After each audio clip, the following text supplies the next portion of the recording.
Good morning, dear colleagues. You see, there's new times, new realities, new premises to hold Ukrainian Women's Congress, but we hope that we are safe here, and this is key for us today.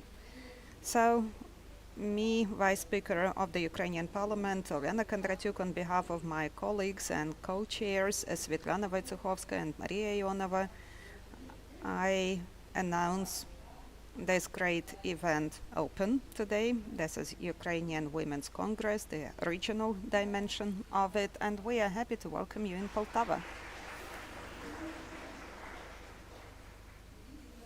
And of course, before we start, I would like to say a couple of words of gratitude on behalf of all of us to those who are defending us, due to whom we can have this meeting to discuss the current events and the future of Ukraine and the period of recovery, because we are all living with hope for the victory. But let's announce a minute of silence to commemorate all those who are no longer with us, who are fallen fighting for our sovereignty, for our independence, and all civilians who fell victims of the armed aggression of the Russian Federation.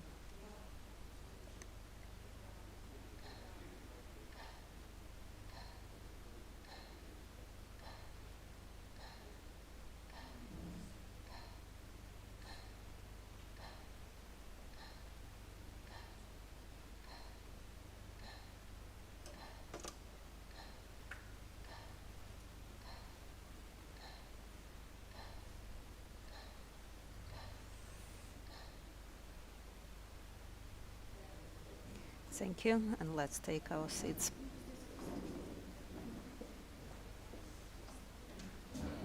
Dear colleagues, I believe that everyone who speaks in Poltava and speaks about gender equality thinks about the native of Poltava, Olena Pchilka, but today I would like to mention another woman who lived in Poltava. In her house, all the leaders of the Ukrainian culture were guests: Mykola Lysenko, Mikhaila Staricka, Krapivnitsky, Zankovecka, Ivan Karpenko-Kari. She could easily speak French and German. She learned English to translate the history of Ukraine, and in this way to promote our past and our future. She contributed a lot of donations after Voluyev circular, which prohibited the Ukrainian language, and also supported Prosvita and Taras Shevchenko initiative. She supported women's gymnasium in Poltava. She visited school. She taught children, organized reading groups for city residents, and she founded a library, and she was a leader of philanthropic and philological community. A French newspaper in 1862 wrote, "In Poltava, and there is a beautiful woman leading the community. They are discussing separation of Ukraine from Russia, and the newly created state will be led by hetman, as in times of Mazepa." The woman that I'm speaking about is Yelizaveta Miloradovich. And all of her prophecies have come true, because she was from Skoropadsky family, and her nephew Pavlo Skoropadsky led the state, which unfortunately didn't exist long. But it indicates that a woman who understood the significance of women's leadership, how important her role was. And that's inspiring, because this is about long history. It's not just us now starting to speak about equal rights and opportunities or enlightenment education. In the history of Ukraine, we have a lot of such women, and we are proud that we have this opportunity to speak today about the historical role of women in the history of Ukraine, and their resilience and their trust in the future of Ukraine. Yelizaveta was rich. She could live in Germany, in Paris, in Russia, but she lived in Poltava, glorifying the city. There is a street named after her, and the school number 6, not far from here, is named after her. So the history of Poltava should be personified by this kind of people. So let's give a round of applause to those people who invest themselves so that our society knew them, our heroes. And today, when we speak about the importance of the regional congress, I see in the audience a lot of familiar faces. I'm happy to welcome your excellencies, ambassadors, and our friends from public authorities, MPs, regional elite representatives. And also I see a lot of unfamiliar faces, which means that we still don't know many of those women leaders who are with us here today, and we are looking forward to getting to know them better. Here we have representatives of Poltava, Kharkiv, Zaporizhia regions, and that's important now to speak about the opportunities that should inspire us. And today we work full day, and we hope that it will be very productive. We will have 3 panel discussions. First, leadership of women at the local level. We would like to discuss the leadership role of women in regional authorities, local authorities, and I believe that it will be a very important discussion of the role of women, especially now that they have whether they have the opportunity to work, whether they have access and opportunities to implement their capacities, if their voice is heard, whether party elites are now working, whether party organizations are developing, and what's happening in the framework of military administrations, why so few women lead these institutions. It would be good to hear from the leaders. Hopefully they will not be too timid to come to join us today, otherwise we will go there, because you know that this is what we're doing in all the cities where we hold regional congresses. So we engage men, we do not compete, we are working for the same cause, and we very much rely on their support. And I believe that today we will see a lot of men in the audience and during panel discussions. Second panel, new challenges for civil society and the role of women in regional NGO, civil society organizations, volunteer work, the impact on these organizations, whether there is some political prospect for that, whether volunteer work is a role model for self-organization of the society. And the third very important panel about economic participation of women in the process of recovery, whether women entrepreneurs are welcomed and supported in these regions that we're discussing today, which is especially important for the territories along the front contact line, because this is very challenging to develop entrepreneurship here, but without state support and international partnership, where we need to invest into development of entrepreneurship, women's enterprises, without that, it won't work. So, dear colleagues, I hope that today we will have a lot of discussions and we will come up with some assignments, tasks, objectives, so that further on we could proceed with solutions and decisions that we will be implementing. That's our focus today. And what's also important is that we understand that today without women leaders there is no future for Ukraine. So it's so important for us to feel the spirit of sisterhood, of each other, how we can inspire each other, how we can hold each other's hand. And frankly speaking, this is very much an incentive to believe in the victory, because without women leadership that's not possible, and all of us believe and trust in the victory and that we will prevail, and so welcome. And to summarize, glory to Ukraine and glory to heroes. And now I pass the floor to special guests, and the first special address, you can see the screens on the side. We expected to work in different premises, but here we are doing the best of it. So I'm very happy to pass the floor for video address of the American ambassador, Richard Brink. Good morning, friends. Speak to inspiring Ukrainian women. I wish I were in Poltava for this event, alongside my friends Elena, Masha, and the rest of the Ukrainian Women's Congress. Thank you for your friendship, but even more, for your leadership and the dedication to the women of Ukraine. The role of women in Ukraine's resilience, recovery, and rebuilding is particularly close to my heart. I'm a proud native of the state of Michigan, a beautiful, unique, and vibrant part of the United States, much like Poltava. Just like Poltava is far from Kyiv, in my hometown we are far from Washington, but we are proud of our culture, people, and local leaders. And in Michigan, we have a strong tradition of women leaders, including the mayor of Grand Rapids and our governor.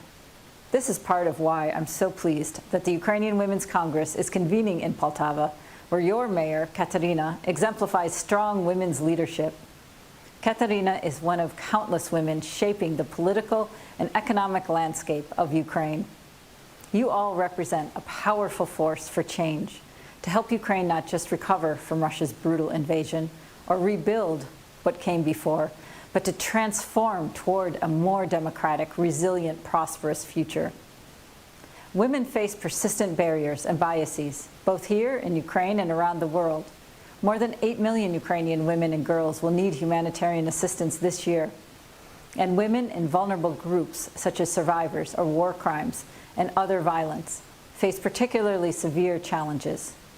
I also don't have to tell you about persistent biases against women.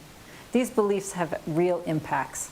In Ukraine, only 50% of women participate in the labor force, and they earn significantly less than their male colleagues on average.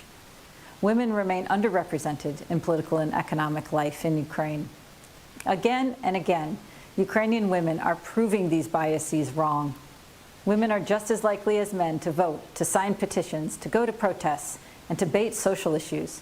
In addition to unpaid care responsibilities, Ukrainian women led the creation of 10,000 new businesses in 2023, and more than 60,000 women are serving in the military, including some 5,000 on the front lines.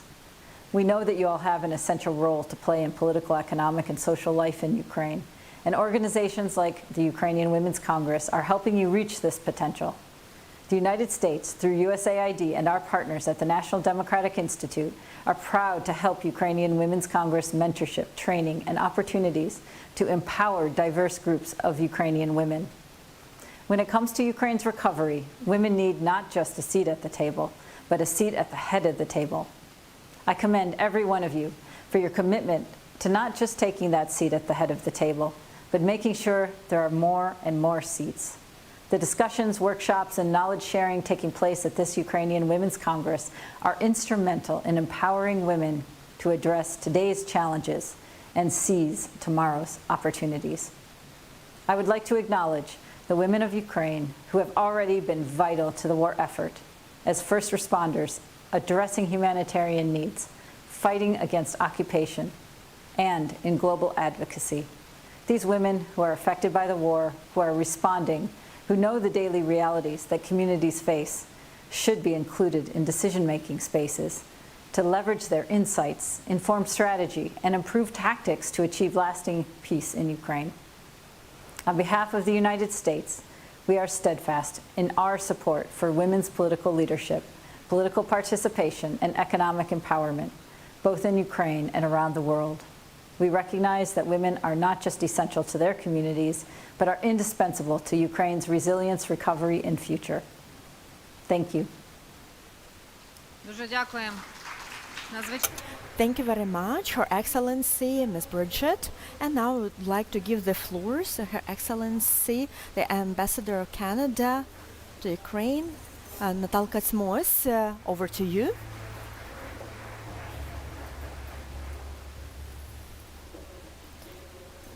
Good morning. I'm going to speak Ukrainian, so please, sorry if I make mistakes, but I would like to say that I really like at the moment I entered the room to feel this strong women energy, and I felt like home.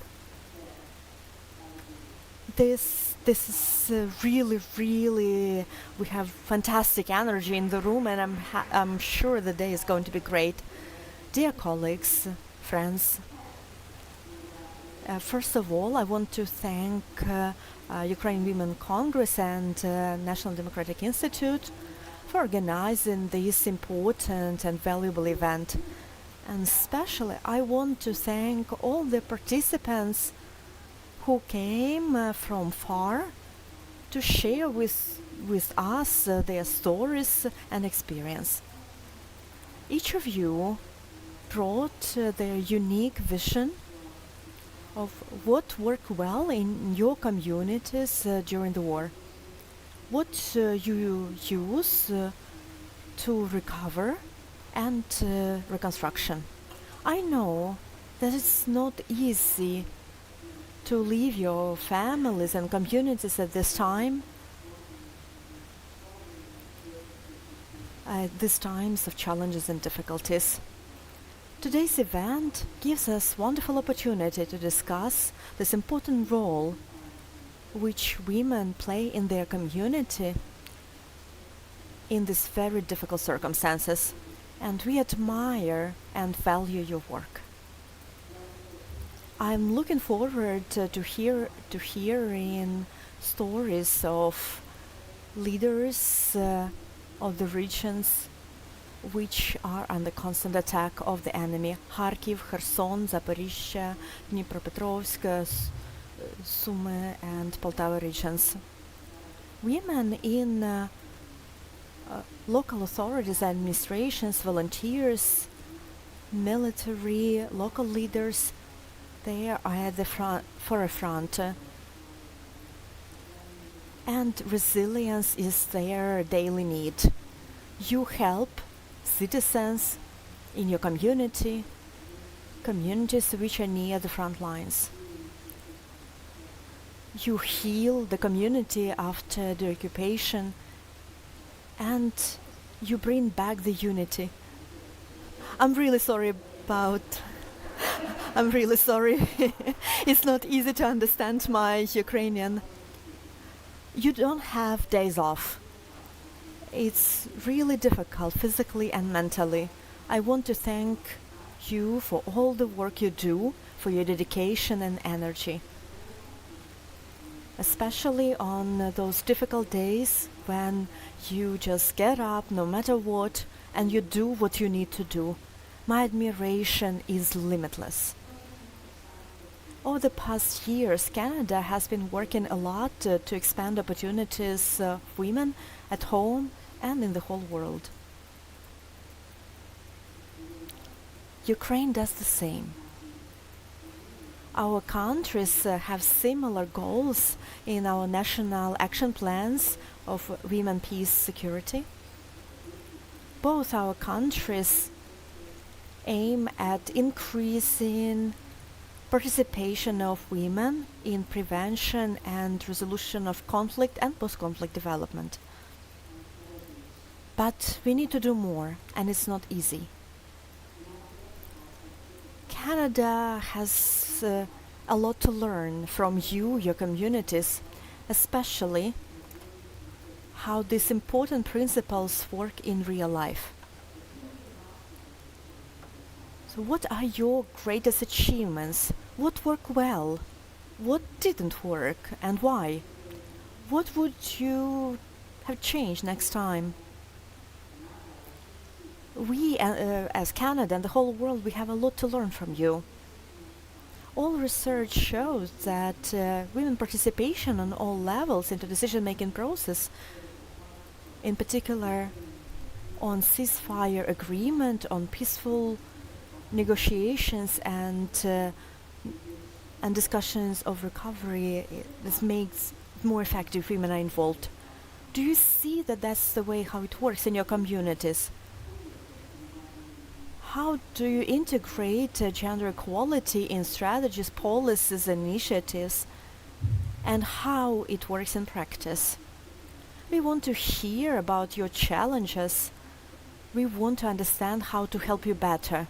Since February 2022, Canada has allocated $13.3 billion to support Ukraine, including $186 million on bilateral development program to support reforms and to support gender equality and expanding opportunities for women and girls, to expand economic opportunities and mental health.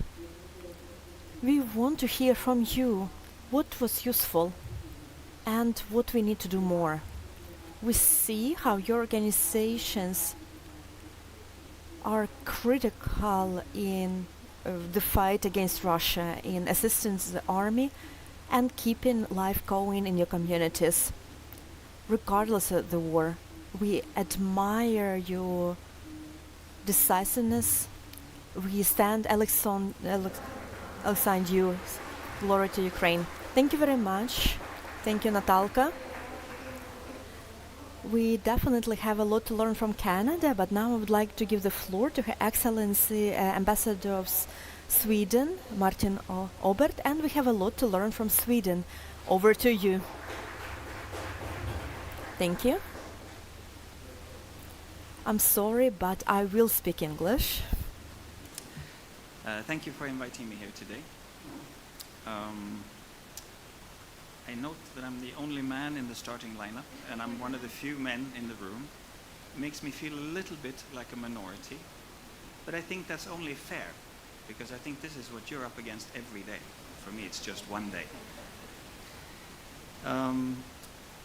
Regarding what my Canadian colleague said about the energy in the room, I very much agree. And I can only say that I'm not surprised, because I started the day by having breakfast with energy. Yekaterina, thank you for being there, and thank you for being the mayor of Poltava as a woman. The Path to Recovery is the title of this conference. I believe that says a lot. To succeed with the huge task that lies before you, to recover, to build back a stronger and modern Ukraine, all of the country's talent will be needed. And half of that talent can be found among the women of Ukraine. I have a message for all the men in this room. Remember that, half the talent. And I have a message for all the women in this room. Don't let the men forget that, half the talent. When Sweden understood that everyone gains from gender equality and changed many of our policies, it made our society thrive. One small example is parental leave. In Sweden, there's a total of 16 months available to the parents. 3 of those months have to be taken by the mother. 3 of those months have to be taken by the father. If the father does not take those 3 months, they're gone. They're not there.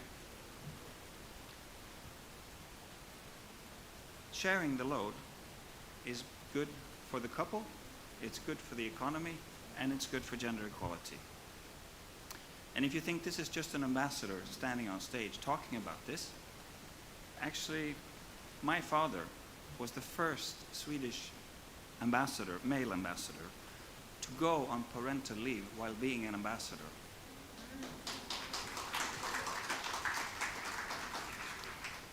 When political parties in Sweden started to ensure that men and women were equally represented, our decision-making became better. Today, between 40 and 60% at all levels, from municipality to the state, are women. In my workplace, the Ministry for Foreign Affairs, the entire political leadership was female not long ago. But no one really thought much about that, because it's the work that we do and not the gender that we have that is important. Recently, in Kyiv, I had the pleasure of attending the graduation ceremony of female truck drivers who had been trained by the Swedish Reskilling Ukraine project. It's an NGO. And I met one woman who used to be a hairdresser. I saw pictures of her, ready to cut the hair, and very nice hairdresser.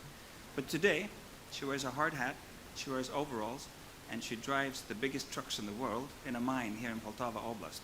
220 tons of iron ore behind her.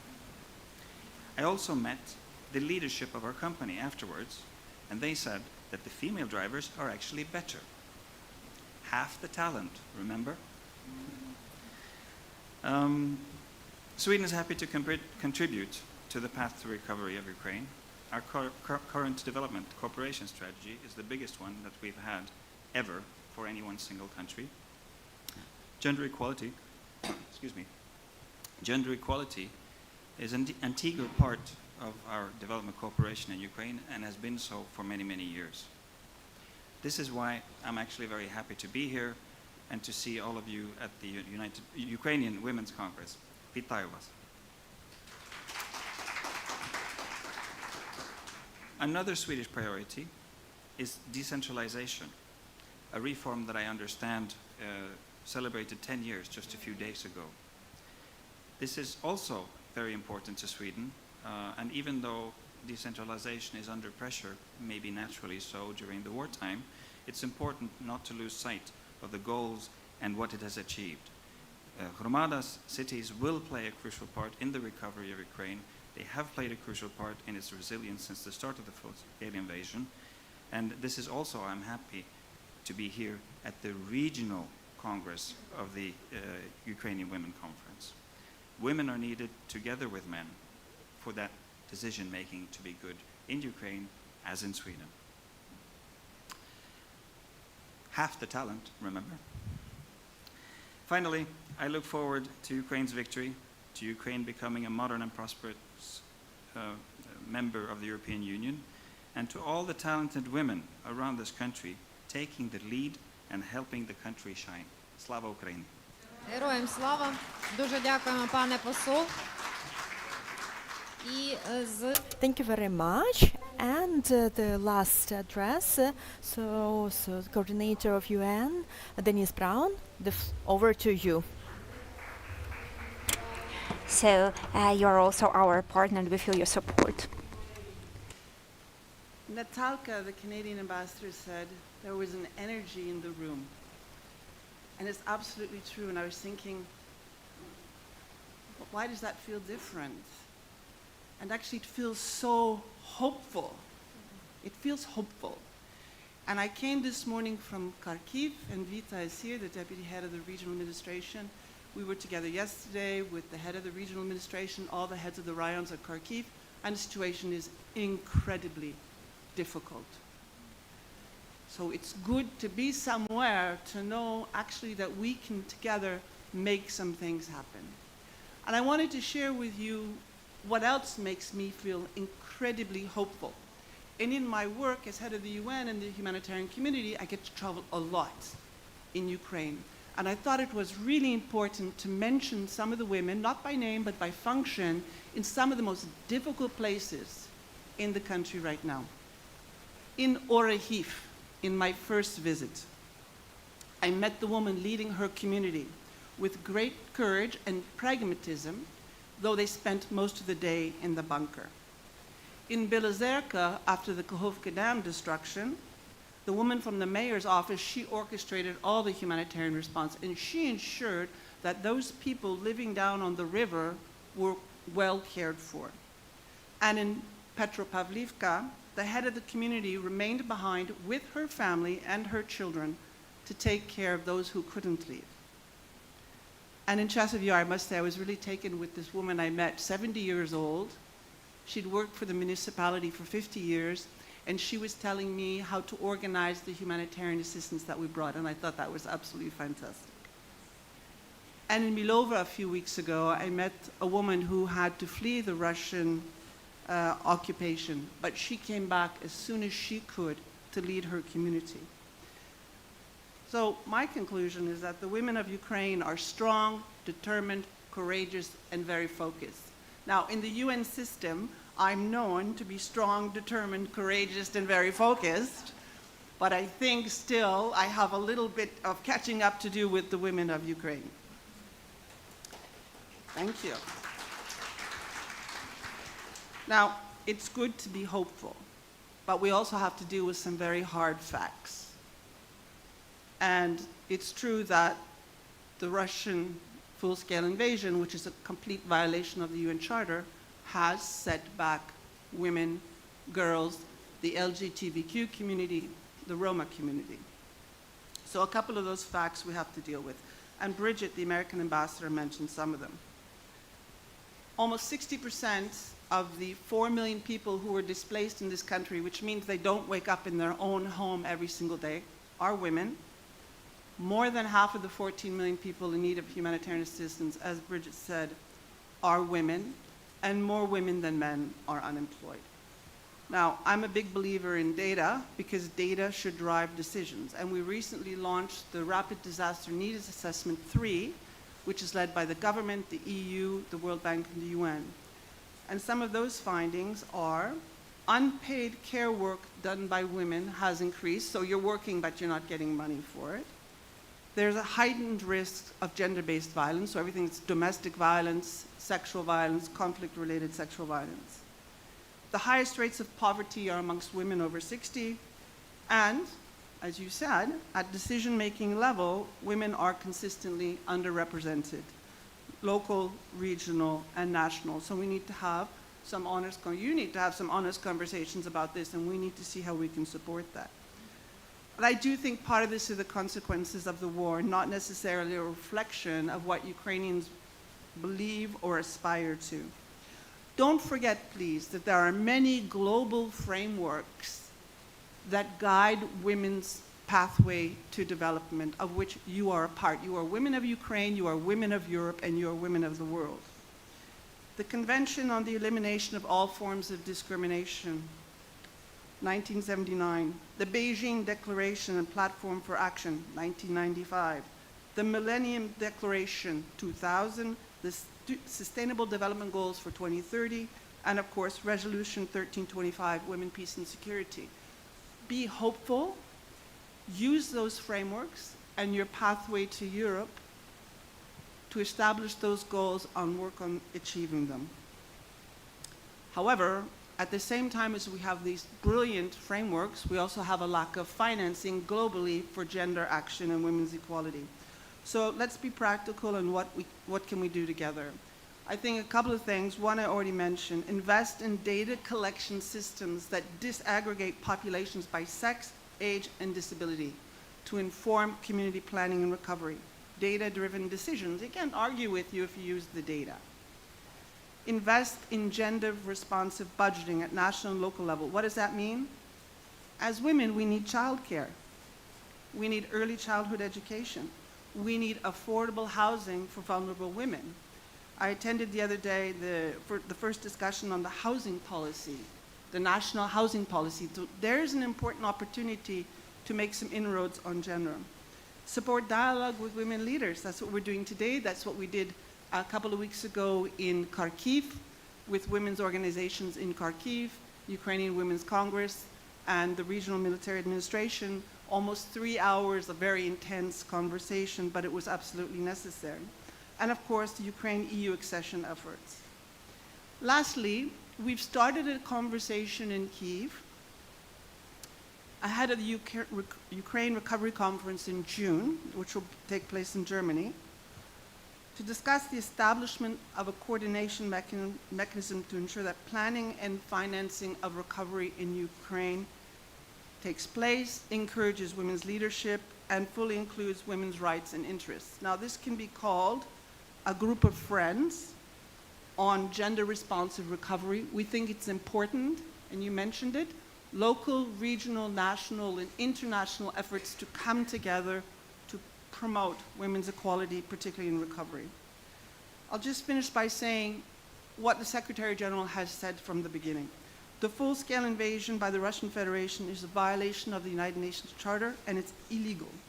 There are daily violations of international humanitarian law. I see them all the time. I'm a witness to this in Ukraine.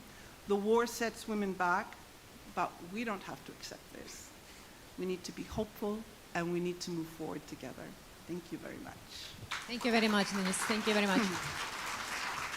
Дякуємо. Дякуємо. Ми Thank you, Danis. And this was the first introduction to the dialogue. We would like to thank our partners, National Democratic Institute, UN Women, who have been supporting us for 8 years, our dear ambassadors and embassies. It is very important that you are here with us today because when we see the huge challenges with securities, with aggression in Ukraine, but it is so important for us that you are here with our people. For us, it is very valuable. We really appreciate it, all of us who are here. Thank you again. I'm just taking this pause because we want to work quickly today, not to let people fall asleep in our room. We have coffee breaks, and our organizers told that we will even have a lunch break. That is good news for us. And I think that if we have Father Fedor from our Ukrainian church today, if he is with us, then it will be fine.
Much for your hospitality and for Poltava welcoming our event. Lilia Zolkina, head of the Department for Family Youth at Donetsk Oblast Administration.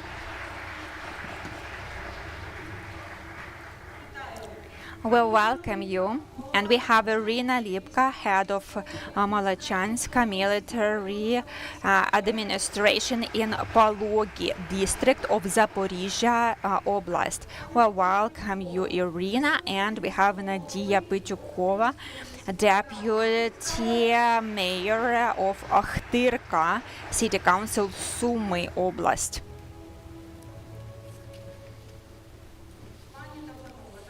So, dear ladies and gentlemen, I'm happy to welcome you all. And really, today we heard a lot of inspiring words in the morning. And I would like to thank Richard Brink, who said that women's energy is a big strength that we have. I would like to thank Mr. Ober, who said that we should not forget that women are 50% of human capital and talents. And really, when 10 years ago NDI, together with our partners, started the platform Women Are 50% of Success of Ukraine, we really hoped that Ukraine would never lose this potential. And just before this Congress, I was remembering the words of Madeleine Albright, that was the first woman who took the high position of the State Secretary of the United States, and she said that success of the country without democracy is not probable, but democracy without women is not possible. And we should ask ourselves, can we lose this 50% of talent, 50% of human capital in such challenging times? And we will be talking to our panelists. And my first question is to Ivan. So can you hear me well? Yes, I can. Thank you. So you know well the problems of the local government. Now you're head of the Oblast military administration, and with the start of full-scale invasion, quite a lot of women who are in the regional councils, unfortunately, they refuse their mandates, and they say that there are numerous reasons for that, not being possible to perform their work, and also not being able to go abroad. So could you share what is the situation in Zaporizhia Oblast, and how do you have see such cases, and how do you respond to them? Thank you for the invitation. I see that we have a great company and great panel, and it is great. And I want to say that I was and I am head of Zaporizhia Oblast Military Administration. And about local self-government, I think that here we have some approaches, and I can give you two examples. Like if we talk about the administration of temporarily occupied Melitopol, so local deputies, they still have online sessions, and they try to address some questions which are important for their community, and for them it is a priority to serve their people and to do what they had mandate to do, and to do their work in happy times and in challenging times. And the women from among the local deputies, I can say that they are even more active than they used to be now. But we can also look at the local deputies in Zaporizhia Oblast. Unfortunately, they have the city the council has not been having sessions at the oblast level for not performing their duties for the last 2 years, though some women are still in their positions despite all the challenges and difficulties. And I want to say that today we have a lot of men who defend Ukraine at the front line. I can surely say that we have a bigger burden on women in terms of local self-government and also at the national level. But I'm convinced that we have some balance and harmony here, and I think that we can together have a quality governance. Thank you, Ivan. And I wanted to ask you an additional question. This is something that you mentioned already, because really the decision of Verkhovna Rada, there were a lot of discussions about that, about Zaporizhia Oblast administration and about the powers during the martial law, which led to the Oblast Council not being functional. So how do you think this decision, what consequences will it have for the practical work of military Oblast administration?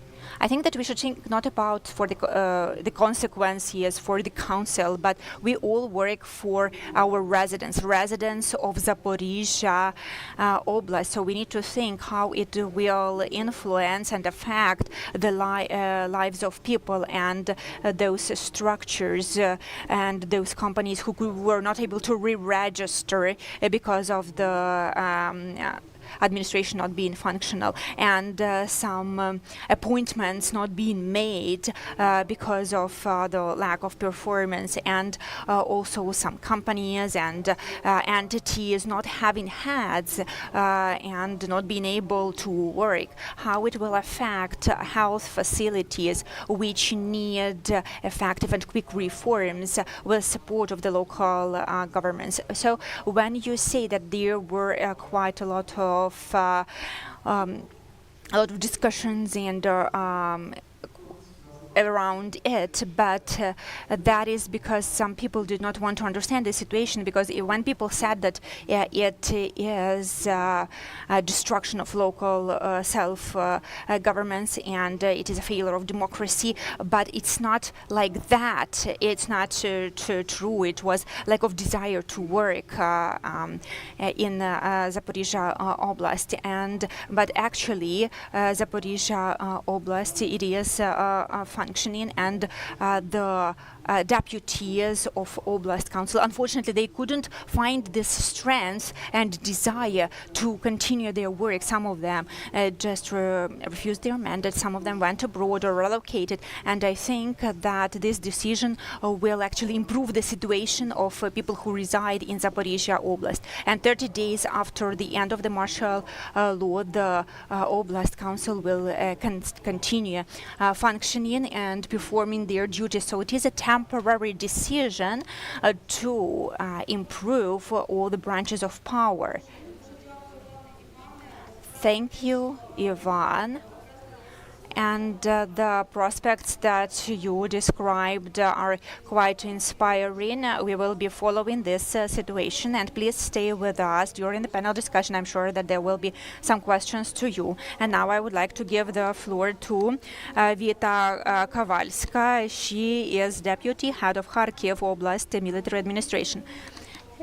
So, Vita, we all understand that from the start of full-scale invasion, Kharkiv is at the front line, and it is being attacked by the enemy every day. So it is even difficult to imagine the challenges that the local government bodies are facing every time. I think the whole world knows about Kharkiv schools which are underground in the metro stations, and all the initiatives which strive to support normal life of people in Kharkiv Oblast.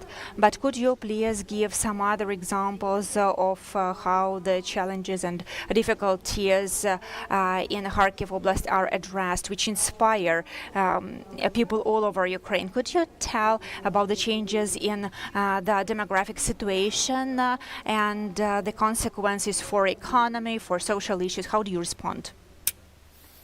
Thank you. Thank you to the organizers for this Congress. Please check the microphone.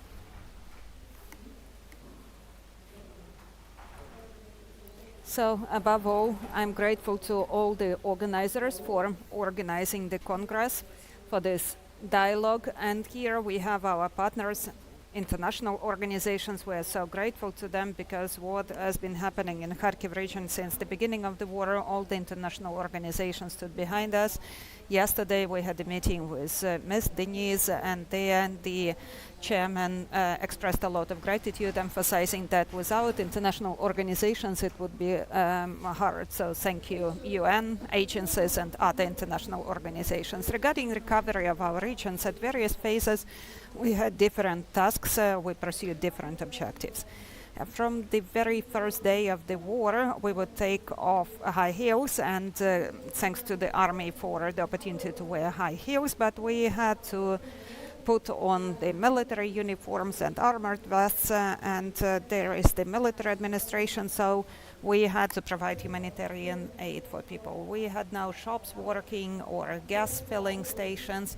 There was no electricity, nothing. We had to quickly organize the process of humanitarian aid. I was the leader of the humanitarian headquarters, and sure, we organized this work with other colleagues in warehouses, and after the occupation of the regions, our territories, we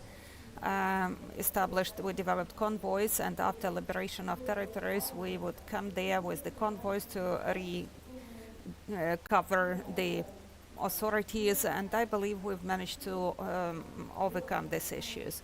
And now the situation is controllable, understandable for everyone. All the systems are working, despite the fact that every day now we have those shellings, and you know that there is difficult situation with the energy sector. Now very rarely people do have electricity, so we use generators and Starlinks. We take our servers and systems underground, and our capacities and people, they are underground, and we provide for sustainable work and activities in the region.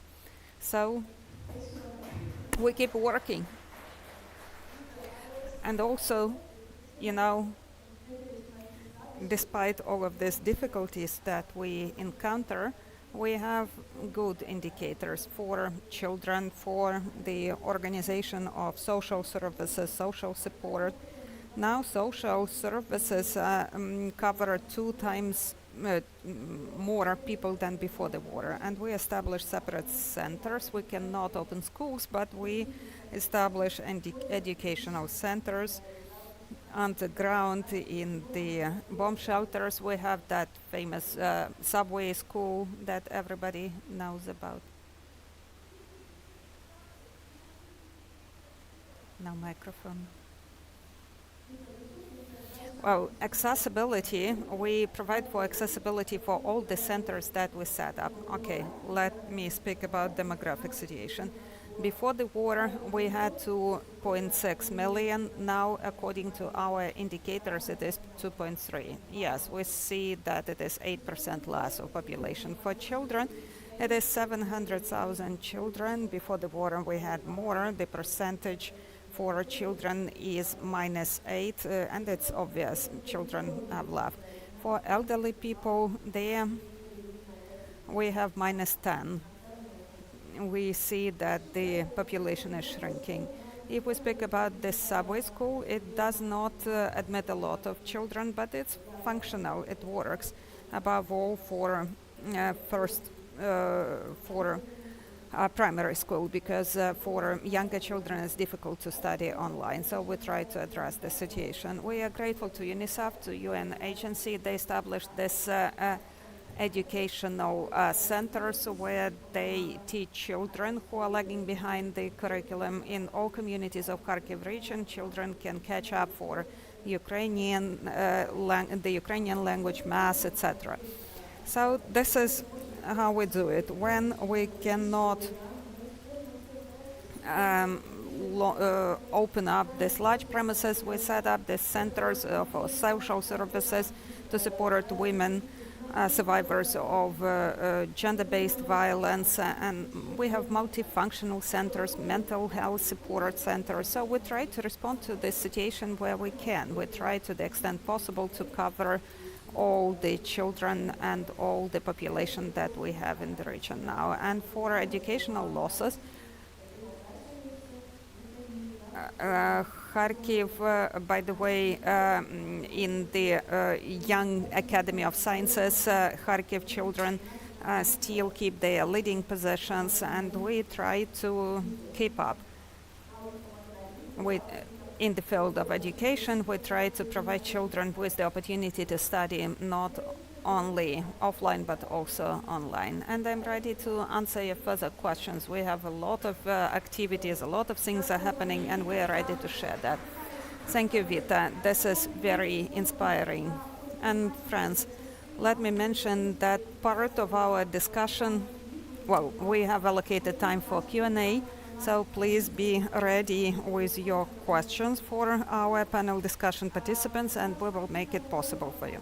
So Vita has mentioned these initiatives, and realizing how hard it probably was initially to come up with these solutions that no other country has had experience with, to make sure that we support adequate functioning of the society. So I was thinking there that about when we conducted our survey, NDI on a regular basis conducts surveys, and based on the recent results, 79% of Ukrainians, men and women, indicate that for them it's very important to make sure that both men and women are equally represented in politics. And that's a record indicator. Since when we started asking this question to our respondents, for many years we've been asking that, but now the increase in this indicator is more than 15% since the beginning of the full-scale invasion. So there is this demand of the society for equality in decision-making, and it's quite impressive. So my next question goes to Maria Mezintseva. She is a counselor and the MP of Ukraine. So your work as a counselor of Kharkiv City Council, head of MP Equal Opportunities Group in the City Council, and later as an MP, member of the Parliament and head of the Permanent Delegation of Ukraine and head of the Committee for Equality in Parliamentary Assembly of the Council of Europe, for many years has been associated with advocacy of equal rights and opportunities for women and men. So why is it so important to continue this work where it seems, well, there are so many other issues as we hear? Thank you, Elena. And dear colleagues, I don't see you all because of the lighting, but it is my great honor to be with you today, despite all of those different events that are happening to us on a daily basis. But we have this joke in Kharkiv that we can see even more in darkness. We see the aggressive face of Russia. And now, as a forepost for to fight back this aggression, well, this is very good statistics, because it's people who come to vote for politicians, and what they think, this is the public opinion. And I believe that all in all, this is the global trend, development of the gender policy. And for me, it was very important to hear, for example, when working in UN headquarters in New York during a 68th session of the Congress for the Situation of Women, that every project that Ukraine is considering now, where we are starting the recovery already, so now it is not about recovery after we prevail, after the war, but recovery today. That's important. That's important for education, for science, for jobs, and for our victory. And there, the role of women is incredibly important. It's not just about words. But anyway, when we see the number of these professionals, female professionals, they're very professional, but they are very few of them in at various levels of powers. In the budget committee, now we have the youngest leader of budget committee, even though previously women never had this experience of leading this section of work of the Ukrainian parliament. So this is quite a precedent. So when we had these discussions in 2014, 2014 and 15 when we discussed quotas, when we tried to explore Swedish experience, perceiving that not just as any figures, but as an opportunity that made it possible for Ukraine to lead. That is gender quota and youth aspect. Well, youth, that is relative young age, but I believe that now young leaders, that's important. And I'm speaking not so much about the age, but about the energy. I agree with Zaporizhia leader who said that Ukrainian women have undertaken a lot of responsibility on their shoulders. In the international community, the first delegation that left the territory of Ukraine without properly understanding where we are going to come back, that was 9 MPs. But I'm sure that our result, where Russia was expelled from the Council of Europe, and the Council of Europe is now helping us in ratification of Istanbul Convention, when we ratified it during the full-scale invasion with leadership of President Zelensky, we said in the Council of Europe, guys, we have this full-scale war, but we still did that. What are your arguments? And after that, the UK ratified it, Latvia, Armenia, they are moving towards there, and a lot of other countries. That was not about just fighting with a lot of respected representatives of churches discussing the notion of gender. That's about how we can protect against violence, how we can protect everyone. Now at home, having the fair court rulings that would be fair for children as well, how we can protect against violence the 8 million of those people who are temporarily abroad when they come across this violence, or where they witness, where they act as witnesses of the most horrible sexual crimes in the context of the war, where the youngest victim was 4 and the oldest one 88. So women are important, and our leadership is important, and I perceive greater support from men now than I had before in the city council since 2013. It was tough, and I'm grateful for that experience, but now a woman doesn't need to prove anything. As the ambassador said, it's not about the gender, but about skills, about what we can do. And I hate it when we have to prove that we can do that. Sorry, it doesn't sound very diplomatic. So let me summarize. The international community is very much impressed and positively shocked with what the Ukrainian women are doing now.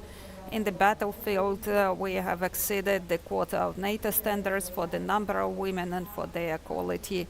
And that brings us closer to a better and more balanced world under Resolution 1325, and about how, well, this armored vest, that now it fits us much better, because previously women didn't have that shape or that quality. And for us, the economic component is so important. We hear another horrible figure, that women show more negative dynamics for employment. Let me mention one great initiative of women, the initiative of Vice Prime Minister, who, due to support from international partners, created a mini bank, and now in all regions, employment services are working in different ways. That's about that an engineer or an economist can deal with humanitarian demining activities in Kharkiv, Zaporizhia, or in other regions. So this is about that. Now we are becoming more client-oriented. And for the state, for those who develop the policy, the human should always be the focus, a man or woman, or representatives of LGBTQI communities or other communities. I'd like to use these opportunities and call on my colleagues, MPs, for them to respect human rights and to vote for the law on partnerships.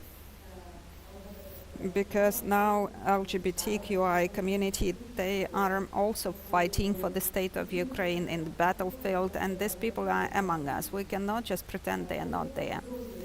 So, guys, ladies and gentlemen, with all my respect for the various debates that exist that we have in our parliament, well, and by the way, what you read in the media, I'm sure, and practice proves that at the international level, where we work with our partners on implementation of the peace plan and the 10 items of that, bringing back the kidnapped children, creating the special tribunal, and recently the registry for the damages and losses has started operating. It's not international partners or citizens of Ukraine who need to pay reparations for losses of Ukraine. It should be paid by Russia, and hence we now have the mechanism.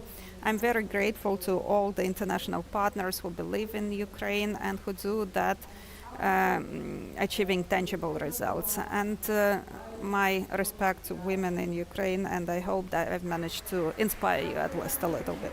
Thank you, Maria. You have inspired us, definitely, and thank you for speaking about the necessity to be an inclusive society in our fight for independence, for that Ukraine survived as a state, and for our fight for recovery.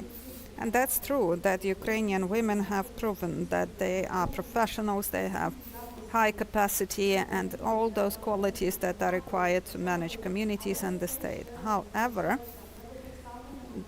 we still see that they are underrepresented at the decision-making level. So, Katerina, you are the only woman in Ukraine who leads a city that is a regional center, a regional significance city. All in all, women who would lead communities in Ukraine after elections in 2020, we have very few of them, 16%, maybe fewer now as a result of the Russian aggression. So understanding how hard it is to work at the level of local governance, but also to fight stereotypes, I am very grateful to you for that. You were not afraid to undertake this responsibility, and for more than a year you've been working in this role. And I remember that when we had this exchange a couple of days after you were appointed, after you were elected, you said that you start digging deeper in the local issues, and you understand that there are very few programs, rehabilitation programs for the soldiers, for civilians. Poltava region has become home for a huge number of IDPs, relocated businesses. So tell us, what's the situation now? Maybe there are some outstanding cases, some programs for adaptation and social integration. We would be happy to hear that. Well, first, let me start not by asking a question, but with words of gratitude for this important emphasis. This is huge responsibility for me, and I undertook that in a very conscious manner when I decided to undertake this challenge, and that is a challenge. And as my psychologist says, Katerina, tell yourself that you have not completed the military service, but you continue doing that, but without wearing the uniform. And this is the only thing that helps us overcome these challenges. I'm grateful to the team of the Congress for that this cool event, which I attended in Kiev, that now we have it here in Poltava. And here I see a lot of incredible, very cool friends of mine who I love dearly. Women from Poltava, they are here, and I know that the leaders, you could fill in a stadium, but since we are at war, we have to be in the bomb shelter. So I'm proud and grateful to all of you for these opportunities, for your working in the regions. That's so cool. And I wish every city in Ukraine that this charge of energy, that it visits every region and We value that, we are grateful, and we are grateful to highly respected guests. And this is one of missions of Women's Congress, that you help us discover cities, not only the capital, but the regions, and you make it possible for to be inspired. I want to thank each and every one of you, because the state cannot exist without people. And now I will move to the question that you presented. The most important is not to have separation in the community, not to divide from locals and IDPs, veterans from civilians, because this is one unifying organism that has to work together. Sometimes we don't need to create new programs, we just need to improve what we already have. Our society is unified, and in all policies, how I feel, for me, it's hard to say, to talk that I'm a veteran. Not because I'm ashamed, but no, but I think that I believe that every person serves as much as they can in the place where they are, whether in volunteer or in business. And Maria, who is 1 month old, teaches me one thing, that our society needs to be accessible and inclusive. When I come with a stroller, and when I keep asking everyone to help me with a stroller in the city, I understand we have a lot to work on. And when I see people who live in my lovely city, I look them in the eye openly, because I know we have a lot of work to do. Everything has to be accessible, our education including, and those practices that you mentioned, this engagement of people. I'm proud now that veterans start to get employed in Poltava City Council, and I'm proud of it. I'm proud of every one of them, and my mission is to make it possible. I am not a specialist in all narrow issue, but we definitely have people in this room or in the community who are specialists, and my task is to let them open up and use their potential and to be at the forefront. And I'm proud of our Council of IDPs I'm very proud of Marina Verdoglib, who helps us, nothing for us without us, and it makes our city better.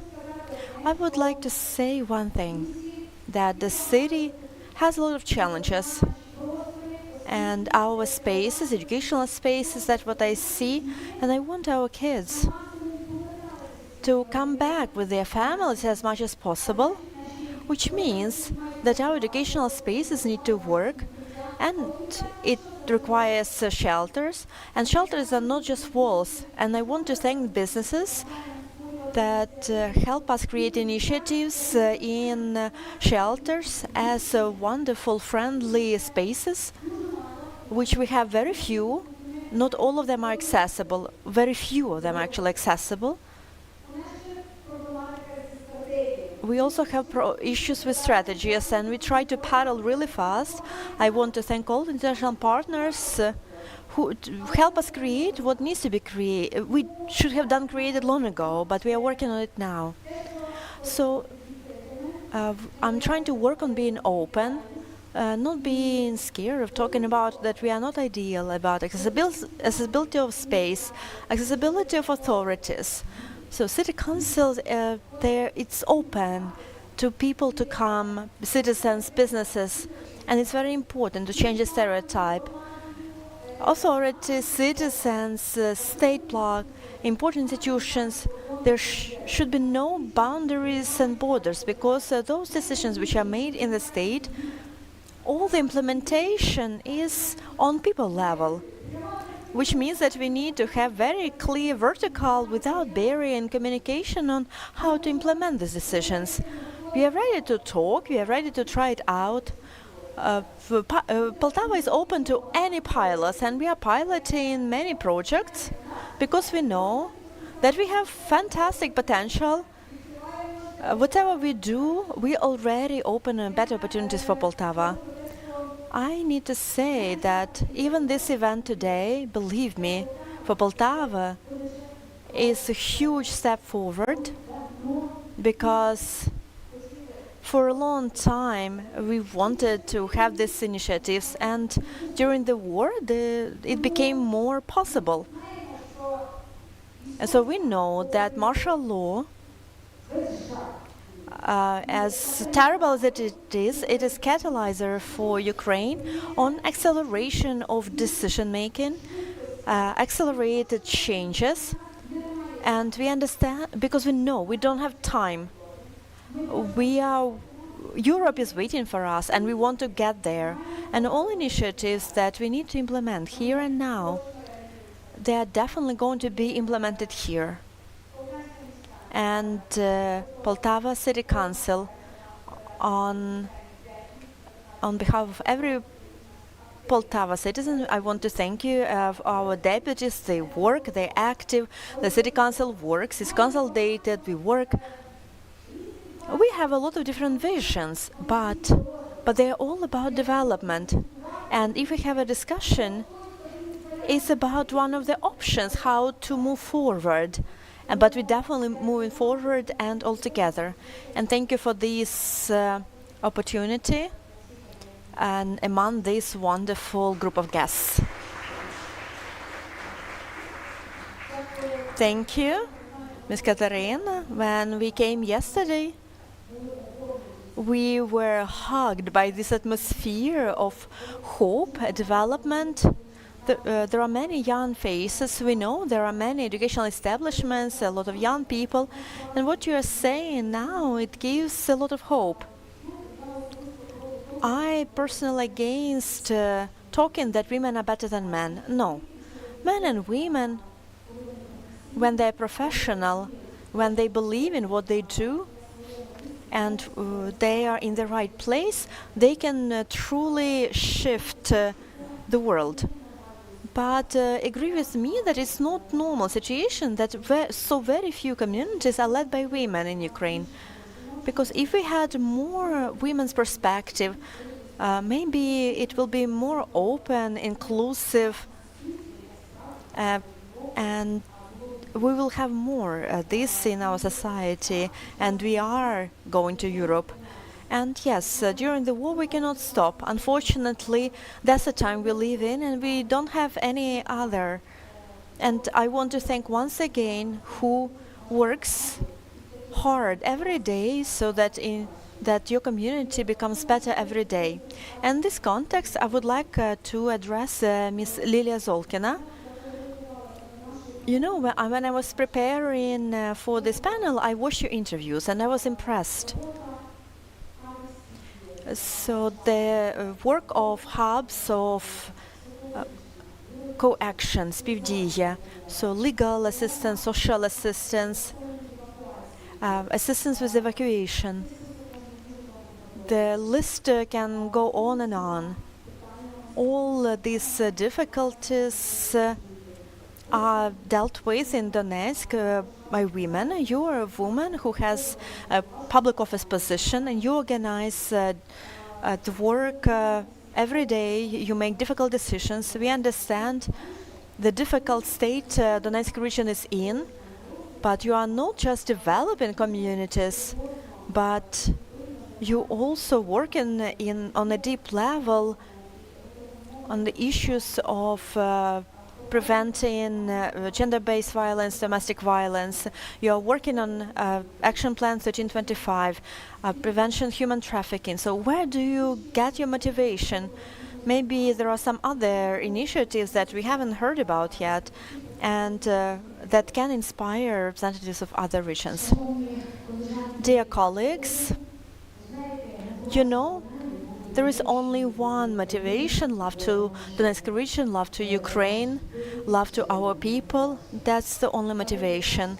And when in 2015 I was going to Debaltseve with first buses to evacuate people, and when on the 25th we came out on the railway station in Kramatorsk because people were evacuating, and then 8,000 people were leaving every day, and we needed to protect everybody from injuries, for everyone to have a place on the train.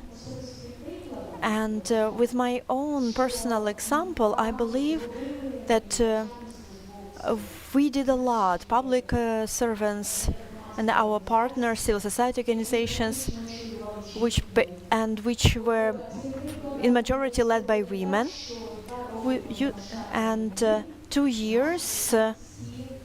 Over the 2 years of full-scale invasion, all administrations function. Yes, in 2022, we all turned into volunteers, and we worked on with humanitarian aid and social protection of the population. Since 2023, we started when we saw that there were still many people in the region. More than 500,000 people still live in the Donetsk region, and we understand that people will not be able to leave. And we understand that there are cases of domestic violence, and they increased by 56%. There are other challenges which we face, where we needed to come up with very creative solutions and to make them fast, but it still exists. And the most important part, there are 3 women who live in the first row, who sit in the first row. From 2015 to 2017, they were almost every day in the Donetsk region. They were the contact line. I understand how they organize meetings, and they motivated our men to work 100%. And these examples of women leadership, they inspire, and this way we inspire our employees today. We can be proud. In 2023, when I was preparing for this panel discussion, I thought to myself, what am I going to say? We have forced evacuation. Half of the region, this is the category of the military hostilities, and the other half that's close to front line. And then I understood that I still had something to say. We restored all departments of military administration, social protection, education, healthcare. We relocated all communal enterprises which were on the territory of the region. And it took a lot of efforts because we needed to find premises, visit other regions, and we needed to talk to heads of other regions to host our people. We needed to relocate and move furniture. We still make them.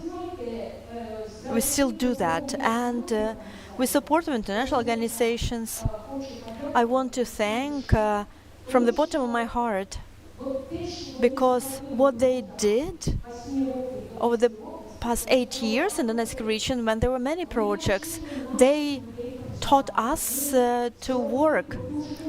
They made civil society organizations very strong. Now we are very proud of civil society organizations which work in other regions. In Kirovograd region, out of Zarkalia, they create youth centers. In Lviv region, Teplitsa, they keep working. Natalia Kirkic, who is here, charity fund Slavic Heart, they help in Poltava, Kharkiv, and Donetsk regions. But we understood that the goals, that's good, you work in other regions, but you need to come back to the Donetsk region. And when we started talking to them, so didn't you forget where you need to come back? And then they started to bring in projects to the Donetsk region. And I'm really grateful that in 2023, international organizations started to bring in projects to the Donetsk region. We create safe spaces, creating audit of security. We, over the past 2 years, we renewed the regional action plan of women, peace, security. We renewed our original program on countering human trafficking and domestic violence.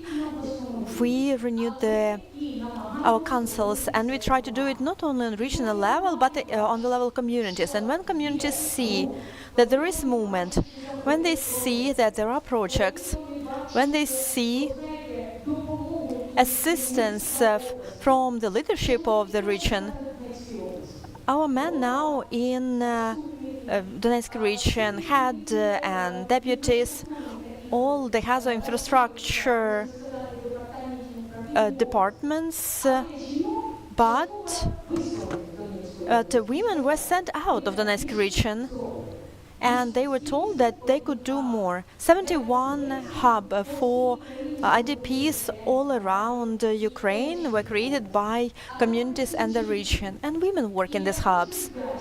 And I'm really grateful, and that's what I said about civil society organizations, because every day they are pushing us towards new projects. Every day they say that we need to move forward. We shouldn't think only about the war. It's true.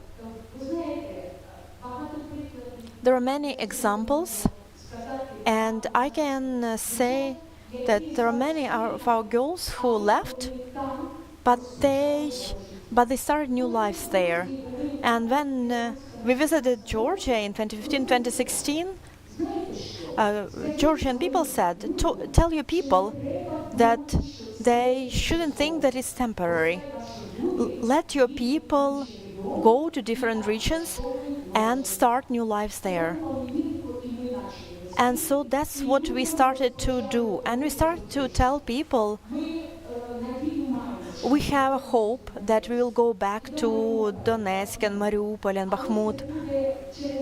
But it will take years or even decades. We need to do everything possible for people to adjust where they are. And that's what we do. We work in two directions. On the territory of Donetsk region, because there are people there, and we work with IDPs of Donetsk region who are in different regions. And we start to work with people who are abroad. And I believe that these three directions for us work in social area, that's very important. Because there is shelling every day, you know, and their force, it has to be there. But we women, we need to do those projects and those actions that we can do now.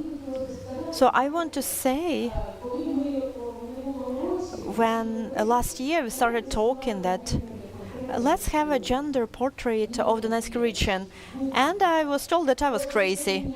Every day the situation is different in the region, but it would have been really good to have a profile of this region where constant shelling is going on. So who stayed, why they stayed, what needs they have, what we need to do for them to leave, because it's becoming more and more dangerous every day, and it will be good. I want to thank international organizations and for restoring the regional competition, Woman of the Year. When we started preparation, a man told us, "Why are you doing this? The war is going on, and you are using budget funds." But we didn't use even one hryvnia from state funds. We invited UN women, and Sabine, thank you very much. UNDP, they created this wonder where 102 women were on stage, and they received not only compliments, but they received faith in that they do the right thing and that they work. So all these steps which are being made, they are very important, even though we live under the war. For me, as the head of the department, I understand we have some state funds, but I also understand that we need to give this money to the army. But right now I do the policy, I try to engage all international organizations And I work with our women to make sure that we attract international funds, because funds from the budget, they need to work for our victory. So please, I'm sorry about being emotional, because we have lived through many things throughout these years, but we believe that we have a good future. But also I want to say that for me, our men are a great motivation when they work there and when they invite me, because some women from our administration are in Dnipro, and sometimes we are asked, like, where are your men, where is your head? And I am proud to say that they are there, and that many men, they go back, like people from administration, healthcare workers, social workers, men, and also women. Many of them are women. Thank you, Lilia. And you don't have to be sorry. We are so thankful to you for sharing the examples and for your work. During the November Congress that we had in Kiev, we had Ella Libanova speaking, and she was speaking about the demographic situation in Ukraine. But what you are saying now, it gives us examples of how we can stop people from leaving, and how we can bring back people to the communities when they come back to Donetsk communities, thanks to your work in particular. Thank you. And my next question is to Irina Lipka. So Irina, so you won the elections, and for many years you worked as the head of your community. And as a head of community, Irina was one of the first targets for Russian occupiers. Then she had almost a month of captivity with the tortures, with interrogations. But those people from Moscow who tortured you, they couldn't break you. Fortunately, you and your family were able to leave the occupied territories, but then you went back, and now you are head of Molochansk community, and you help the communities in Zaporizhia Oblast to keep on living. So could you share, please, what is your motivation to come back, and what are your tasks now as the head of local military administration, and what are your challenges? Well, I want to say that as a person who was a local leader and had some plans, I just want to say that it's difficult to say no to your plans, even when some things happen to you. And before, in 2020, I was elected as the head of community. Before that, for 15 years, for 3 convocations, I was a head of a village in one of the villages close to Molochansk. And this territory, it is in the south of Ukraine, between Melitopol and Tokmak. It was occupied on February 26th, and I realized that they will come for me sooner or later. And 2 days before I was taken from my home, I made a call to the Oblast administration. I realized that the time was coming. But I decided to stay with my community, to stay with my people. That was the only choice for me. I couldn't do it any other way. And when I was there in detention, it divided my life into 2 parts, before and after. It changed my priorities completely. And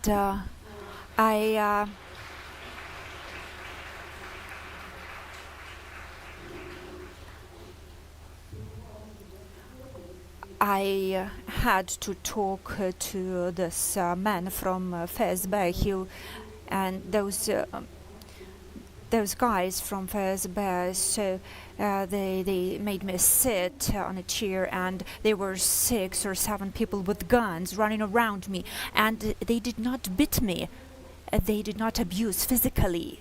But what they do, they try to break our independence, break our resilience. They don't need such a democratic, strong country as Ukraine next to me. And they actually, what they broke my loyalty to everything which is associated with Russia, Russian church, Russian culture. We realized that we do not have an elder brother. I realized that we, as the Ukrainian nation, we have this independence and we need to protect it, we need to defend it, we need to fight. I was born in Lviv region when they opened my passport and they said that, oh yeah, you are a Bandera follower. And when they said it, I've had this feeling of nationalism, but in a good way, in a good sense of this word. When I was there, I wanted to stand up and do something to defend our independence. I realized that my chances of living were like 50-50. And they were threatening me. They said that they will bring me to Russia and they will take me to trial. But this rotation that they had, it saved me, and I was able to leave this detention facility on day 28. And on the 10th of May, I stayed at home first, and I left on 6th or 7th of May, and the mayor of Melitopol was killed. So you can imagine my feelings and emotions when I was leaving, but I just had no other options beside evacuation. When I came to Zaporizhia, I did not know what to do, and I just tell everyone that I had some kind of a jelly in my head, and I had this feeling of guilt. The guilt that I had when I thought about my family, because I was thinking about my job, but my family was suffering because they were fighting, they were trying to help me, but there was nothing they could do because the civilians, they are not exchanged usually. That's the thing. And when I was there in detention, I had different situations, to be honest. There were some very bad thoughts that I had those days, but I was always thinking and sometimes I just started working on myself, and I tell myself that I'm not the person who suffered most, because there are also those people who are in the front line looking in the eyes of death every day. And when I went to Zaporizhia, I'm so grateful to have met many wonderful people, a lot of women among themselves, and they were psychologists who helped me to go back to work. But in April and May 2022, when I was not at work, those 2 months felt like years to me. It felt like such a long period of time, but I realized that people elected me, they trusted me, and I realized that I was one of thousands of people who went through this experience. And every person has their own story. There are people who evacuated and they need help. There are people who stay in the occupied territories and they need help and support now. And when we are able to evacuate families with children and people with restricted mobility, that is a victory for us every time. For us, for the NGOs who do it, because there are people, just ordinary people, who cannot come to terms to what is happening there, to what the occupying power are doing. And I want to say that our first task is to take care of our people, our IDPs, Unfortunately, it is very challenging to help people who are in the occupied territories, but we are building plans. We are preparing for recovery. And last year we were preparing for liberation, and we were buying some equipment that we will need. But this year we are thinking that if it doesn't happen, that maybe we will not need this equipment. And I want to say that all of us, taking our positions or just being citizens of Ukraine, we need to do everything we can to help our men and our women who are at the battlefield, who are fighting for our independence, paying the price of their own lives. We have a woman who is 33, and when the war started, she took a gun and she went to the front line to fight. And also there is another woman from our team who went to their army and left her child to her parents. So we believe that there will be victory, but we need to be united to win. And we need to be even more united and ask our partners for help and thank them for their help and ask them to keep going and keep supporting us tomorrow as well, because we will need to rebuild Ukraine, and we need to rebuild in a better way than it was before. So after deoccupation, we will need to rebuild and recover. So we have these plans, and we ask you to stay with us, because we believe that victory will happen one day, and we will for sure rebuild our wonderful, beautiful Ukraine.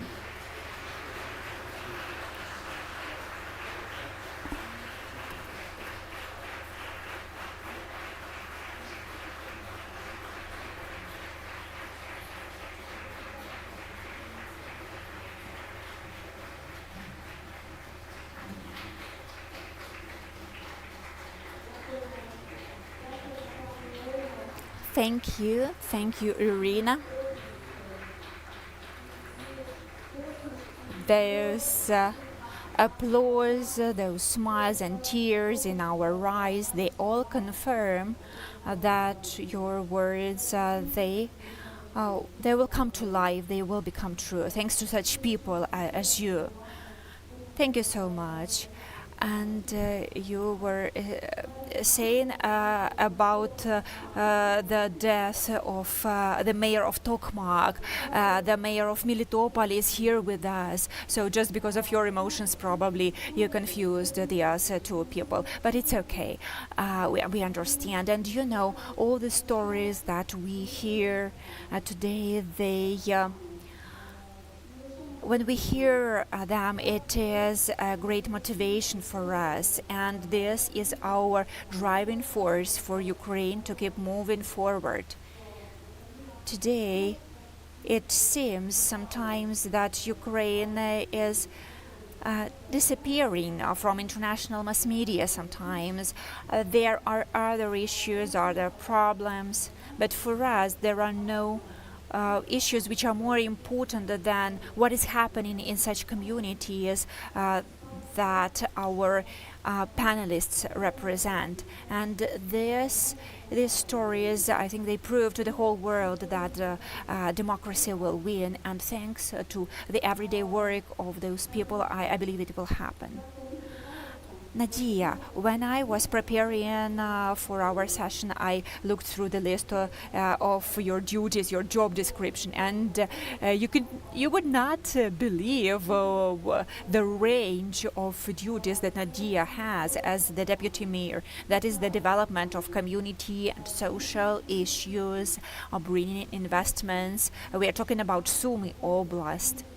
And we have very disturbing news every day from Sumy Oblast, and every day people are evacuated from the front line territories. There are attacks and shellings. There are many issues. But at the same time, I hear that in Akhtirka a new department of the local hospital has been opened, that there are new investment projects for the local development. And this is what gives us hope, gives us inspiration and understanding that the life of the community will go on. So could you please share and tell us how you managed to cope with this wide range of issues and problems? Good morning, everyone. Dear women, I want to say that Ukraine has been resilient and is still strong and resilient.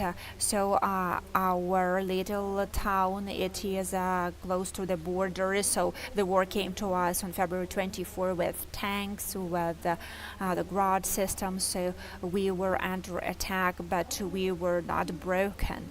And I want to share why they couldn't do it, and thanks to which people it didn't happen. I would like to thank Brigade 93. They became a shield and they defended our city, and I would like to thank those people who came to the city council on the 24th and they asked, what can we do to protect the town from the enemy? Give us some weapons. We are ready to join the army. And in our council we had gender equality. We had the same number of women as men in the council, among the deputy mayors, and it is also, I'm proud to say that among the staff of the council we have even more women than men. So women, they can make decisions fast. They do not think for so long as men, and the women, they address most urgent issues quickly. So we came together and we changed our work, because we all had our duties before the war, but nobody taught us what to do when the war comes to your town. So we did what we could do, and our mayor, he trusted us. He said, just do your work, do your job. And I was responsible for the development before the war, and I decided that I will be responsible for healthcare, because I thought that healthcare and medicine, this was most important. So provision of medications to people and providing medical services, that was really important. And people who go through such challenging times, they need to understand thanks to whom they were able to survive. Because when the enemy comes, the town often kind of disappears. People just stay at home and they think what would happen. And the next day they are thinking to evacuate or to stay, what to do with their elderly parents. There were many people who were panicking, evacuating and leaving their pets, leaving their family members who were bedridden. And it is very difficult when people call you from abroad after a week and they say that I left my mother in the apartment, could you help her? We did not know what to do. We were not taught that, but we had to respond. We had to help those people, to provide the necessary things for them. This is not part of job description. It can never be, And we had just had to act based on the needs that we have, and we cannot say what jobs are for men or for which are for women. This is just a job which has to be done. The job has no gender, it just has to be done. We need to work, we need to serve, we need to live and inspire those who are next to us, men or women.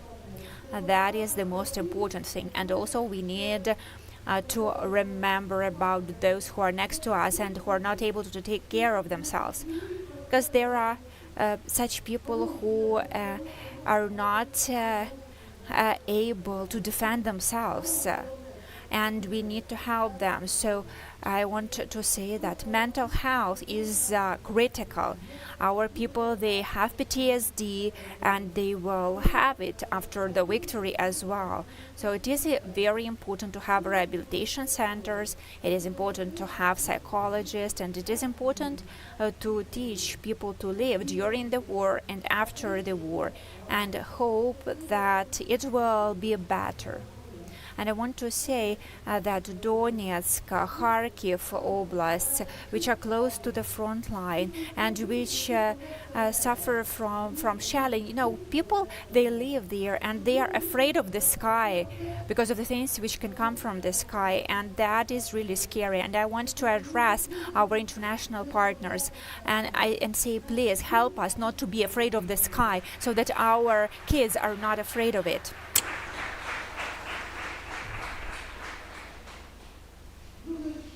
The second thing I would like to convey, we will live on, we will recover, we are Europe, and we see ourselves not elsewhere but in Europe. And the quality of the borderline communities, that's what differs us from those who are abroad and who come here to kill us, for them to understand why now we are fighting for our motherland. And the colleague mentioned that our values are not understandable for them. They don't understand why we are so resilient, so obstinate, why we are fighting, that we are so why we're so resilient? Because we love our land. Not a single person left the community. Love for that we are strong and we will remain strong. And our children, they are so talented. They are so beautiful. They can have incredible achievements globally, but make it possible for them. Show our children to the world and you will see how the country is beautiful. I also would like to ask our international partners who work with Ukraine to convey this message that Ukraine wants to recover and to rebuild ourselves even better. Our Soviet past, Soviet constructions, they used to be very not inclusive. And that is why we speak about buildings, about this main constructions, what was built in Soviet times. We have the mayor here, they mentioned that the city council is not inclusive even. So to make sure that we provide access to all the opportunities for businesses, for the social, in the social sector. There are no people who do not need equality. Everyone wants to have their voice heard. And also, women need to be not only heard, they also should make the decisions that further on will influence development of the country. And thank you. Thank you, Nadia, and definitely I will take note that there are no people who would not need equality. And we have heard today a lot of examples of how what we refer to as gender sensitive governance, how it works in actually. Maybe the term, the notion sounds quite confusing, but this is about understanding needs of everyone and the interests of everyone and coming up with the solutions that will be efficient for everyone, even in the situation of the war. We are grateful to the participants of the panel discussion for this first round, and now we are ready to hear your questions from the audience. Please bring microphones to the audience, and if you already have questions, please raise your hand and I will ask you to introduce yourself, to briefly ask questions, and if possible try to address your questions to a specific speaker. I am from Kharkiv. I have a question to Kharkiv representative, and there was a forum of volunteers, and I heard there about acoustic terror, and I understand what that is, because all the time we have explosions and sirens. What could be done about that? And a question that goes to the entire panel. We are getting ready for a recovery, and again, the war will be over and nobody will have pensions. The pension reform has been implemented for 20 years, but nobody seems to know about that. And we will need to recover all the households and the livelihood of every woman. And we say someone will help us, but we need to help ourselves. But for that sake, we need to develop some programs at the state level, because you cannot rely on NGOs. That's not right. So whether anything could be done about that, because again, being from Kharkiv, well, we work preventively. If a woman has money, they are less vulnerable, they are more resilient. Okay, we've heard your 2 questions and they are extensive, so let's hear a response. Vita, I understand that the first question was addressed to you. Yes, thank you. I will try to briefly respond. I'm happy to see fellow country person. So let's imagine that we switch off the sirens. If I may finish, well, maybe I heard your question in a bit different way, but look, our objective is to provide for sufficient air defense. Everyone is speaking about Patriot now, everybody is speaking about that, and the president and the Minister for Foreign Affairs yesterday attended NATO summit, and he was speaking about 6 units, our partners have 100, but that's not only about Patriot. There are IRIS-T, NASAMS, other systems. There are Ukrainian producers who are already in Kharkiv region, who have come there. I cannot disclose this information. I'm not a representative of the Ministry of Defense, but what Ukraine is producing, that's already working to protect the skies in Kharkiv region. And we are grateful to air defense systems that have downed the aircrafts that actually then down bombs on us. So we keep working to further protect the skies, as mentioned by colleagues, and that's relevant not only for Kharkiv. For employment and economic aspects, I mentioned that briefly. That's critical. And if you know examples of men and women, people with certain specific needs, now, by the way, the Social Committee is developing a draft law on employment for people with special needs and increasing the quota for the economy. And you know that there are businesses who try to be blind, who are blind to these people, and those who should be open. Employment centers. So actually all the people who have come to us, they are recruited within the period from 1 to 7 days. And it's not that there is no problem there. There are communication problems, and in Kharkiv, where the center visited Korobochkina, Izum, some smaller settlements where there are just 43 households, and they already have received jobs and they're working. And the pension reform.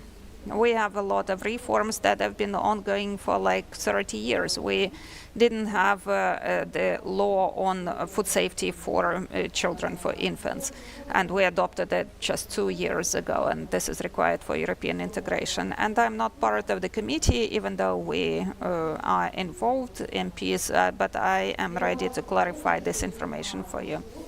I mean, I don't see problems in our region that would be specifically about finding jobs or people who need jobs. I am so sorry, but being a moderator, well, we need to let Ivan go. I would like to ask this question, whether you have questions to Ivan. If there are no questions to Ivan, let me ask a question to him.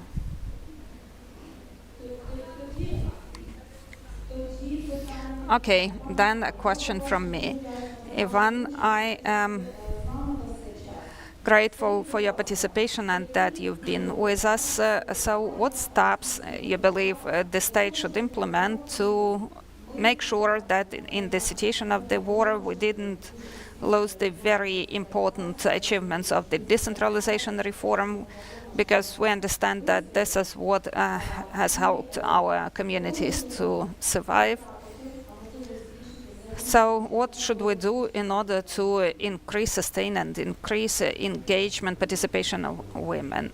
I believe we don't have problems about women's participation in political life, because if I consider the gender composition of those meetings, daily meetings, sessions that we have, well, everything is okay. Competent, qualified women definitely prevail in this team that administers Zaporizhia region. Speaking about local governance, well, I also believe that now there is no issue.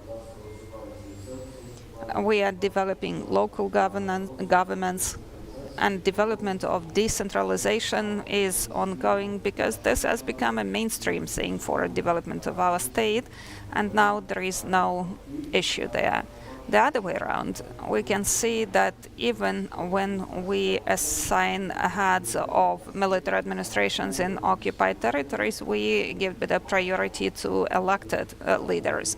As we could see, based on the example of my colleague from the Vovchansk, who is from Molochansk community, who is in the panel. And we believe that these people should be leaders of local administrations, because they know best the problems and the citizens, and they are ready to serve their community. Thank you. I only have to say that no matter when the first election happens after the war, definitely there will be a quota so that more women were elected in Ukraine, and thank you, Ivan, so much. And now, going back to the previous discussion, Irina, you also wanted to comment. I wanted to say that if we speak about recovery of territories in Zaporizhia region, our colleagues, community leaders, all of us understand that Zaporizhia region and the communities will definitely transform after the war, because there are some communities that were fully destroyed. And before the war, in some settlements, quite a lot of houses were empty. And now, seeing the occupation of Robotyne and Prokopivka, where we see that everything was destroyed there, we understand that rebuilding like 50% of buildings in every settlement hardly makes any sense. So at the state level and at the local level, we need to convey this message that it would make sense to build one settlement with proper infrastructure, then try and recover every settlement, rebuild the buildings that people had. Second, speaking about opportunities, I don't agree that we need to look for favor from our citizens who went abroad to motivate them to come back to Ukraine. This is my personal opinion. I believe that we need to make sure that we rebuild Ukraine for those people who are living here now. And we understand the capacity of our country, the budget, local budgets. We understand that all of that is limited. And that is why all of us here, we need to consolidate. I mean that now we already convey this message to our people, we bring them together in different formats, and we try to show all those opportunities that we have. At the level of state programs for business development, now it's possible to register your business in DIA. Now there are a lot of international programs that support development of own businesses. So now our task would be to show it to our people that this is what is in place and what's working. And now we participate in a project on strategic communication, and we are developing a mechanism of bringing together those people who have left and those who have stayed, because collaboration, that's an issue. We are looking for some things in common. So hoping that, well, I also fled with just one backpack, and hoping that everybody will come and bring us everything. Well, we shouldn't do that. Everyone needs to participate and be engaged, and every household, the more opportunities they have to recover based on internal household resources, the better. And there are categories like poorer people, but above all, we need to be self-reliant.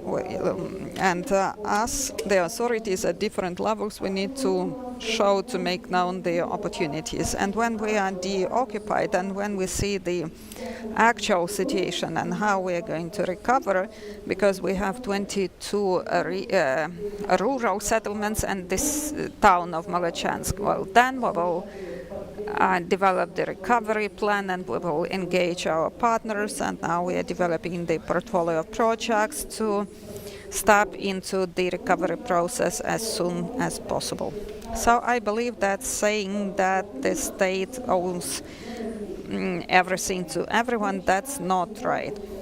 Because today in Ukraine we have already created this certain dependency on state support, and I believe it's wrong. We also showed that, demonstrate that abroad, but that's wrong. Every household, every person needs to be self-reliant above all.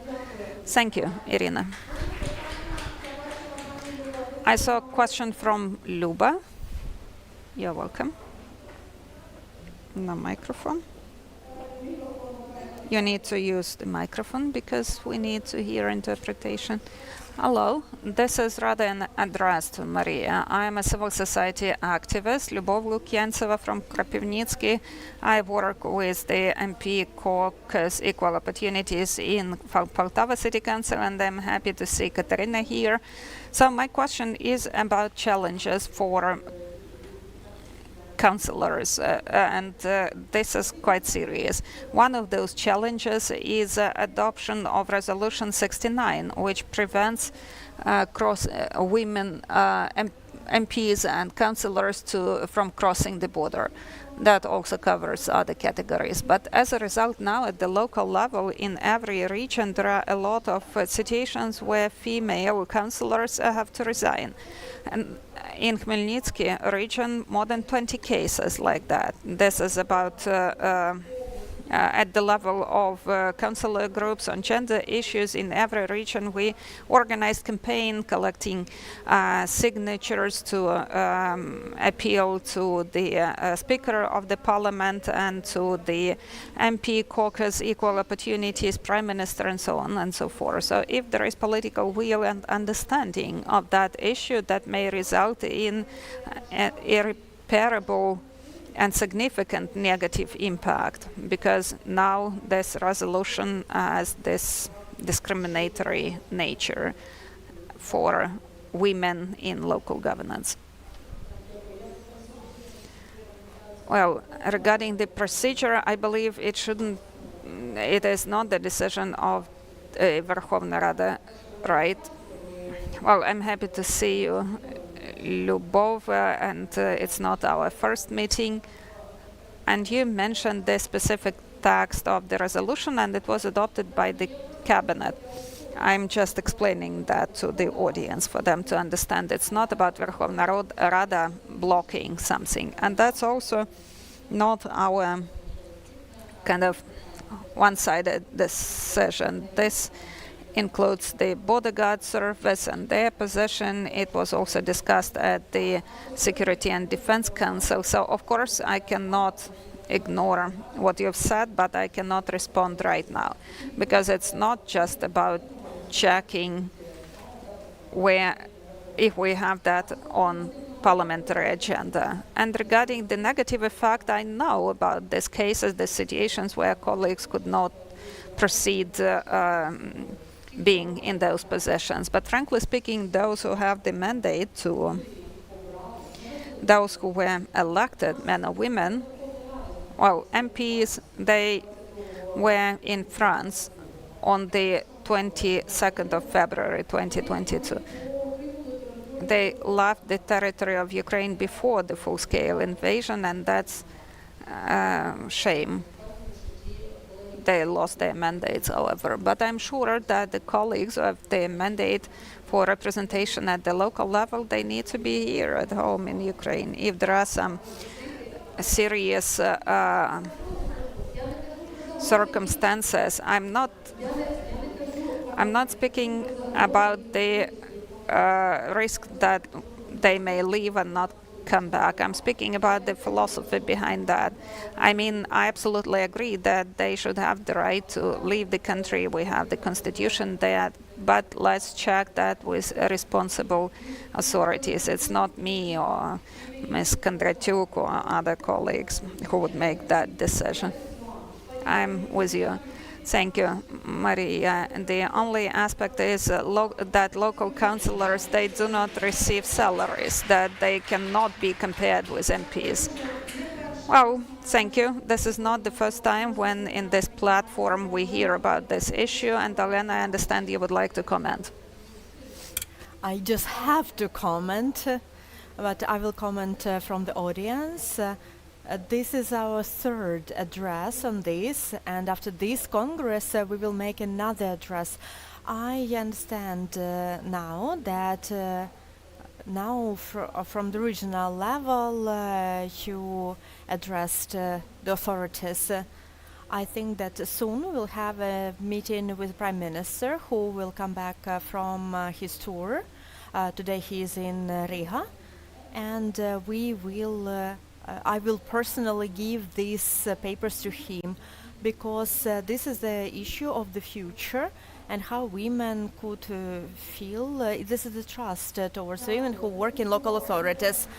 Thank you very much.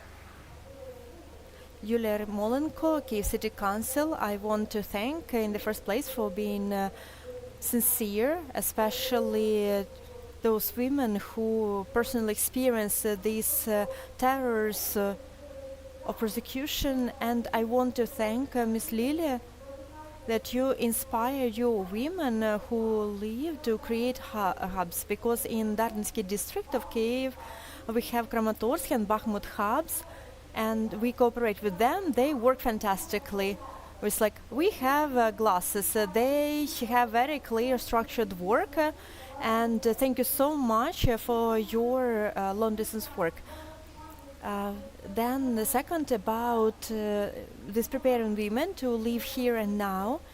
They help people who stayed, but we have the program of initiatives, mentorship program to teach to get grants and create workplaces in Kyiv. And yes, when we have personal meetings, we organize events.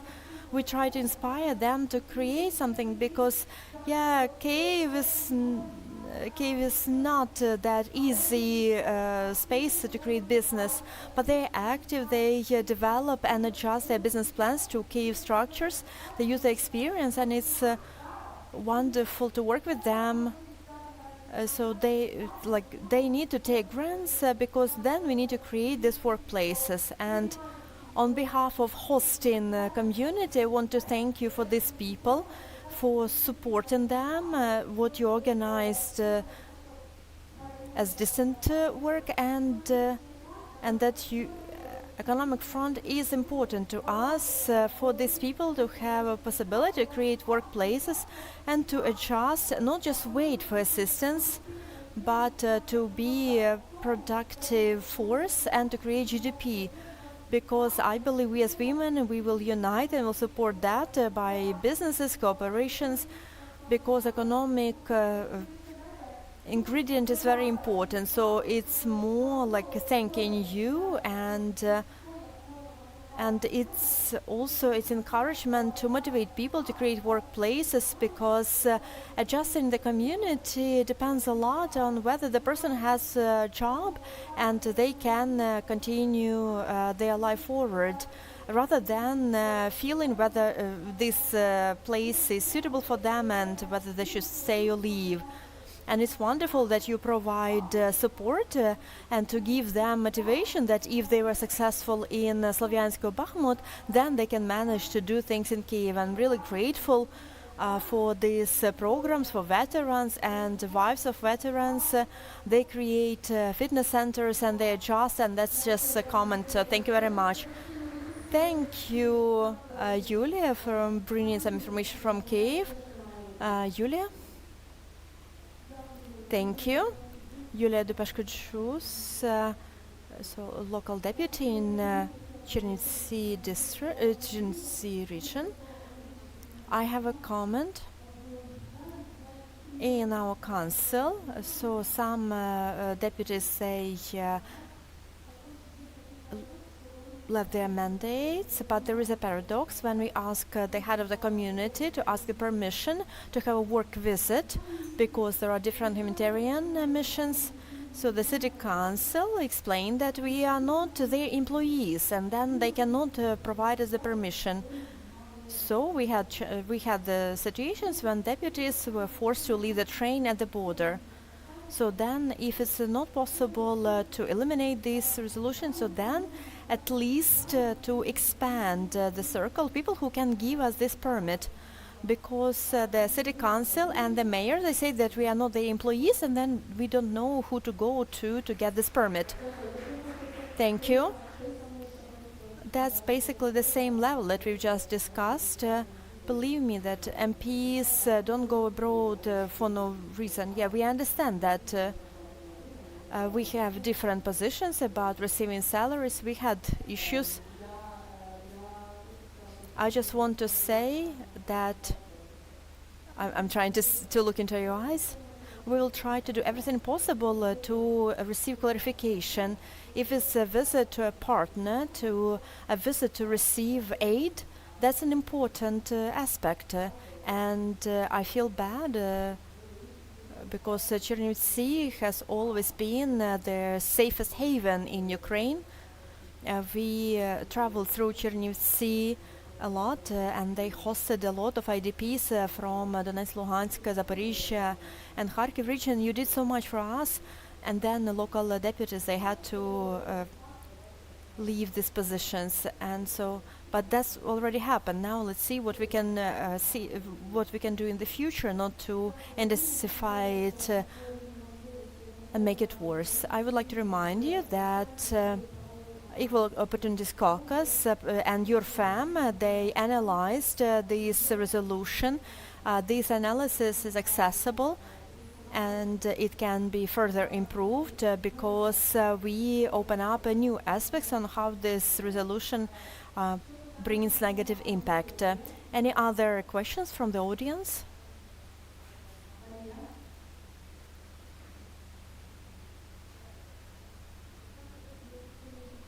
I will start not just with a question, because to sum up the topic, and a few questions have been asked. We just need to make one change. This resolution has to be changed, and we need to have political will. And for a year, we've just been addressing this issue, and we want to be heard, because everything that we've achieved over the years about engaging women into political life, unfortunately, next elections, women will not run. And it will lead to really serious consequences. So here we are not talking about leaving or not leaving. We are talking about violating the rights, and we need to protect this all together. And we understand where the key lies to the solution, and we just ask you to speak up so that the decision is made. And thank you, Ms. Olena. So at least one more brick to these doors to be open. First of all, I would like to thank you. I want to thank Kharkiv region. We really hope that you could come, and especially these difficult times. And I have a feeling that we are like relatives with Ms. Zolkin. Since 2014, we've been fighting together. But I genuinely thank you, and I want to express my admiration, all of you, and we want to organize these events for you.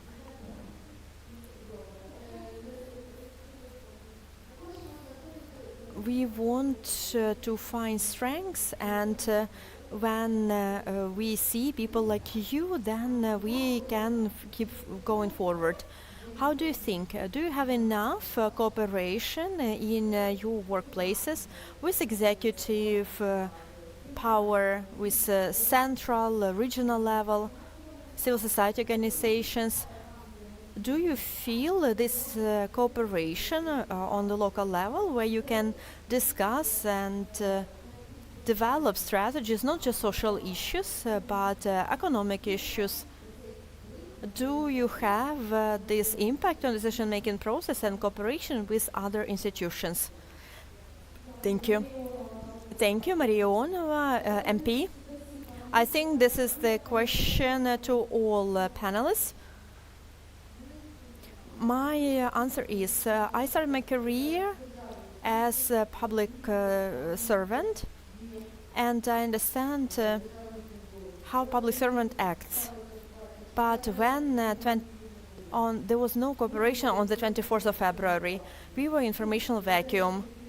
We were waiting for clear instructions, but we got nothing. And then you just make a decision, and then you take responsibility for this decision. Now, we have a vertical of the authority. We can feel that, but we feel the pressure of authorities towards local level. We just want to be listened to more, but not under martial law. This model doesn't always work. But after the war, I want us to have a chance to suggest how we want to develop our community. I don't want to be limited in our actions. I think that cooperation depends a lot on people who want to cooperate and who is looking for dialogue. Maybe my opinion is subjective. If I need to open some door, I will be knocking on that door. I have no chance. I find the contact and I try to get to this contact and to build a dialogue. It exists. And I don't see a situation where we cannot deliver some of our opinions. But I would like to say one thing. When we talk about reforms, it's very important for these reforms not to stop. And what the colleague mentioned, I also feel that decentralization should be supported. It's important for it to work. And this necessary big part of the reform of local authorities, I need to scream about it. We cannot wait for the victory. We need to do it now. We are not able, we are not competitive on tariffs. We want managers. We want new structures. We understand how it works in business. We all understand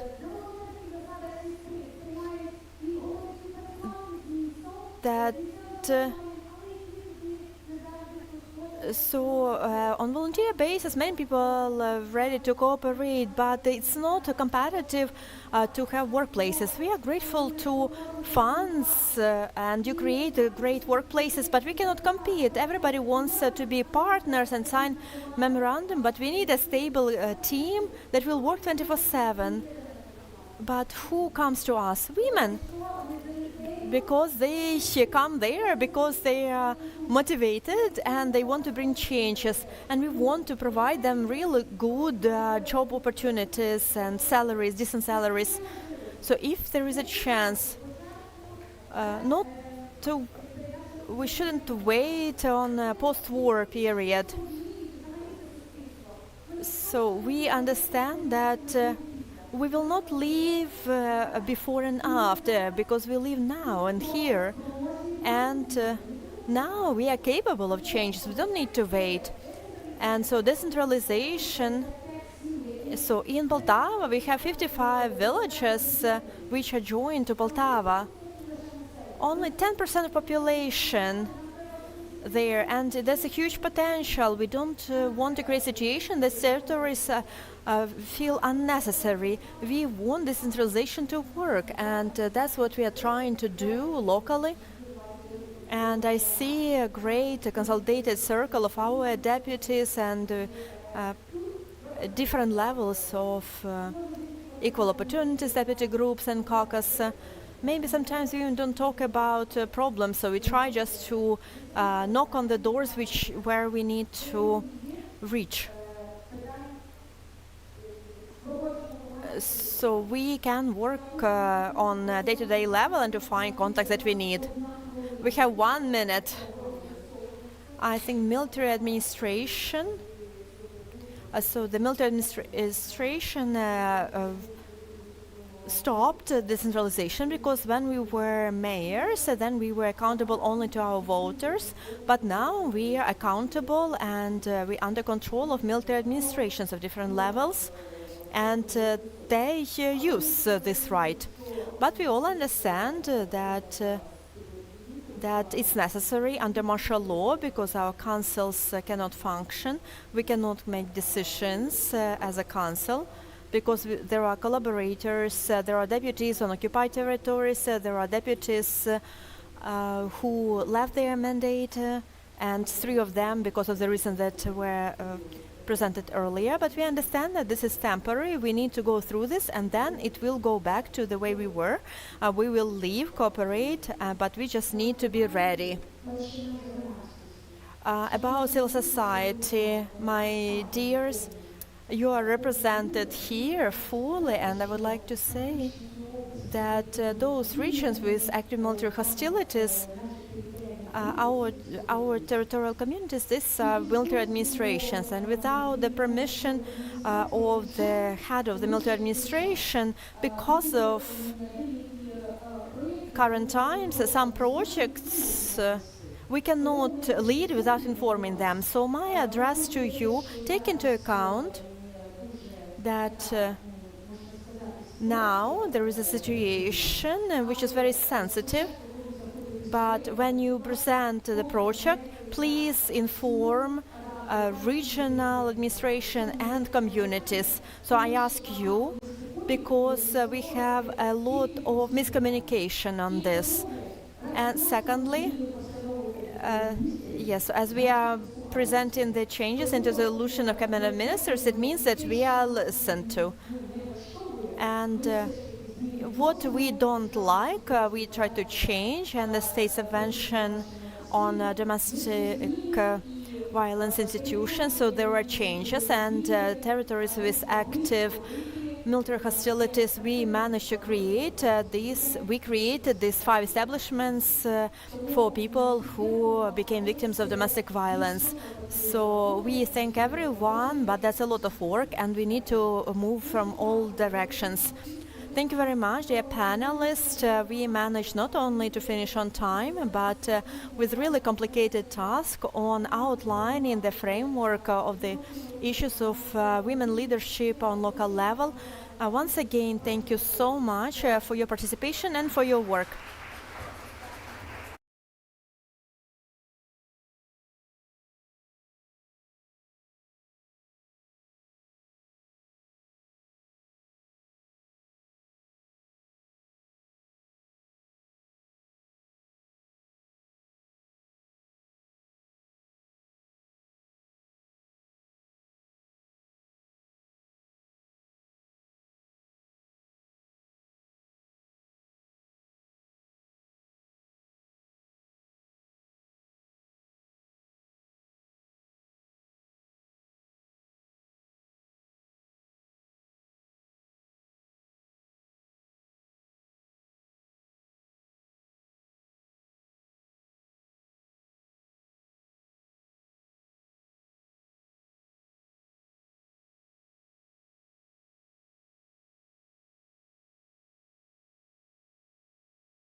a person who, as we say, and we do believe, who's changing the world for the better.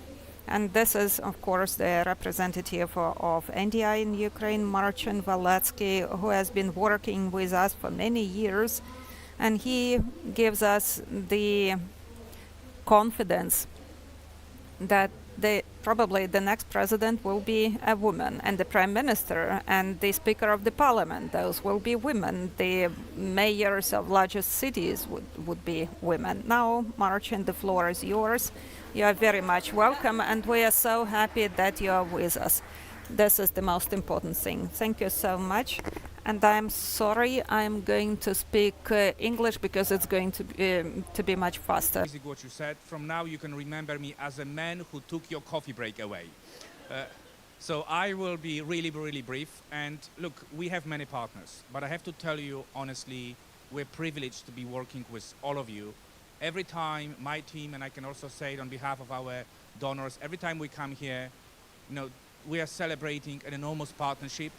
And I was just thinking, the word energy mentioned so many times today in the morning panel, in the opening remarks.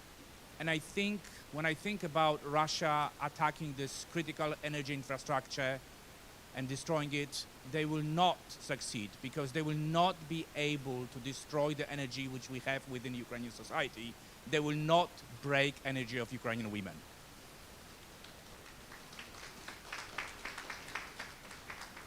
I also want to mention, indeed, I was from the very beginning with Ukrainian Women Congress. I was from the very beginning with the Polish Women Congress. And I want to tell you why I think this initiative is so unique and so important. Because this is truly the only initiative which unites all the political forces, all the ideas, all the different groups. And it's an idea which is built on unity and on solidarity. And for that, I am really grateful. When I look at this room, when I look at the friends from Ukrainian Women Fund, Natalia from Ukrainian Women, UN Women, when I look at all the moderators, this is a platform where we all come together to fight for the most important issue. But also, Olena mentioned our surveys. Yes, 80% of Ukrainians want to see more women in leadership positions. But our survey is also showing that we have many marathons ahead of us. In terms of Euro-Atlantic integration, it's going to be a long marathon. In terms of reconstruction, winning the war. And I have to tell you, Olena, you're right. We don't want to compare, men and women, who is better. But I have to tell you, women are running this marathon smarter. Why? Because when I work with many politicians, they're thinking about how to arrive at the finish line first. Women, when they're running marathon, are thinking how to make sure that Team Ukraine wins. And I really want you to have the spirit of thinking about the marathon, which is going to be difficult. You should be getting, like Olena, good running shoes. But please run together and support each other. And also, Olena, I really want to thank you and Masha. Indeed, one of the things which I also seen is empathy, which you are showing to many of your colleagues. There are moments when I'm down. Olena is coming to me, indeed, holding my hand and saying, Marcin, you can change the world. And it's very important to recognize, and this is also what our research is showing, many of your male colleagues are getting tired, are getting frustrated, are losing the hope. And those are the moments where, this women empathy and support is very much needed. So you are supporting yourself, but you're also supporting your colleagues. And a third very important point, ambassadors mentioned this on a number of accounts. The first and the most important chapter for European integration is the chapter which deals with fundamentals. Democratic, inclusive politics. I hope that the campaign which we're starting today with acting mayor of Poltava, that we will indeed see at least 50% of mayors of major cities in the next elections. And we're going to work hard to make it happen. But I also promise you, Olena, I said I will stay in Ukraine as long as Ukraine does not join EU. I want to see key decision makers, Prime Minister and Speaker of the Parliament, women representing Ukraine. Because if you look at what is happening on another side, it's Roberta Metsola and Ursula von der Leyen. Europe is about women leadership, and Ukraine should also take its chance. And the final point for NDI, it's very important, history. we are in Poltava, and this is a personal joke. You know, if 300 years ago the outcome of the battle would be different, we would not have a problem with Russia. We have what we have. You know, Poland would benefit, Sweden would benefit, Ukraine would benefit. You know, but you know, history is very important. You know, we keep telling about militarization of politics, muscularization of politics. Unfortunately, in most of the conflict and post-conflict countries, history became mostly his story. NDI is working really hard through a number of publications like She Did It, She is Fighting, to make sure that Ukrainian victory is her story. And I want to encourage all of you, it should be her story, but it's also your story. So please stay in touch with us. We want to support you. Please also promote your work. Our research is showing that unfortunately, when it comes to recognition of a wonderful women who are part of this victory, it's still a lot to be done. Just to give you one figure, 89% of Ukrainians do not know who was the first Nobel Prize winner for Ukraine, do not know Alexandra Matvichuk. And when we look at the name recognition of women leaders in Ukraine, unfortunately, it's much, much below the men. So let's make sure that this fight for victory is not just his story, it is also your story, it's her story. Thank you very much indeed. Thank you so much. Дякуємо. Дякуємо. Так. We always ready. Так. Шановні друзі, ми переходимо. And dear friends, we proceed with the second panel discussion. It is very important for us, and I'm happy to pass the floor for moderation to our partners. And this is not the first year that we've been working with them, especially in the framework of the Regional Congress. Natalia Karbovska, Strategic Director of Ukrainian Women's Fund, and then you will proceed moderating the event. Thank you so much, and hello, dear colleagues. You know, I believe that after Marchin's inspiring address, definitely I shouldn't keep convincing you that it's so important to support and promote women. So at this section, we are going to speak about how we do that in a more efficient way. We are going to speak about experience of NGOs, women's NGOs, who work 24/7 in the communities, in regional centers, at the national level, to make sure that we cure women's wounds,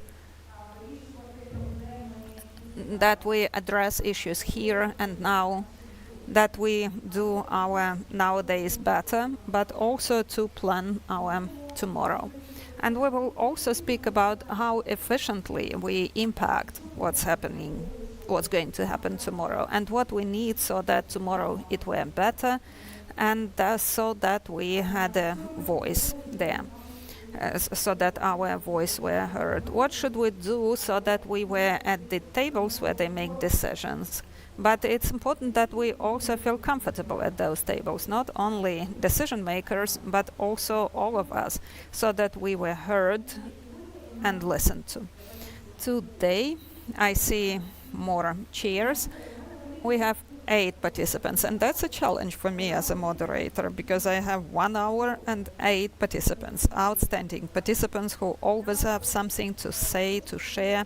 So without further ado, I'm inviting them.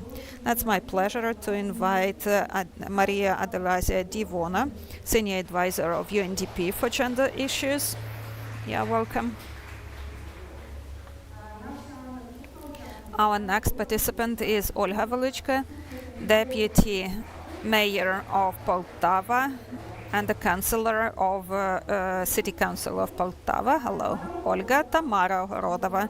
She is chairperson of the board of Zaporizhia Charitable Foundation Unity for the Future. Welcome.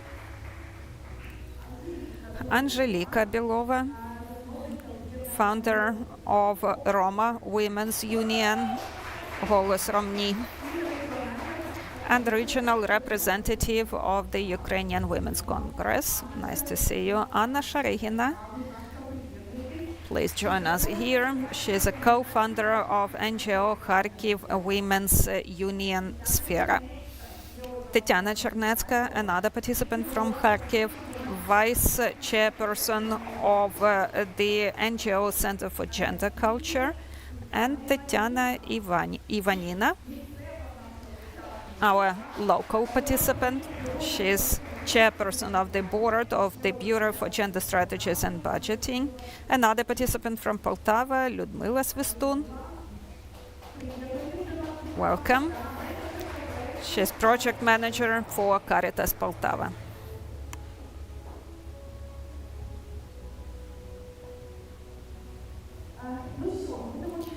Okay, then I believe that we can start here, and let me tell dear panelists in advance that again we have just 1 hour, 8 participants, and I ask you, so we have several important aspects that I plan to cover today, and I would like us to organize this discussion and to divide that into 2 thematic blocks.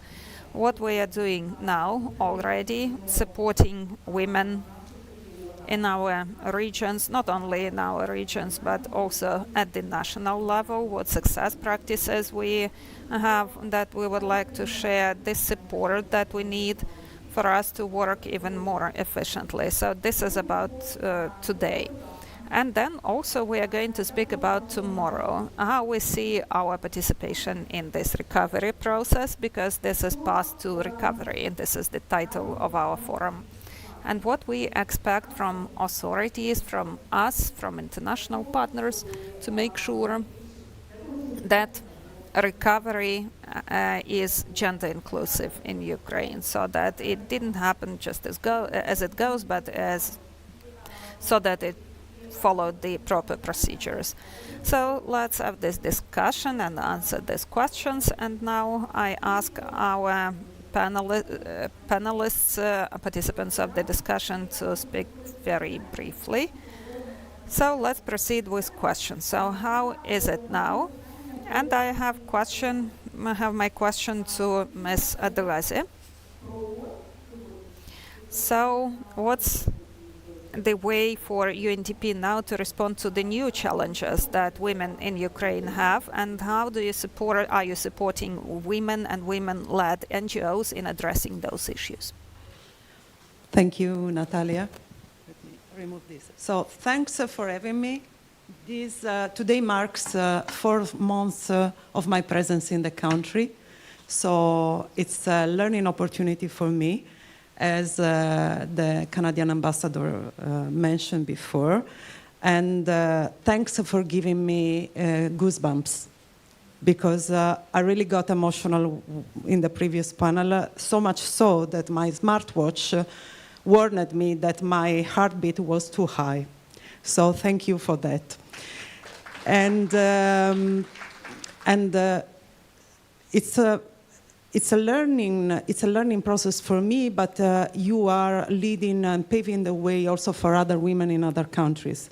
And I'm sure that you know that. Just the other day, when the organization came out with my picture promoting this event, I received a call from a colleague from another country office where I used to work a few years ago. And she asked me, how are you doing that? How are you doing that? How UNDP is promoting that? And I say, actually, we are only supporting them. They are doing all on their own. So there is a lot to learn from them, not from the UNDP country office. But having said that, the UNDP country office is putting at the core of our programming gender equality and women empowerment. We are doing it through 3 main portfolios. The democratic governance, energy and environment, and recovery and development. And all these 3 portfolios are led by a people-centered approach, and are developed with the support of a civil society organization in line with the government requests and guidelines. And in doing so, we are engaging 230 CSO on the ground. Much of our support goes also to women's rights organizations. we are here to support the Ukrainian Women's Congress in this regard. We need to work more on the gender perspective in our activities. Most of the time, I don't want to say that we disregarded the gender equality in our project, but the crisis situation required us to react immediately, and so you don't have enough time to keep into consideration all the variables. This is changing right now because we understand that there is not going to be any reconstruction and rebuilding without a women perspective on the table, and this is what we are committed to do from now on. I stop here. Thank you very much. Дуже дякую, Долань. Thank you so much. And 230 NGOs, that's quite significant. So I wonder how many are women-led. And I believe that you have the statistics, so maybe later on we can discuss the proportion of women-led organizations. And I invite representatives of women-led NGOs who are here to use these opportunities of breaks and lunch break to approach us to present, to pitch your activities. Please approach our colleagues from various UN agencies, because I believe that this is very helpful for the organizations and for keeping you informed. The next speaker is going to be Olga Velichka, Deputy City Head of Poltava. So we have heard about the acting mayor that a lot of new challenges have now appeared in the city, and Poltava has become home for IDPs and for reallocated businesses. And Olena asked the question about the programs that are being implemented,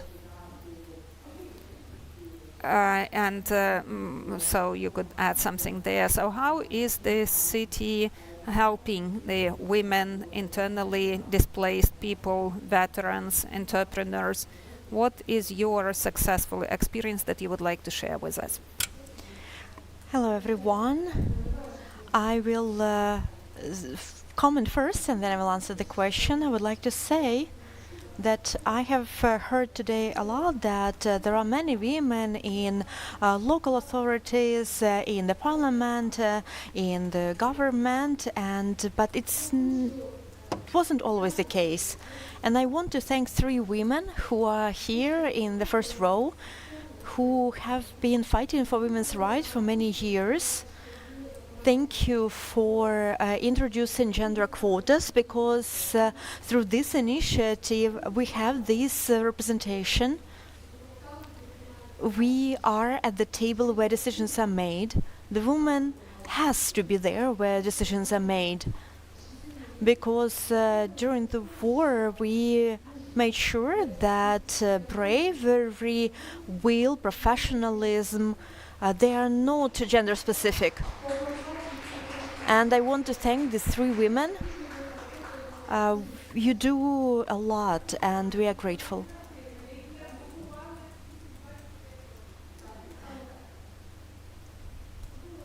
About your question, Poltava region, of course, hosted a lot of people from the regions, from where people were running from the war. More than 350,000 people went through Poltava region. We have officially registered 55,000 IDPs, and this is every 3rd citizen of Poltava. And the majority of these are women and children. We understand that this is a big responsibility and challenge, and we do everything possible for them to feel as comfortable as possible, and for them to be provided with everything necessary, social benefits, covered with state and local programs, on employment, for example. But we came to conclusion, and when I mean we, people who work in social area, Ministry of Social Policy, that there are many issues cannot be resolved only by money. When families lost a daughter or son, even if you pay a lot of money, we cannot resolve that. When the person went through violence, money will not help. When the person came back from the war, having seen terrible pictures when they lost their home and the sense of their life. So now we are focusing with our partners on creating new, inclusive, gender-oriented services and opening accessible spaces.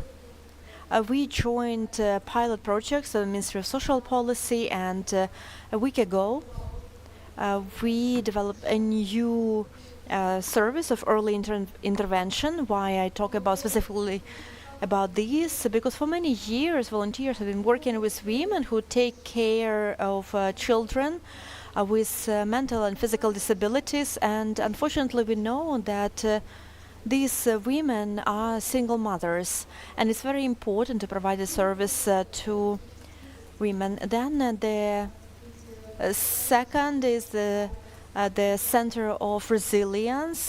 This is Caritas partnership, and we are grateful because reconstruction of the country is impossible without recovering of people first. People will not be happy to see new bridges or new buildings if they are depressed, if they cannot sleep at night, if they lost the sense of life. So then, of course, these resilience centers, they will help with mental recovery for people. So we are grateful to our partners, and I'm sure that partners will talk more about this initiative. Of course, we have to mention the services for veterans, male and female, and soon we will have a veteran hub space open for resocialization and adaptation of veterans to civilian life. We have voucher support program for veteran initiatives, and it makes me happy that many women applied for this voucher support. The day before yesterday, I was a member of the competition of the developers of drones, and I was pleasantly surprised that two women applied on production freight drones and kamikaze drones, and it's great that during the war women learn new skills, develop their competences, and now they are good at some areas which were predominantly male before. So that's in short of what's happening. And I would like to add that we have a huge issue in our community. So I would like to address our donors. Thank you very much for your support. But there are many people who came here, they lost their homes forever. And social housing is a huge issue. We will not be able to manage it on our own. So we ask you to support us in this regard. And we want these people from Luhansk and Donetsk, from Mariupol, like my relatives, we want Poltava to become their new home. Thank you very much, Ms. Olga. It's impressive how many programs you have here in Poltava, and I hope that civil society organizations, including women organizations, are engaged in development and implementation of these programs. And I think that the huge potential of civil society organizations on local level, that's about sharing and spreading information about these programs. Because other regions show that if there is cooperation about informing this program, that's very important. So I encourage all civil society organizations to share information so that as many women as possible to have information about these programs and can use the services. We talked a lot about the big number of IDPs. The majority of them are women. And I have to say from my personal experience, I had an experience of being an IDP at the beginning of the invasion. And I saw with my own eyes which economic challenges women face. I lived in one of the cities in western Ukraine, in the house with 4 families, and I was the only one woman who still had a job. And we had a common fridge in this house, a tiny fridge like in a hotel room. And when we all came, we had some serious conversations about the space in the fridge, because there was not enough space in the fridge. But a month later, I noticed that as I kept working, I had space, more and more space in the fridge for my food. So I asked other women why, because they were out of money. They had no job. And of course, there are many organizations who work on solving this issue, but this issue is ever present, and it is extremely acute, especially for IDP women. So now I have a question to Ms. Tamara Horodova. We talk about the challenges for women, including economic challenges.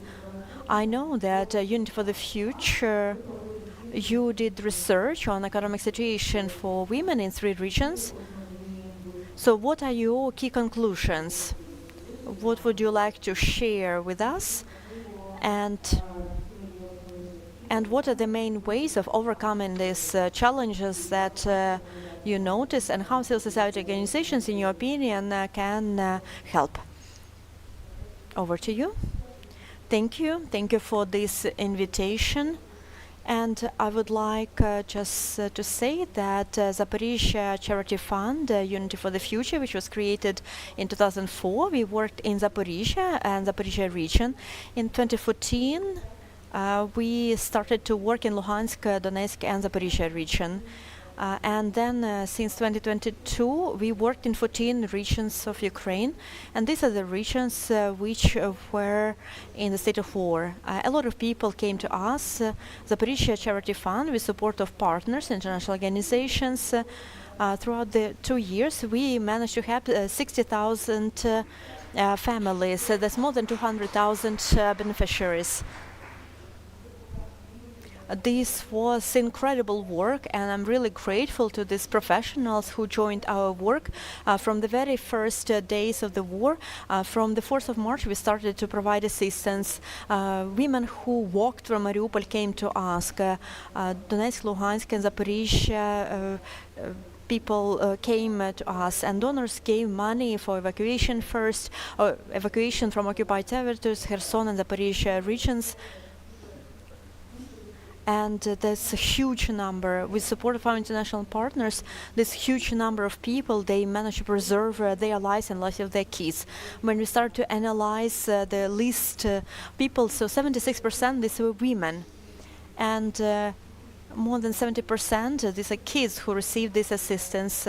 These are our Ukrainian kids who were supported through support of so many countries that send us funds through different international organizations. And when we started to work with a humanitarian fund for Ukraine, and we started to have monitoring a survey, we found out that many women now, and these not women who were not in vulnerable groups or some special groups, but now just a woman or a successful woman became vulnerable group. So this woman used to have a job or business, they were leaders, but when the war started, when kindergartens closed down, when schools closed down, or they were online, so you understand that women had to stay at home with constant air raids. They could not continue working where they used to work, and they lost their jobs. And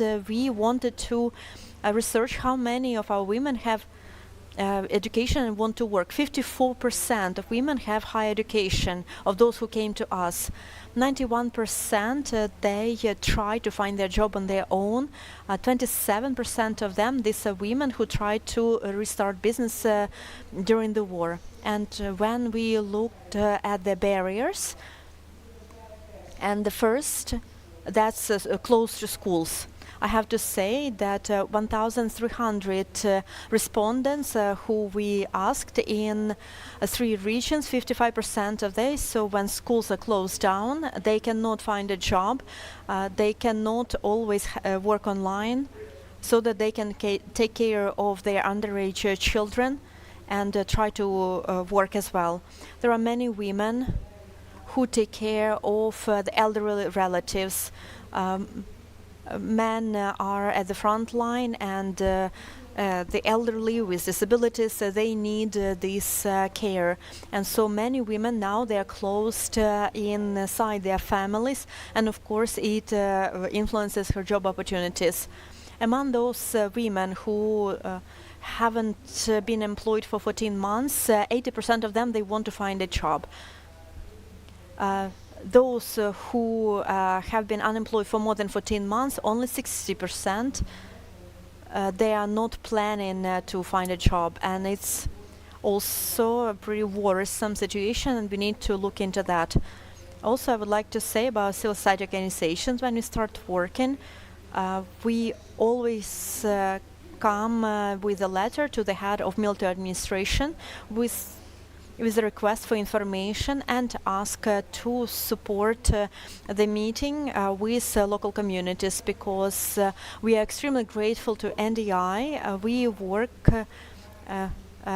work with local communities for 6 years with support of UN Women in our 3 regions, and it's not only Irina Lipka is here in this room, Svetlana Nesterenko, who in Roziv community who had extreme difficulties to leave occupied territories. Natalia Musiyenko, the head of Viljane community. So the community is under shelling, but they keep working. And these heads of communities who created deputy groups of equal opportunities, who help women unite, become leaders in their communities. And all these plans were created with their support. So I'm extremely grateful to all of you that we have a chance to have forum like this for women put on not only 50% of the burden, but 70% of burden of the family, of the country is on their shoulders. So we assist the front. We support, we provide moral support, and I'm extremely grateful to our female MPs who are present here, who support this women movement in the country. Thank you. When you were saying you build a bridge towards our next topic about reconstruction and recovery, that infrastructure is important, that you mentioned kindergartens, and we can note it down as the first recommendation from us, which infrastructure is necessary, how important it is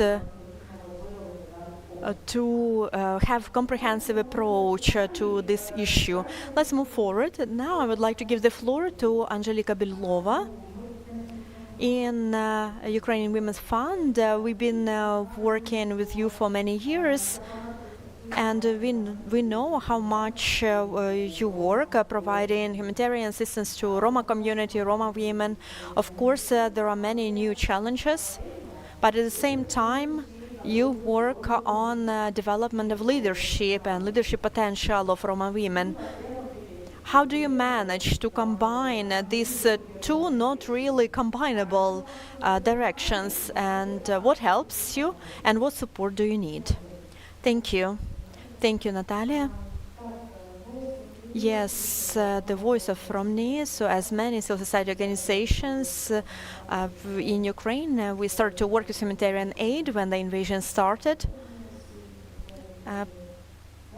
And our target audience, these vulnerable Roma families, and their vulnerability only deepened with the war. We provide different types of humanitarian assistance, including the targeted financial support. According to our report, 44,000 people received our assistance, and over 2 years, that's more than 60,000 people. But at the same time, we understand that humanitarian aid it cannot give us long-term results. So our organization has the approach of combining components of development of economic capability and increasing economic capacity on creating means of making a living and together with humanitarian assistance. And I always emphasize how important it is to combine these both approaches because we cannot offer an extremely vulnerable woman. We cannot offer this woman to go through business training if they need to feed their child with water with sugar because that's the only thing they can afford. And humanitarian organizations are now switching to new priorities. They provide less assistance in humanitarian response. And after our victory, they will leave Ukraine. So it is also important to assist the most vulnerable people to restore, to start businesses, to learn new skills, to find new jobs, and to strengthen their economic capacity. But it is impossible just with our organization. We need more leaders, we need more voices, we need more partnership, we need networking, and we need bigger scale cooperation with authorities on local, regional, national level, and more stakeholders who would hear the names, the voices of Roma women, and who would understand context, and who would include these needs and respond to their needs into their plans. And for that reason, we prioritize development of leadership. We understand from our experience that to develop women organization local level is very difficult because we are from Zaporizhia, and we understand what it means when at first you have no skills for grant writings, you don't have finances and all the patriarchal barriers. We understand we need solidarity, common mutual support, resources for education, for institutional capacity building, and providing platforms for advocacy on different levels. And that's what we managed to achieve 4 years of our activity with your support, with support of Ukrainian Women's Congress, Ukrainian Women's Fund, UN Women, Peace and Humanitarian Fund, international organizations, Oxfam, the Peace Corps, and many others. And now we are working on sustainability of the programs of support and leadership, and we are open to long-term partnership. And when I had my interview with UN Women on the Commission of the Condition of Women, I am dreaming of networking.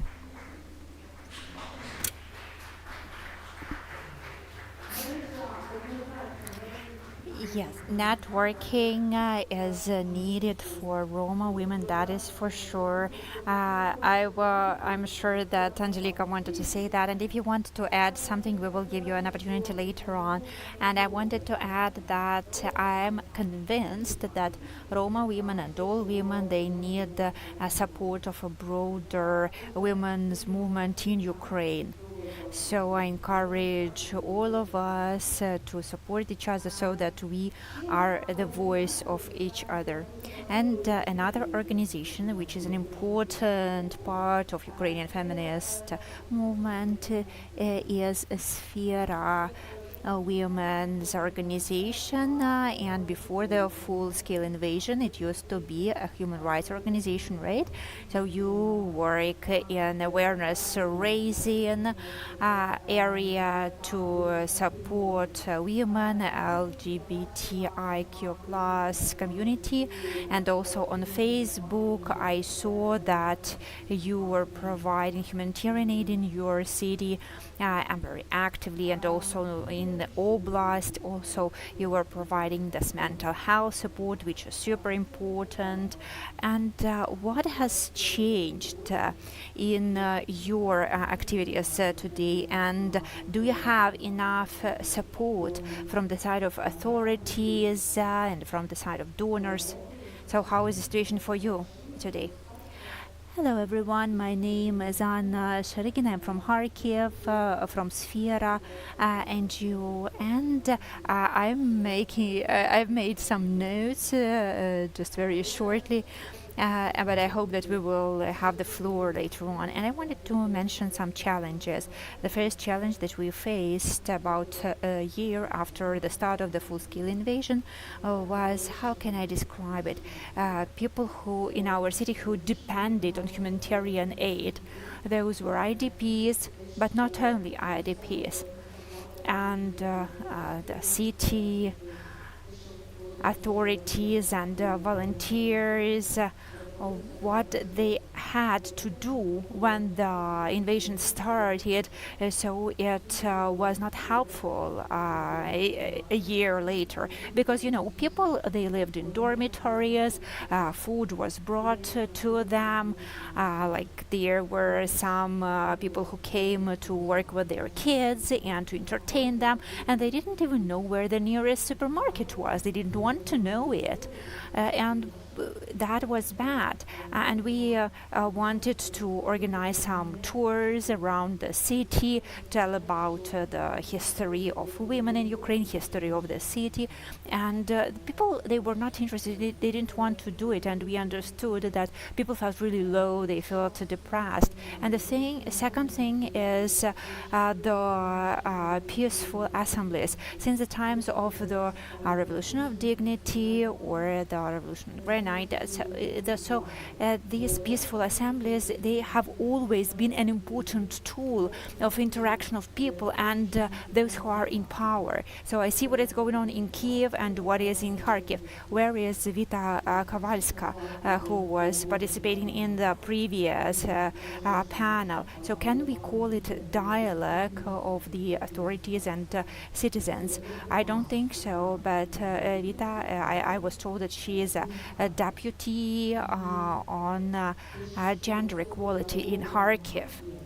And the fact that we do not have this dialogue, we don't have it, for me it is evident.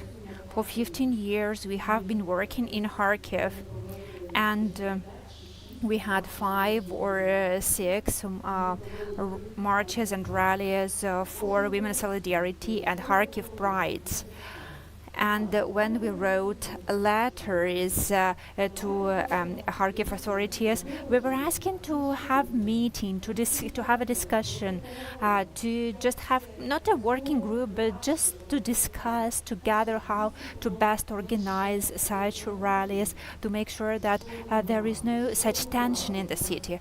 But not once, never ever, we were proposed any meeting, any session, or at least a secretary to support us from the local authorities. The situation with the military administration now is a bit different, and I have to say that Kharkiv police, as the government institution, and that Alona, she used to be head of Kharkiv patrol police.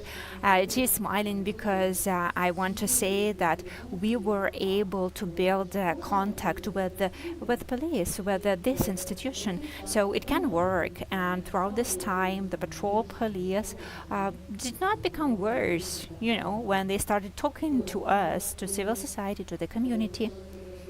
And I started talking about a peaceful assembly, and I wanted to say that we used to have different tools to have dialogue with the authorities. And now, yes, some things are dangerous, but for example, like public hearings, they could be done. We could find maybe metro stations, some underground stations, some like we have schools in the underground, so possibilities could be found, options could be found if the city authorities wanted to have such public hearings, but we do not have this tool now, and the city authorities, they continue to just show something instead of actually doing something. But they are not here, so I'm aware of this. I just wanted to say that Ms. Kowalska, she is head of the Oblast administration, not city administration. Yes, right. And I wanted to say that you, in your speech, I heard that there is light at the end of the tunnel, and your experience of working with police shows that there are models which can be used, but you need to continue the advocacy. Yes, I know that this experience is positive, really, but when we are talking about our positive experiences, that we have school in the underground for 500 children, while there are 7,000 school children who 700,000 those who need it, that would not be a solution, really. But of course, we need to talk about positive experience as well, because otherwise we would not be able to go on. Thank you, Anna. Thank you for doing your work, and thank you for your advocacy.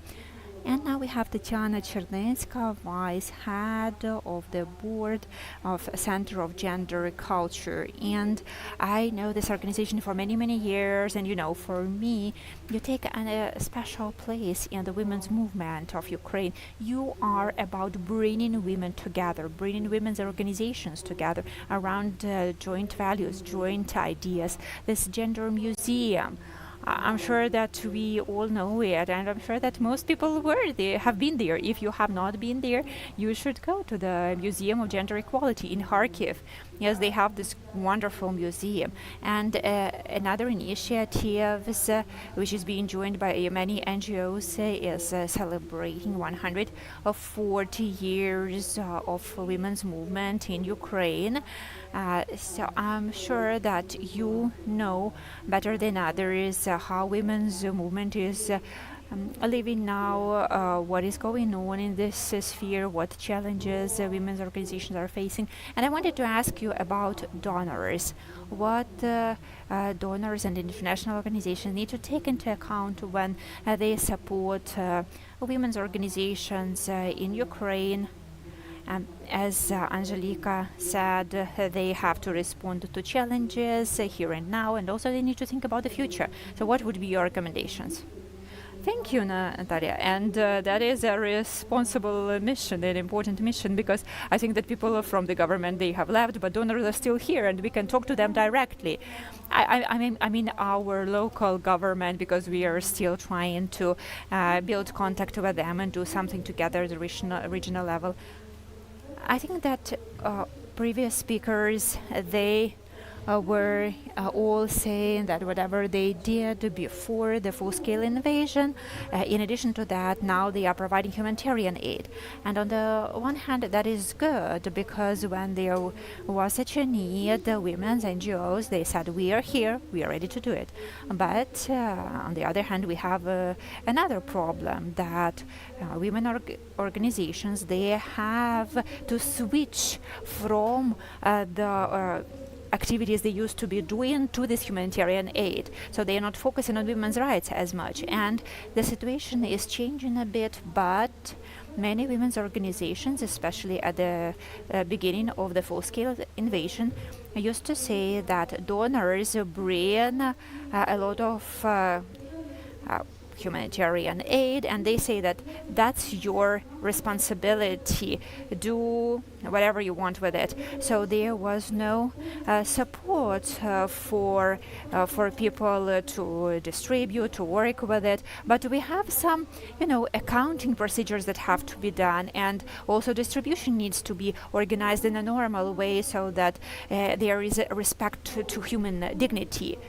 So a lot of women's organizations, they just didn't want to do it, because this is an additional burden for them. And we all understand that people who work in international organizations, they get their salaries. They do not they are not just volunteers, but people think that women's organizations, they can just be volunteers, they don't need to be paid. And of course, we do a lot of things as volunteers, but we want to be seen as partners, not just as people who have this idea, and for this idea, they can do anything without any kind of reimbursement. And I want to say that now many civil society organizations, they have to do this short-term projects, like 3 months project, 6 months project. 1 year project is considered to be a big project now, but it leads to a situation when you have to spend a lot of time preparing grant proposals, looking for funding, and you do not have so much time to focus actually on your activities.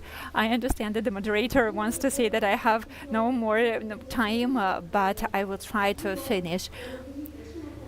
It is important to understand that if we want our women's movement to become more professional, we need to treat people as professionals who work, and they need to earn money for their work. So all these things such as overhead costs and mental health support, they are important, because people who work in this sphere, they have this huge burnout, and that is how it is.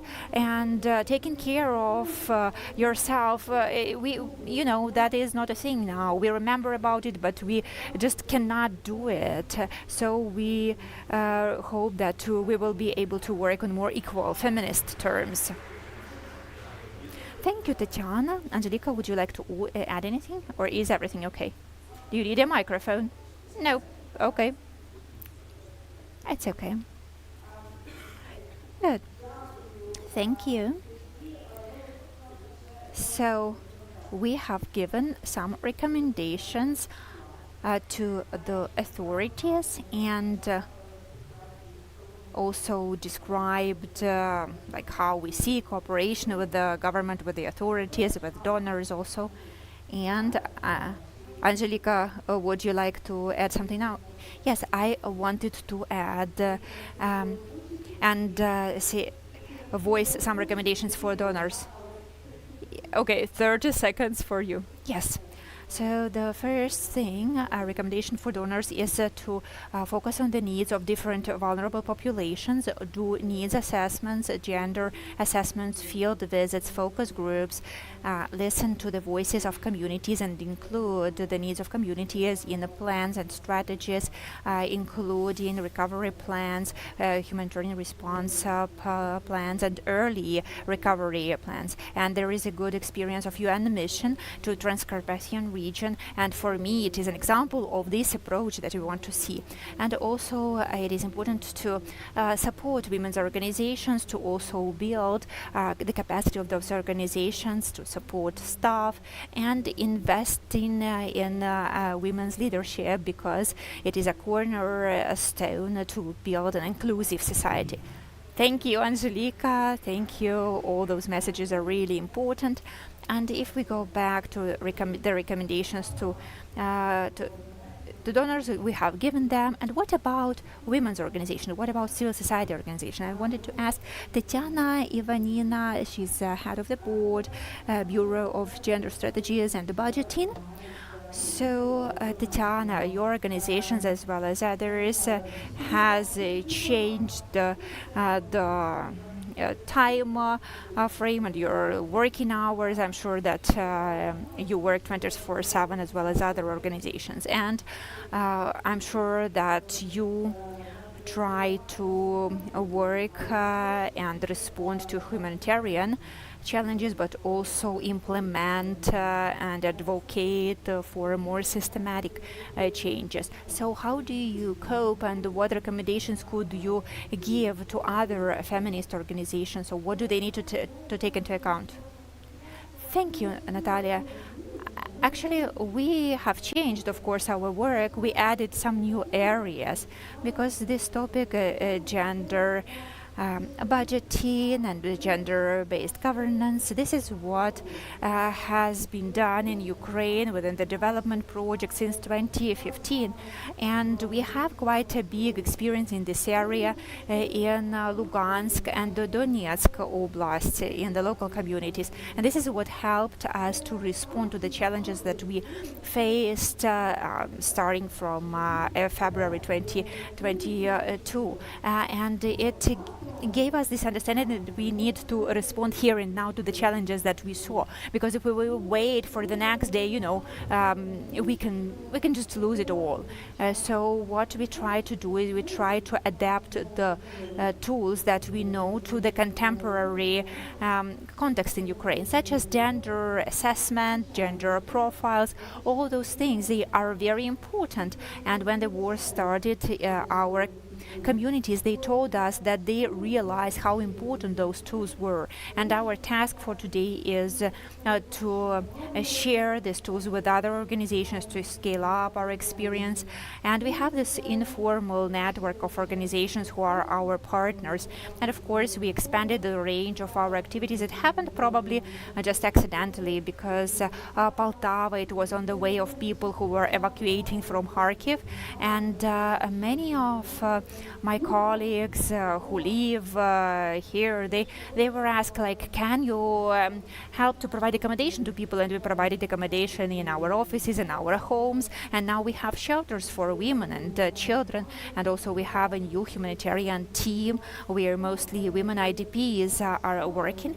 And Tamara said how difficult it is for women IDPs and other women to work without the support. And I want to say that only 2 women from our shelters, they were able to make sure that their kids, they go to local kindergarten. So we tried to look for tools which would be working, and I'm really grateful to our donors for the flexible options they provided to us. For example, vouchers to private kindergartens for 3 months, for example, so that women could focus on their jobs, and also some vouchers for healthcare, also vouchers for food products, etc.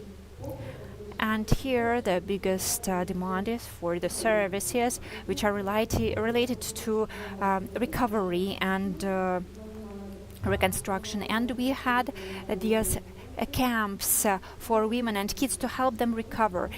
For this year we also wanted to do it, but we do not have funding for it. And what we wanted to do is to support those who take care of others. We wanted to take care of them, and we plan to continue this work, dear colleagues, and I want us to work together to provide this kind of support, and we want other organizations to join these efforts. And I think that all women know that our work, it can inspire us, but it can also lead to the burnout. So we need to think about ourselves, about our own recovery as well. So it is also kind of a request to donors that we need to support women who are at the front line of this fight today. Thank you. That is true, 100%. And the applause in the room show that people agree with you. And we have now Ludmila Svestun, and I think that you all will agree that only with the resources of women's organizations are not enough to address all the challenges faced by women. So it is very important that such organizations as Caritas, they are ready to help. So what challenges do you see for women specifically as Caritas Poltava? And what is the role of civil society organizations? How do you work with them, with the women's organizations, to respond to those challenges? Thank you, Natalia. And actually, while it is my turn to speak, most of the challenges have been mentioned by the previous speakers. Caritas Poltava is working in Poltava region since 2016, and it was set up, among other things, to respond to challenges of what was then anti-terrorist operation. We worked with IDPs of the first wave, those people who arrived after 2014. And also we worked with families of ATO veterans. And this is what is now going to be covered with the program for comprehensive resilience support. This is peer support groups, referrals, rehabilitation for the individuals who have come to Poltava region, to the host community, and also for the families, including family members who are at the front line, who lost their dear ones, unfortunately, or those who have come back as veterans. They have individual needs and require individual approach. And for us, the challenge is that different groups of beneficiaries, they need different instruments and different programs. And also, as it was mentioned already, most IDPs, and we really have a lot of them in our region. Caritas Poltava since 2022 has visited each of the 60 communities of Poltava region, and we provided humanitarian support for more than 140,000 IDPs. So that's true that most of them are women and children, and women's pain, of course, is always their children. And that's about informal education and preschool education. And that's an issue not only for IDPs, but also for the host community. So our projects probably will be further focused on support for development of the synergy, where we set up private mini kindergartens, preschool facilities that would be offer business opportunities for women who lost jobs, and also that will cover the need for social services and educational services for young children. And also another issue that we see is livelihood. Based on our experience, women, they are decision makers in the family now, how to generate income, how to use the money, and this is about retraining, requalification, and creating jobs. A significant part of projects that hopefully donors will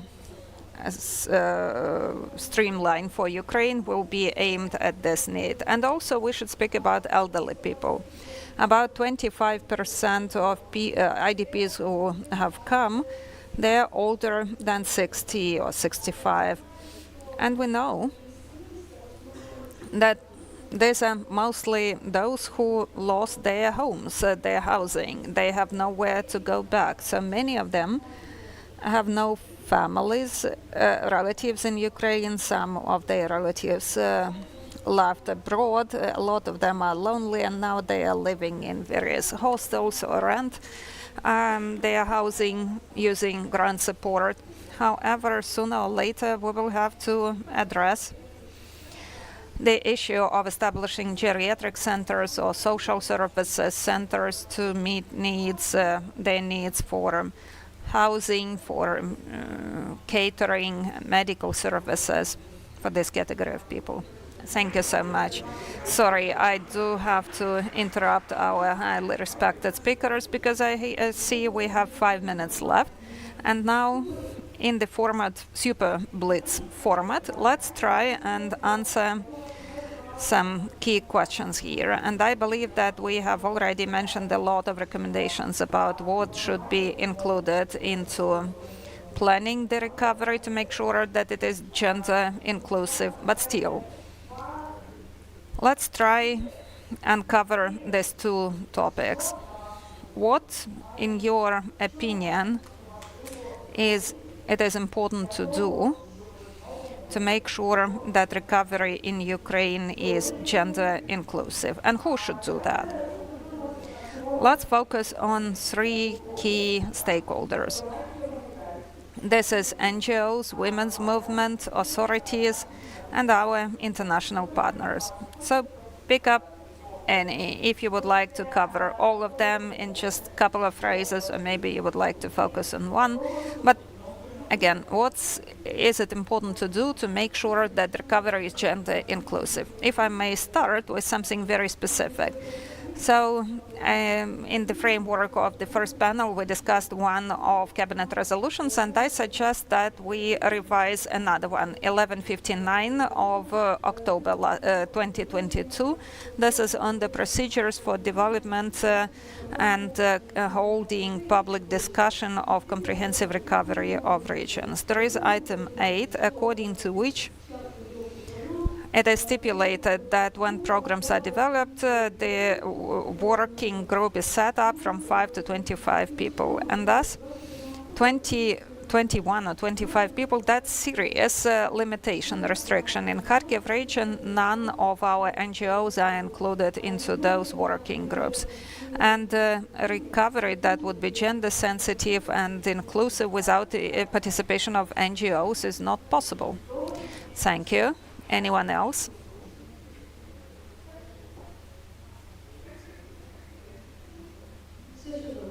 You can hear me, right? Yes.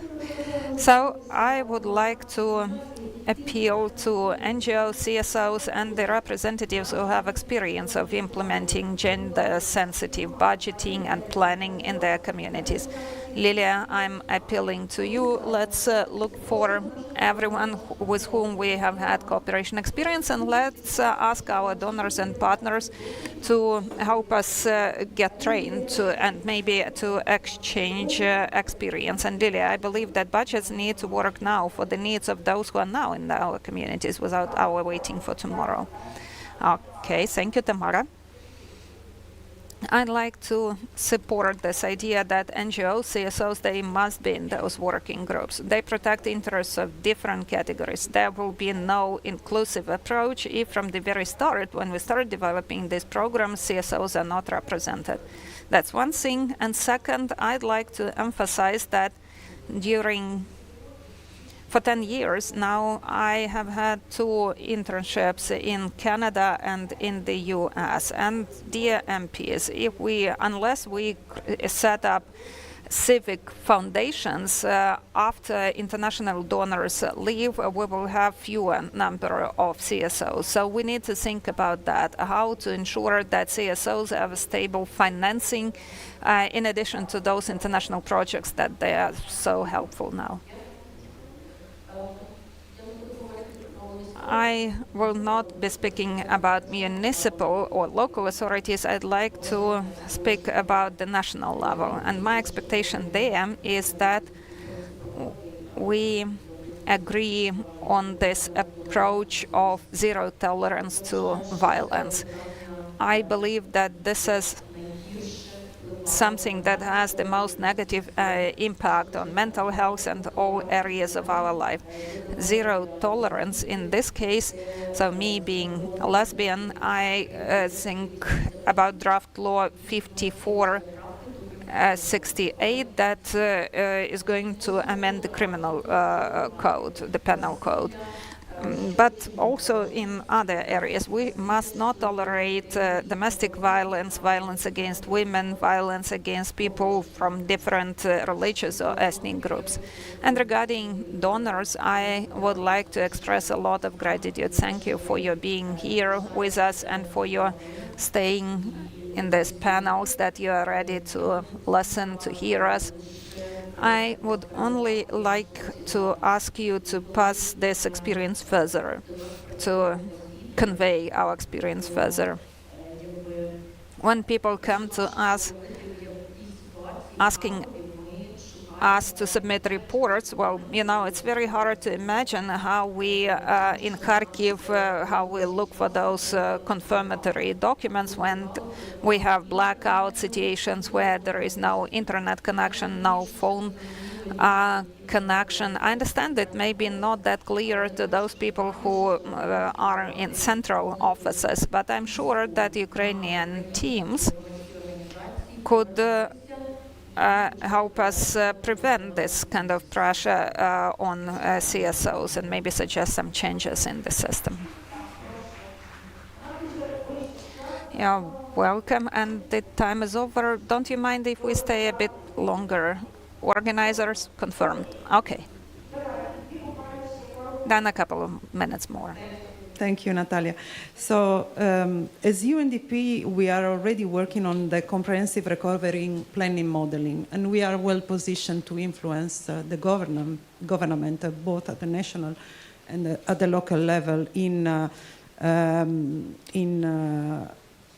rebuild with intention, which means keeping into consideration the gender needs of men and women in order to have a reconstruction that is respectful of the different needs of the vulnerable groups, but also creating a new space where we can have a more empowerment of women, more safe and secure spaces, and also keeping into consideration the need to put a gender lens into the reconstruction of the public spaces. However, we cannot do this without the support of civil society organizations and women's rights organizations. And in this regard, women's organizations, they have two responsibilities. One is advocating for a gender-sensitive reconstruction. But the second one is also to be the accountability bodies of the government at the different levels, which means that you have to call them out if they don't comply with your request. Ukraine is at the moment like a broken machine. Women are injured parts of these broken machines, but let's leave behind the victimhood that is not useful at the moment, but let's be the architecture and the technician that will repair the machine. Thank you. Thank you. This is a very powerful message. Yeah. Дякую дуже. Thank you. My message would be turned to donors and to the authorities because it is about the advocacy component. I know that many donors and partner organizations have advocacy departments that help promoting and making heard voices of various women's groups. So it is important to be sure that at the international arena these voices are heard. And the authorities and NGOs, they must coordinate. As we coordinate Ukrainian Women's Congress, we coordinate now with other partners. For example, in the Ukrainian Recovery Conference this year, this is called to action to come together to organize side events, if possible, to include in official discussions. That's so important. Thank you, Angelika. You're welcome.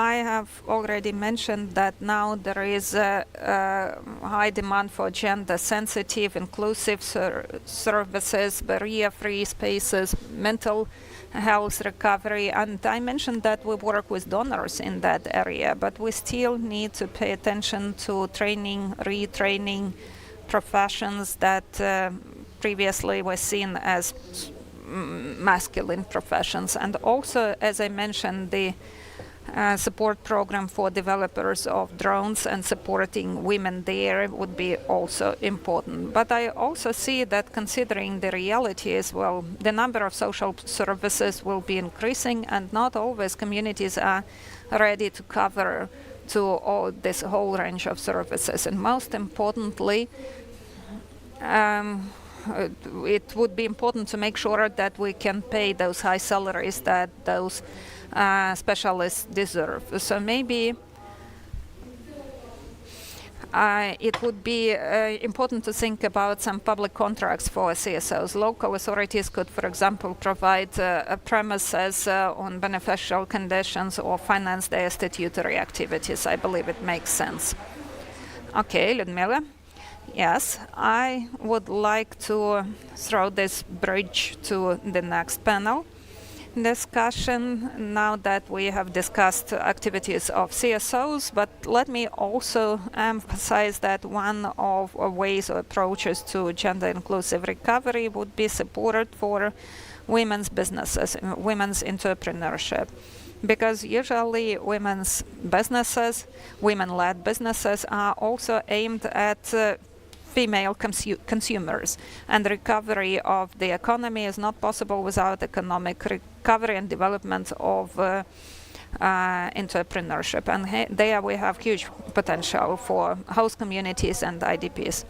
So if I may also add another statement, being the moderator, I believe that what's important for gender inclusive recovery, it's important to do what Lilia has done. I don't know if NGOs paid attention to that, but she spoke in the panel discussion that was not about NGOs, but she was emphasizing and highlighting the needs of NGOs. And I don't know if you're still with us. Thank you so much for doing that and for your working with the organizations, for your seeing how important that is. So we also need to speak about gender inclusive recovery, not only in our audiences, but also where it depends on what it depends on to make sure that it is gender inclusive.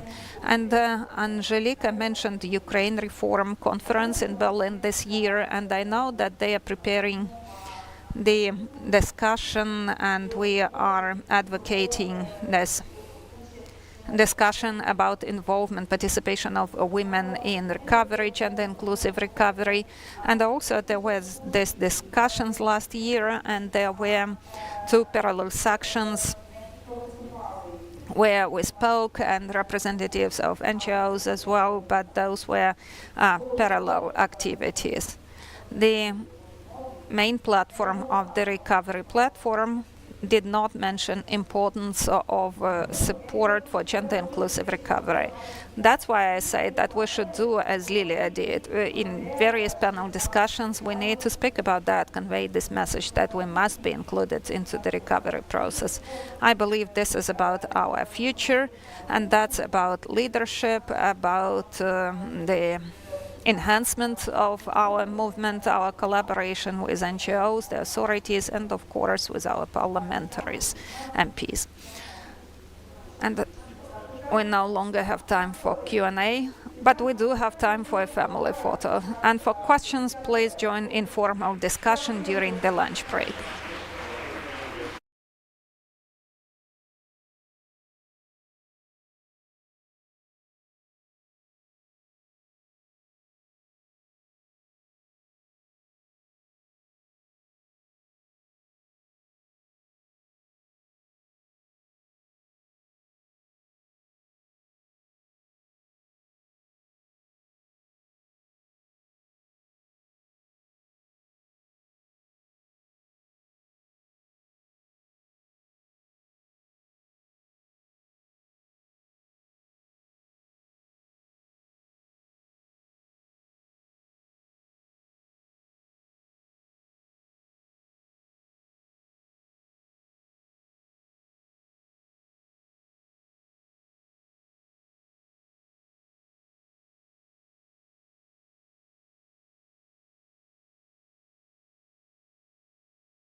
had enough informal discussion, but we will have to do that after 5 p.m. unless you are going to run for the train.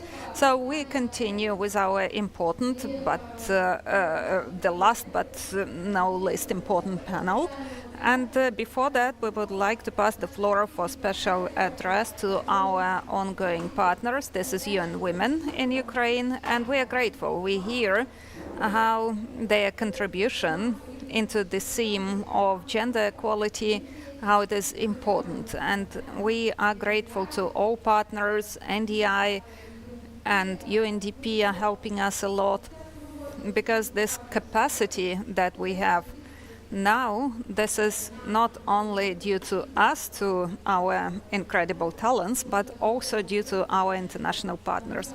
And we have mentioned it, that at the beginning of the full-scale invasion, we were able to demonstrate that capacity. So I pass the floor to Ms. Sabine Fraser-Gunnesh. Thank you so much for your participation. The floor is yours. Дякую. Дякую огромно. Чудо, да? Окей. Дякую все, хто...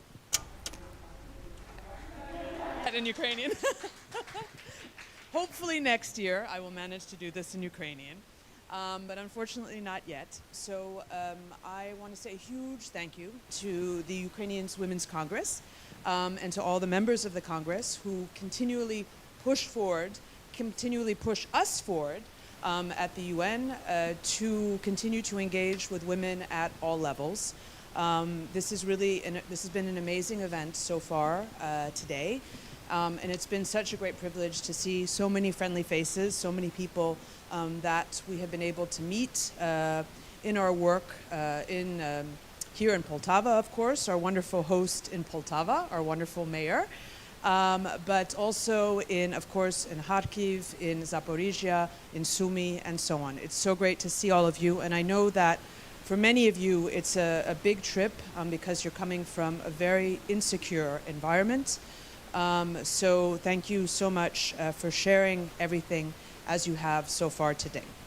I took lots of notes, and it was very important for me to take these notes because at UN Women, we are currently planning our next 4-year plan, and I want our plan to be based on the needs that you have spoken about today.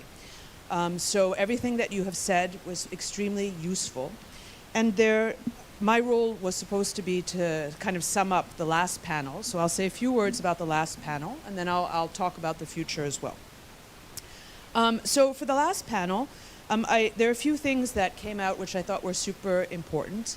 One thing was the fact that Olga mentioned the quotas and the fact that MPs fought very hard to ensure that there would be quotas in the elections law.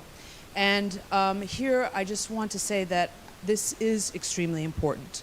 And UN Women has found globally around the world that quotas are an indispensable way to fast-track women's political participation. We can see it in the neighboring country, in Moldova, where now there is a 40% quota and there are approximately 40% of the parliament which are women.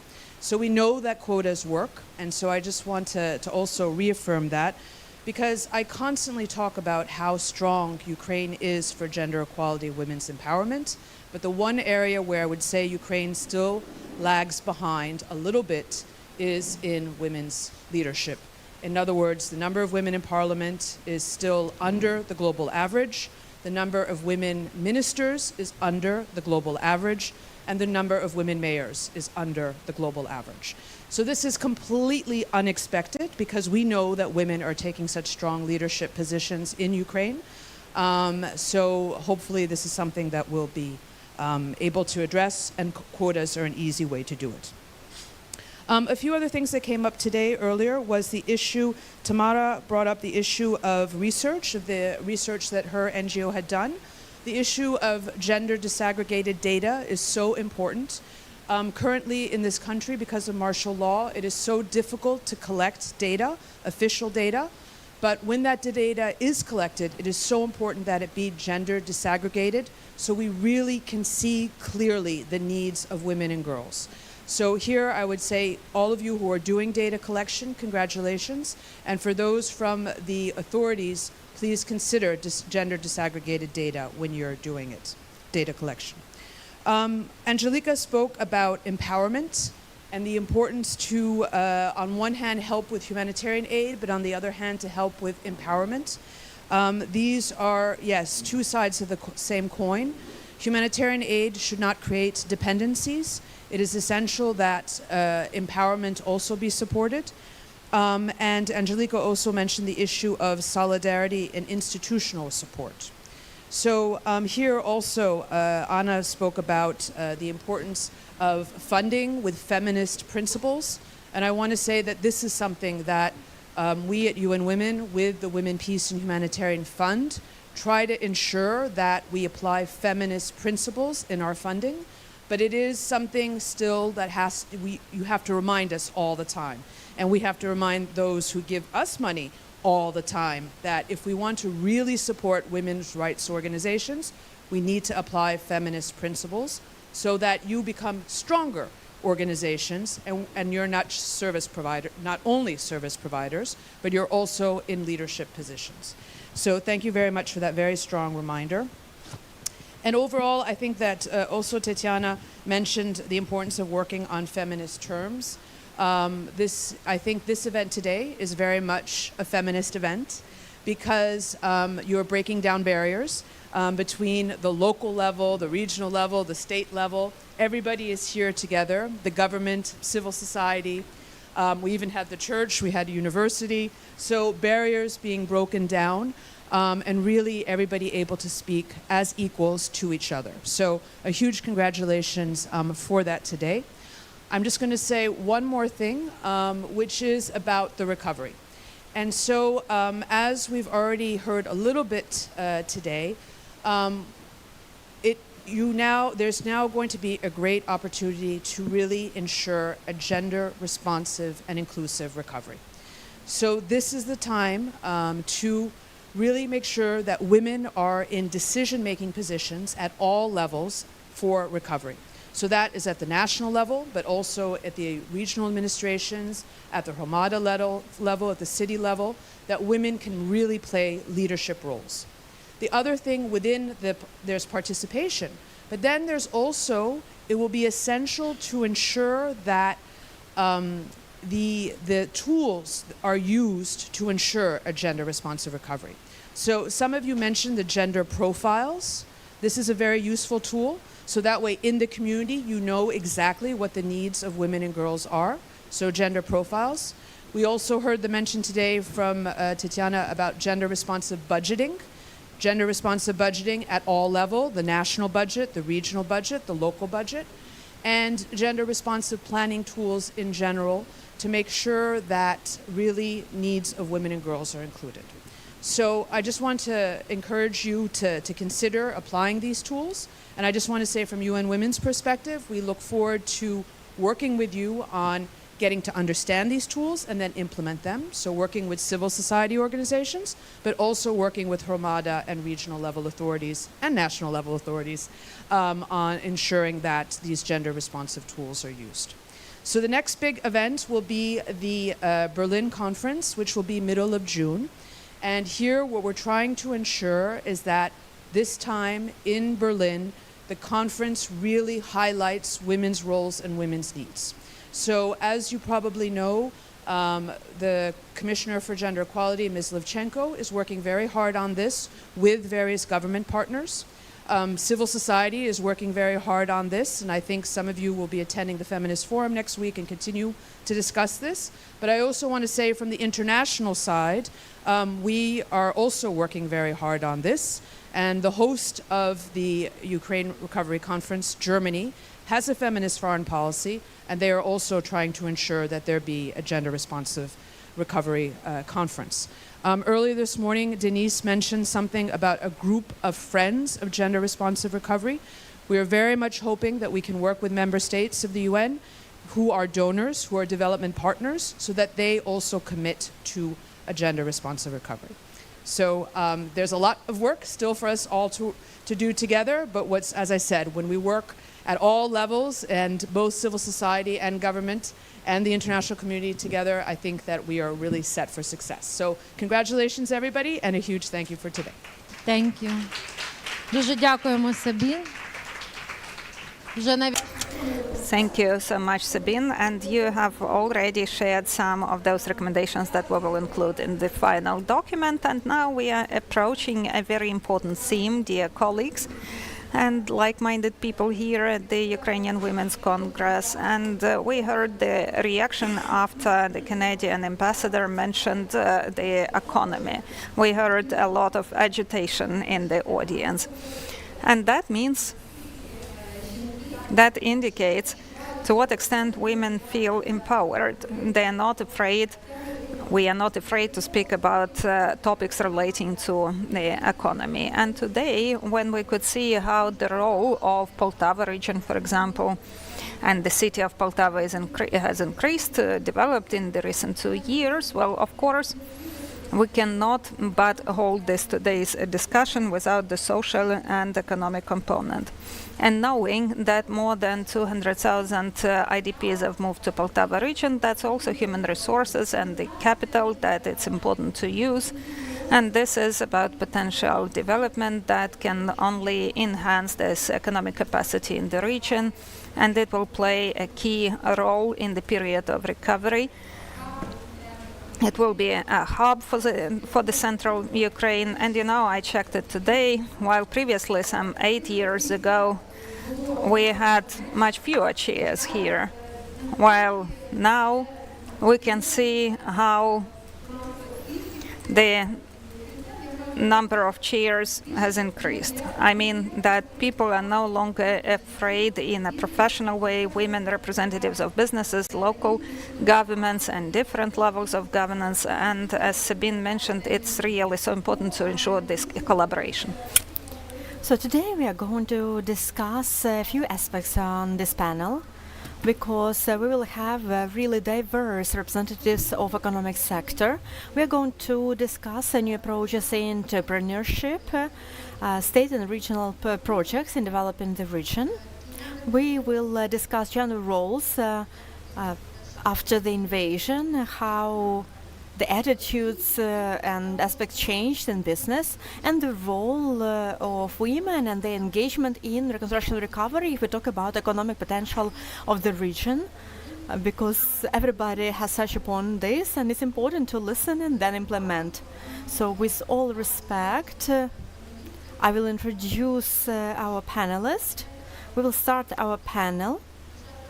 Unfortunately, one of the participants joined online, Nadia Bigun, Deputy Minister of Economy, Nina Yuzhanina, MP,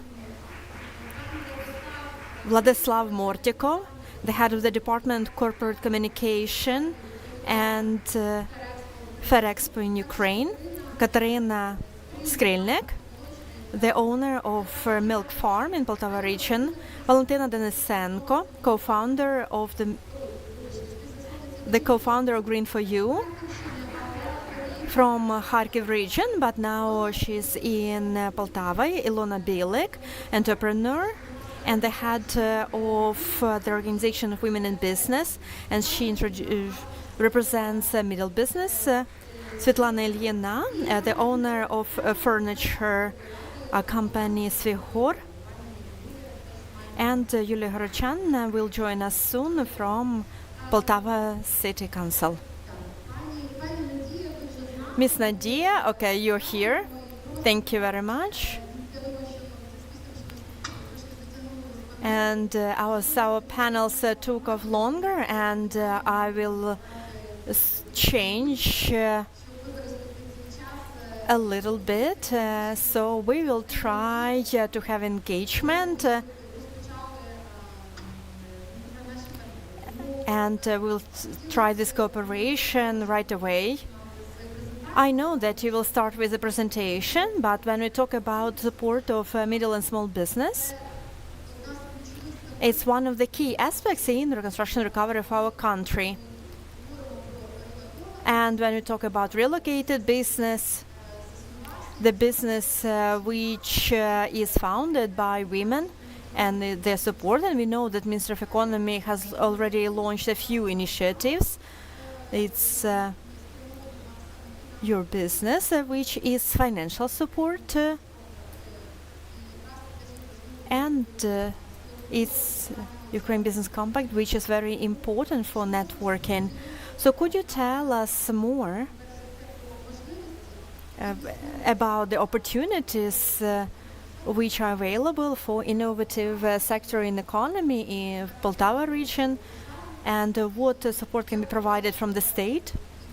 And how do you see the dynamic of development of key economic sectors in Poltava region?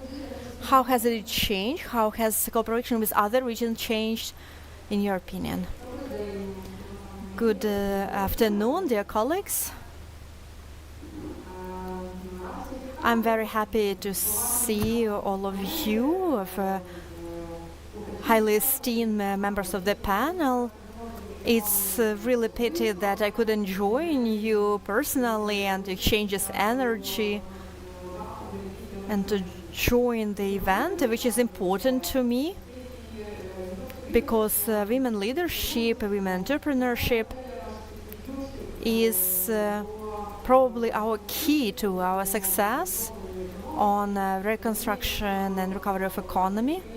We understand that Ukraine had all the possibilities before to be a rich and developed country.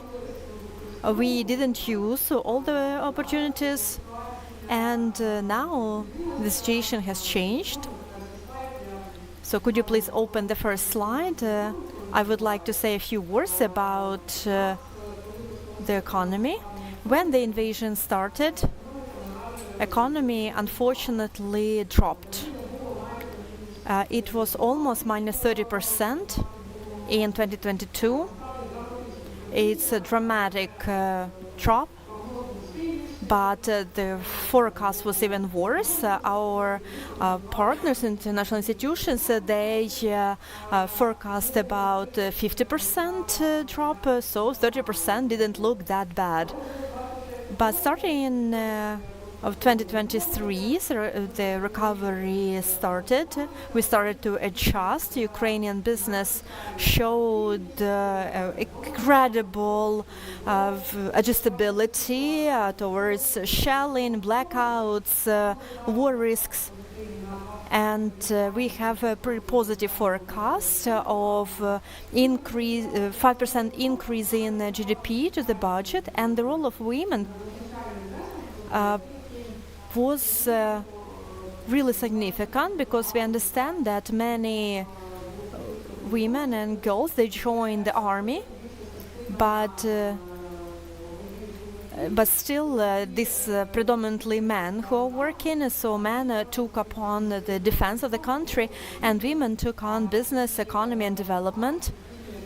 And as you mentioned that, as we have like a high level of human capital, because Ukraine is the country which has a high level of education, where women historically have chances and possibilities to realize their potential. So now we use these opportunities. We see that with support of women, the economy is recovering. Next slide, please. Oh, just one word. If you look at the yellow line, you will see that economy of our aggressive neighbor didn't drop that much. So from the concept that they entered of the invasion, so that like they will capture us in 3 days. Now they are saying that they want to fight with us on economic front. So for us now to have enough funds in the budget and to have the possibility to buy ammunition, military vehicles and everything necessary, that is our priority. And because it influences a lot on where we are going to be tomorrow. So for that reason, we started a big program of economic support. It's called Made in Ukraine. This is a platform which unites a few initiatives, which is aimed at development of production. Because when the goods are made in Ukraine, when it's not imported goods, so that's added value for our country. These are salaries, taxes. So all these added values from raw material to ready-made products, because when we buy products which are made in Ukraine, we pay salaries to those workers who work at the enterprises which makes these goods. So I will say a few words about the programs which are part of this platform. And I will tell you about the opportunities that you can use.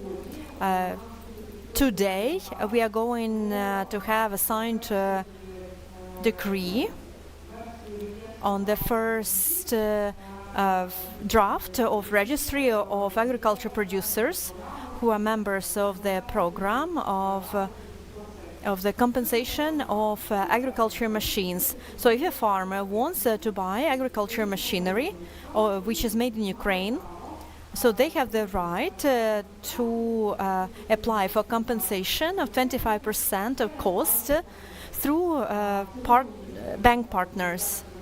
So today the decree is going to be signed, so the program is already launched.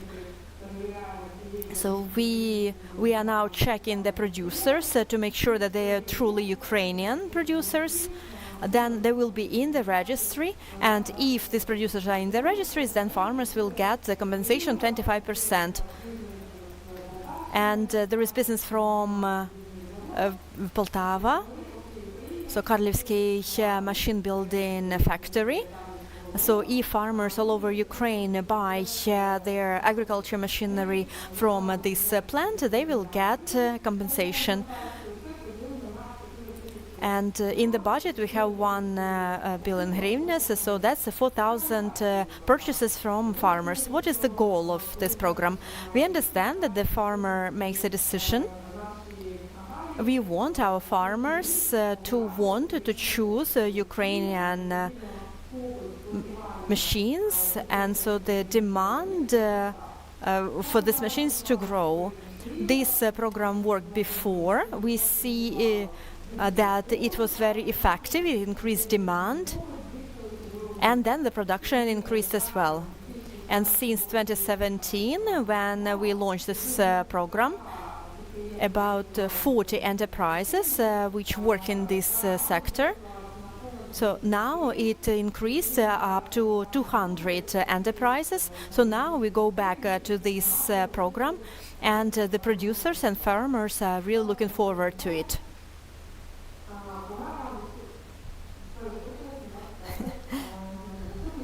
So their loans 579. So many entrepreneurs, they know this program. It's very popular.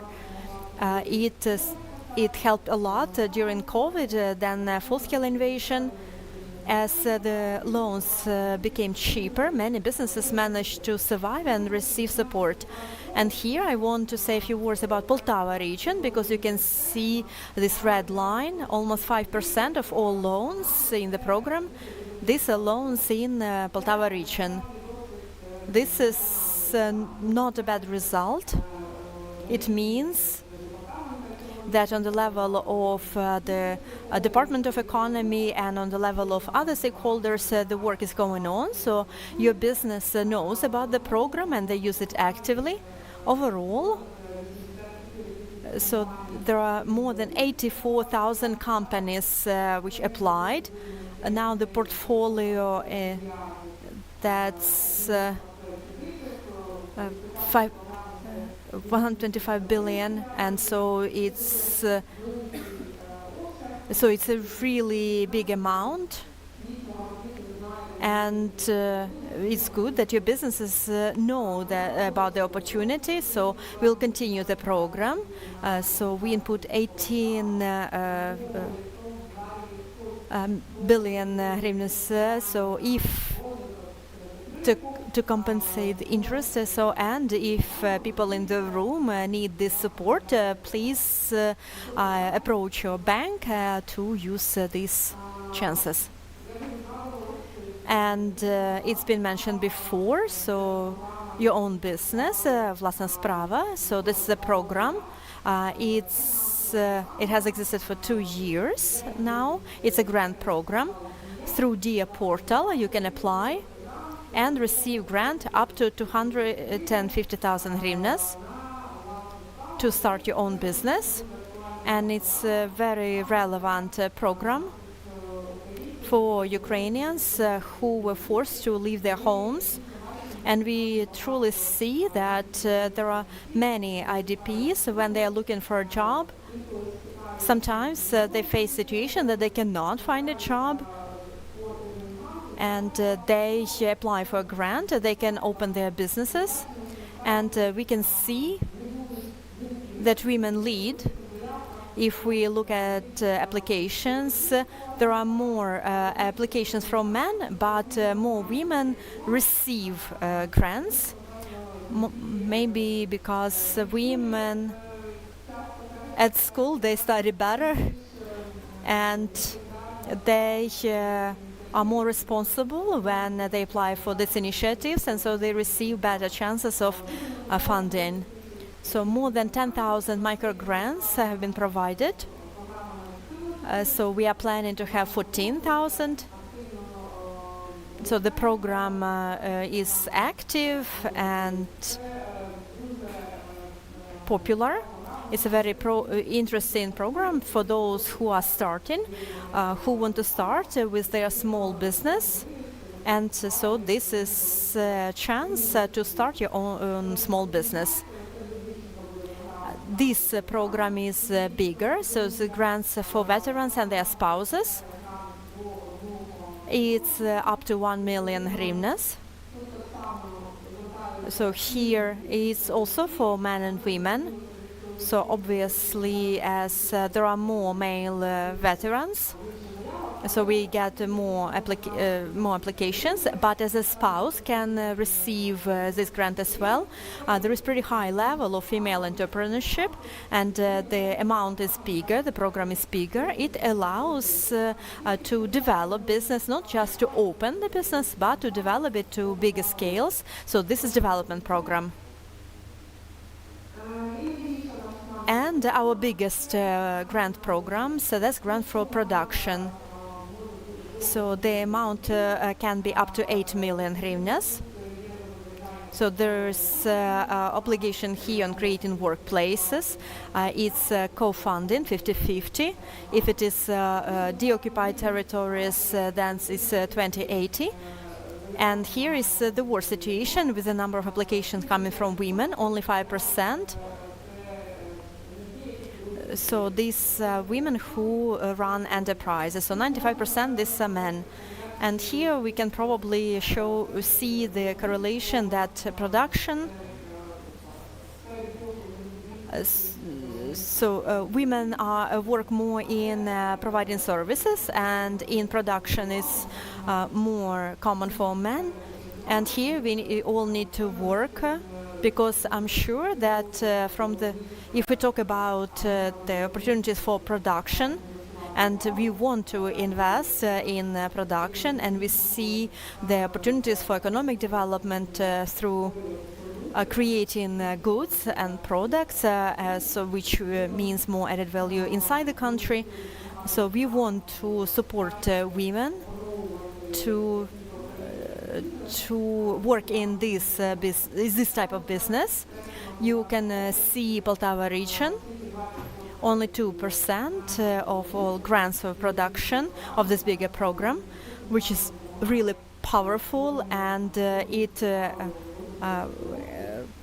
is aimed at creating goods. So it's only 2% from Poltava region, which means that on the one hand maybe it's bad news, on the other hand it means that you have a lot of chances to develop and great opportunities to develop new production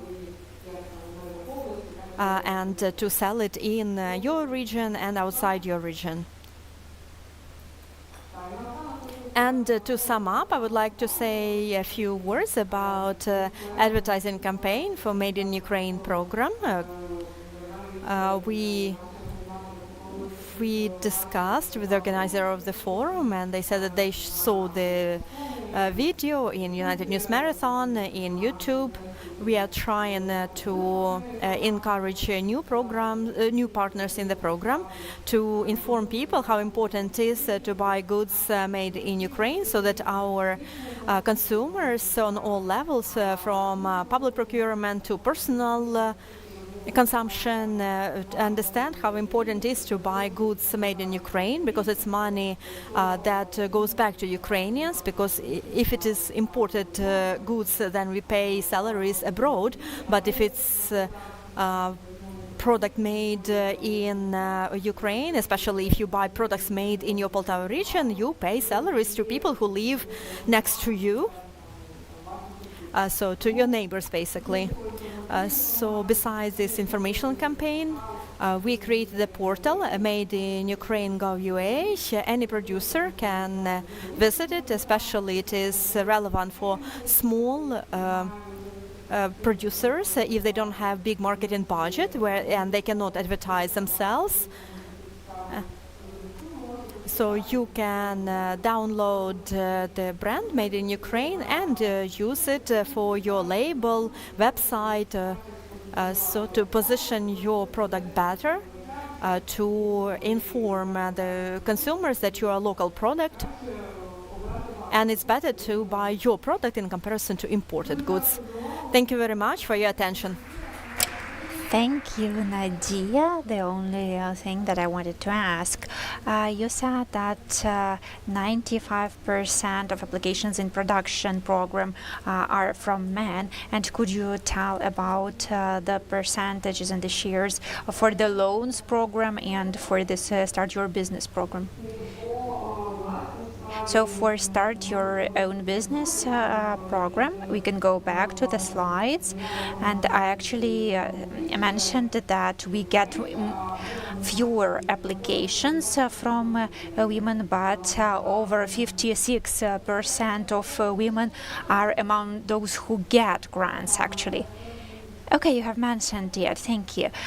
So now I would like to give the floor to Katerina Skrilnik, because we talk a lot about the agrarian agricultural business, because in Poltava there are a lot of agricultural land, and according to the UN Agricultural Agency, if men and women in the agricultural sector would have the same access to different resources, there have been assessments that the global agricultural production would grow by dozens of percent. And in agriculture, mostly people of 40 plus years old work, and just to compare, only 11%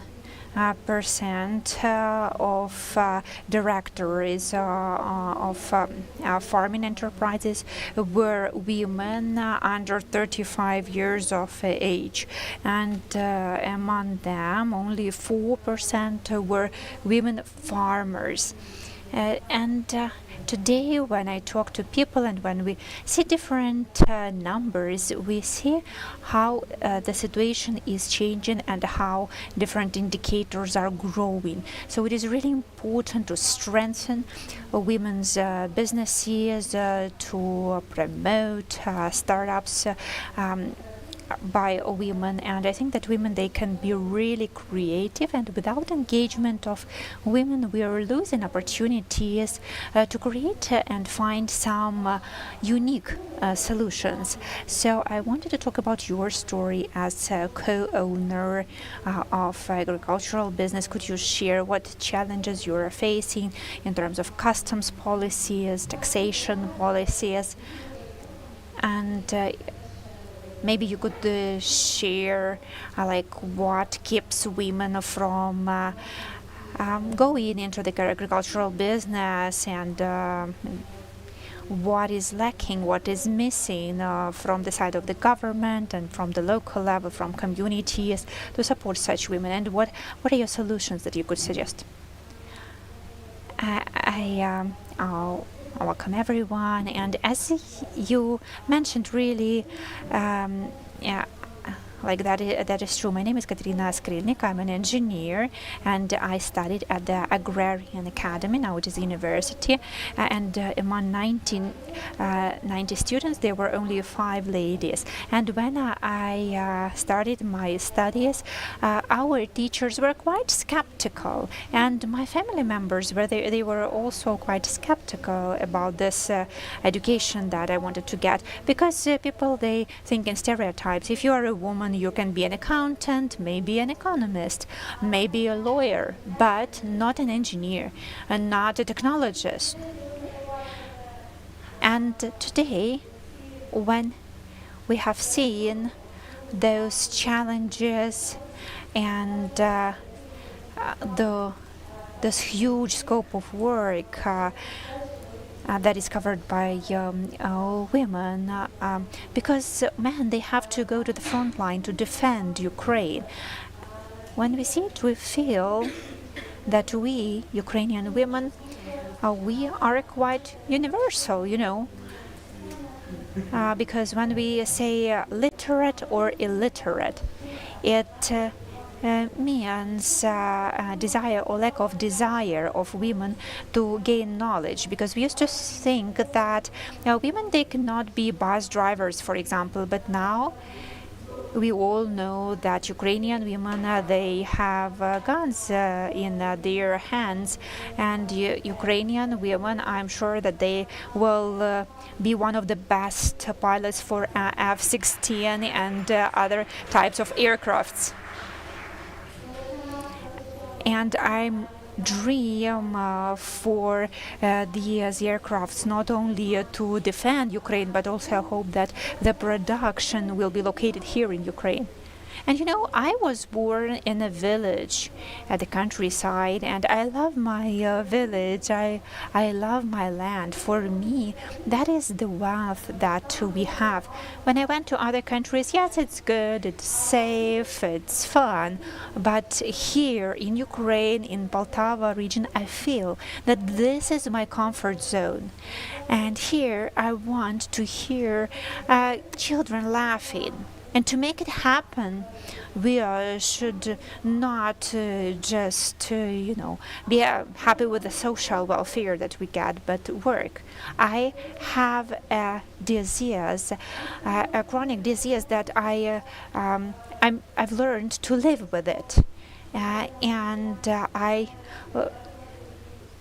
I lost my sister. I know what domestic violence is, what murder is, and I know that there are no children who are not our own.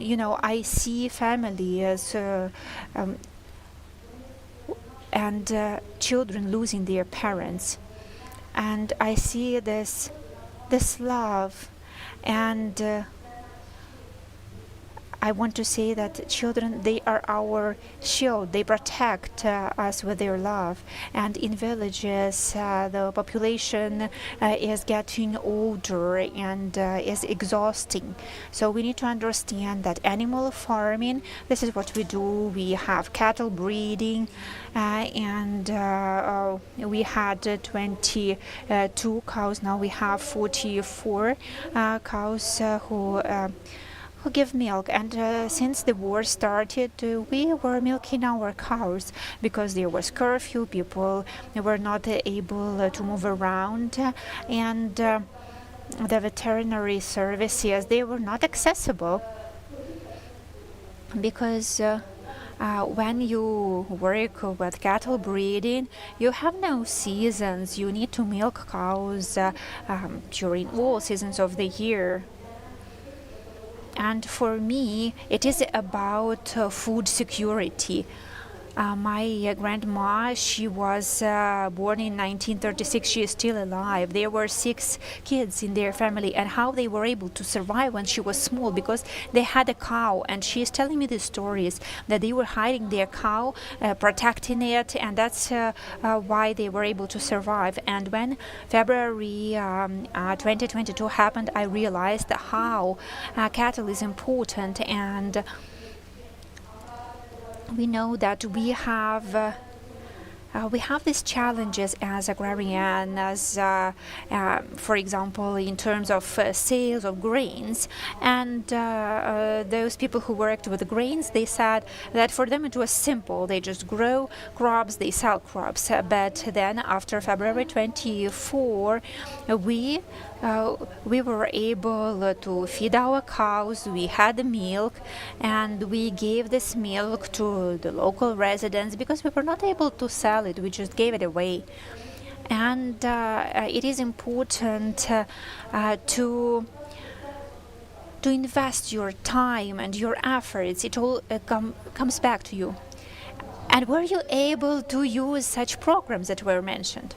Yes, I will tell now. So the tax service was not working, the banking system was not working in the first days of war, and I felt the importance of this being a community, and we have a strong community of women, and we have different organizations, and I really liked it that they were not politicized, because we have this inspiring women, the strength of women in business, women of Ukraine, the Congress of Women of Ukraine. There we have also this Rotary International, that is an international organization, and we realized that now we had this burden on our shoulders, because men became defenders of Ukraine, and we had to keep working to pay taxes to the budget, to organize logistics, etc. And in the communities, there were no ambulances, not firefighting vehicles, and I started to talk about our needs, asking for help, and we were able to get some ambulances for our community, and we did not have any generators, and we had no money in our budget, local budget, so we contacted our international partners, Talenta, and I was a village deputy. I was not able to submit a proposal for their grant, but through Poltava, our community was able to get a generator, because then it was a big problem. Did you get any goals from the country? No, I'm talking about the first months of 2022. The government programs were not available back then, and I realized that I had to find a generator or buy a generator for my community. That is what I had to do. And then I just saw how we are all related together, and I saw that we did not have a problem with foreign languages. We used in 2022 there's opportunities that were available when we had some needs, and in 2022 it was not so difficult, because we had some reserves, technical and financial, but in 2023 we felt shortage of human resources and shortage of funding, and thanks to this 579 program, we used these opportunities and got 680,000 hryvnias. In July, I got this loan, and it was not for machinery, but for growing crops.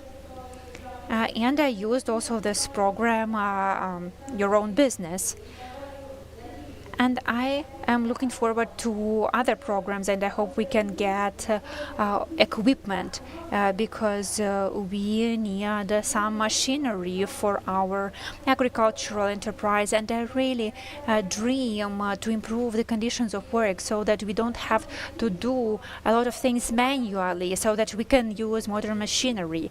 And I hope that we will be able to get these opportunities and this type of funding. And also, we had a grant from USAID and also from the Estonian government. That is fantastic. We see that you are engaged in many different initiatives. Yes, that is important, what you are saying. I will just give you an opportunity to finish. And Nadia, if you agree, you can wrap up our discussion. And I want to underline that not only men went to the front line, but also women went to the front line. So let us say it right publicly, that at the front line there are women and there are men at taking combat positions also. Sorry, dear Catherine, but I need to give the floor to our next speaker. Because we have been working with the gender issues for many years, and not very often you can hear such keywords as values and gender equality from representatives of business. So Vladislav, I would like to give the floor to you, because not in all companies and corporations there are such departments as you have, like your department of corporate communications. And when your company has the goal not only to earn money, but also to promote certain values. And I realize that recovery is not possible without the element of responsibility, social responsibility. And I know that you have these initiatives at the regional level and at the local community level.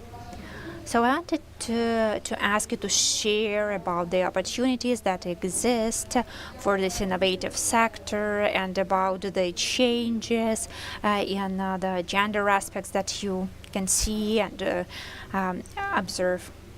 Thank you. I am happy to share the experience of Ferexpa. I'm not sure that many people in the room have heard about Ferexpa company, so I would like to give a short description, but let's make it limited. 3 minutes. 3 minutes, okay. So for Ferexpa, we are a big employer in Poltava region. We have over 8,000 people working in 3 enterprises, and 29% are women. That's not a lot. Well, is that few? Okay. But if we look at the global experience, actually, that is like the best result among other Ukrainian and global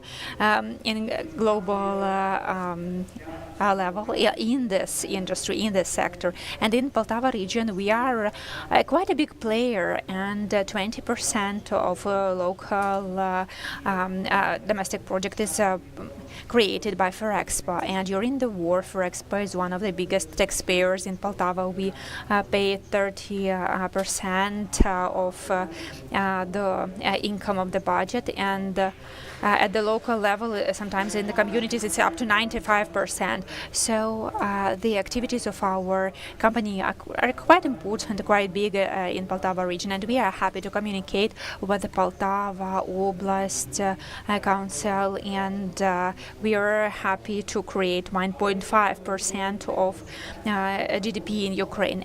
But if we talk about the role of women, in the company and how we can increase the number of women in metallurgical industry.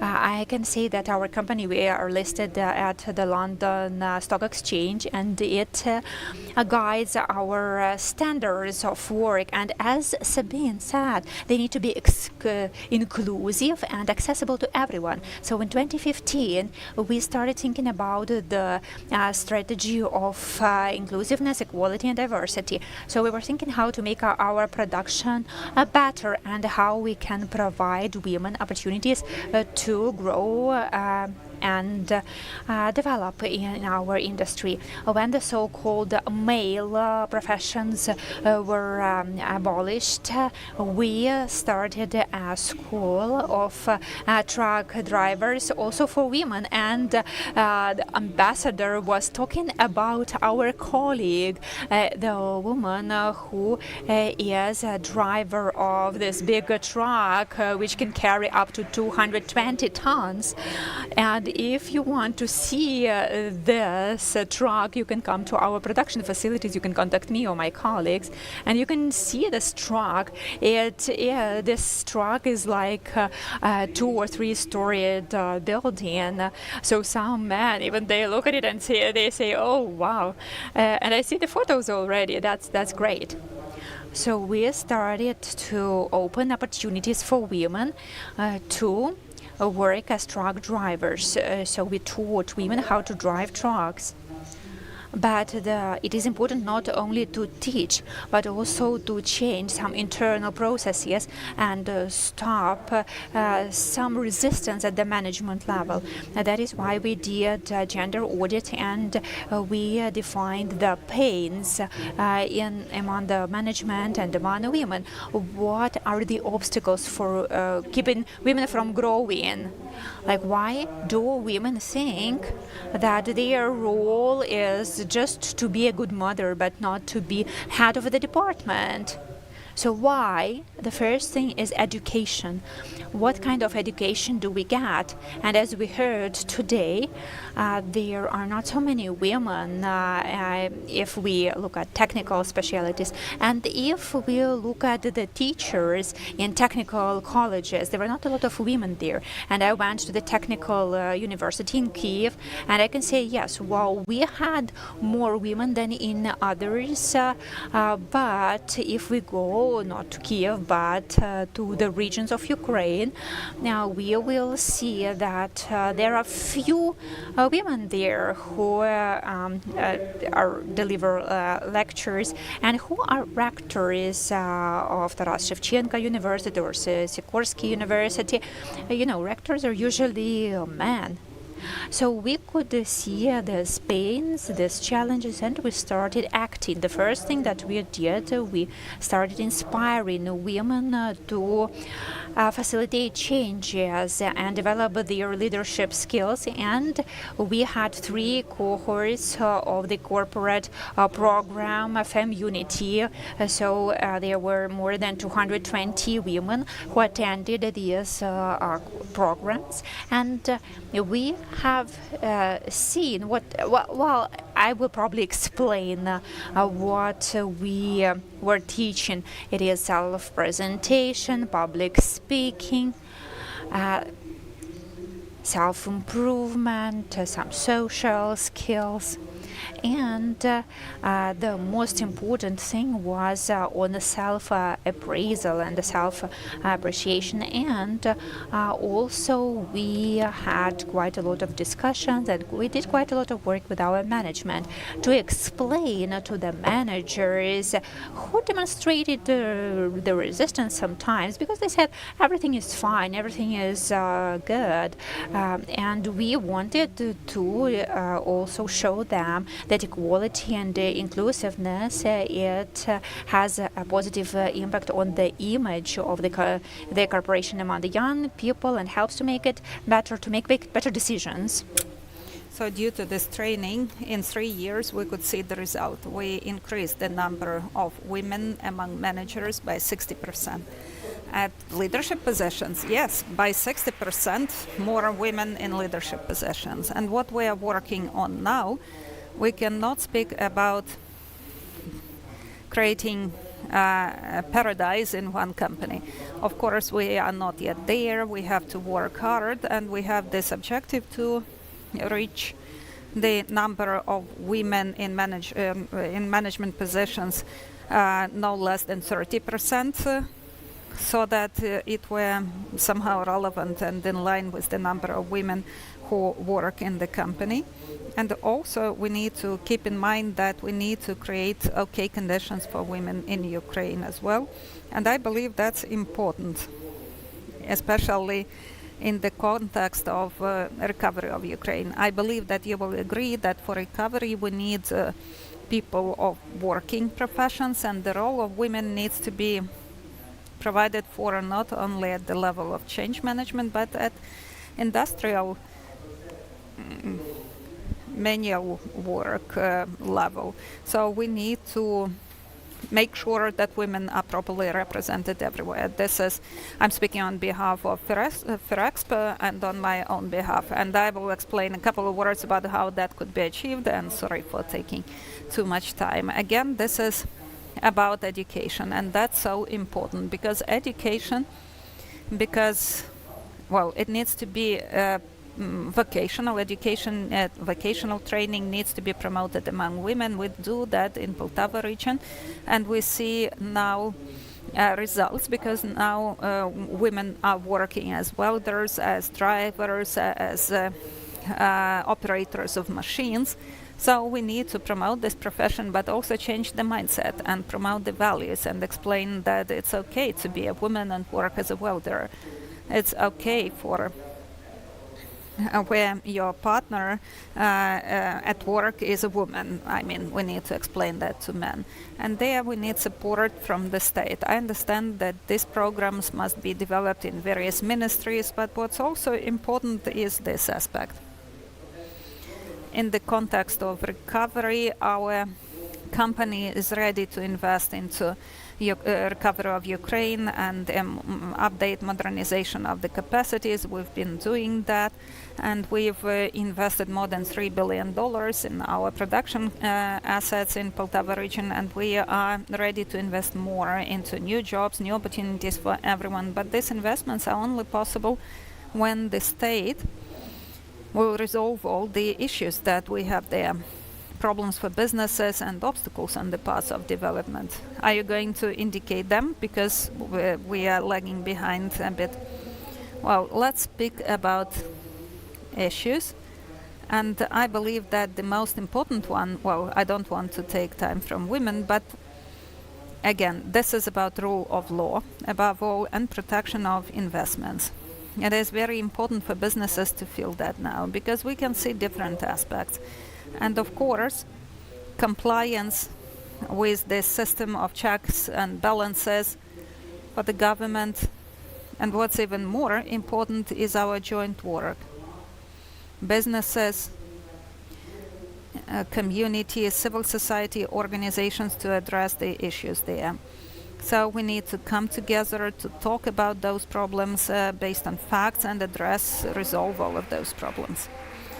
Okay, thank you. And now we proceed with Valentina. The story of your business is successful, and it has a lot of, you have overcome a lot of barriers. So you relocated your business from Kharkiv region. So knowing that your business is also socially active, you also represent the civil society organization. So could you share it with us? What were the obstacles and what are the ways to address them?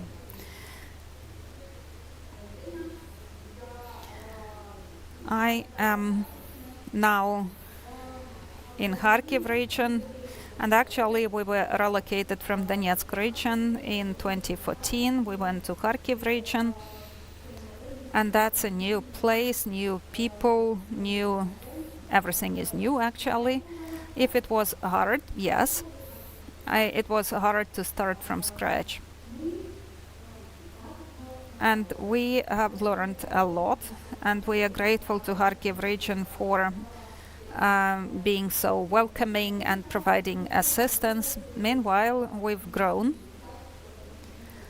when we came, we didn't have anything on us, but now we are a large, high-capacity enterprise that in the local market of Kharkiv region takes is number one producing microgreens, and also all in all we are number 3 at the level of Ukraine, at the national level.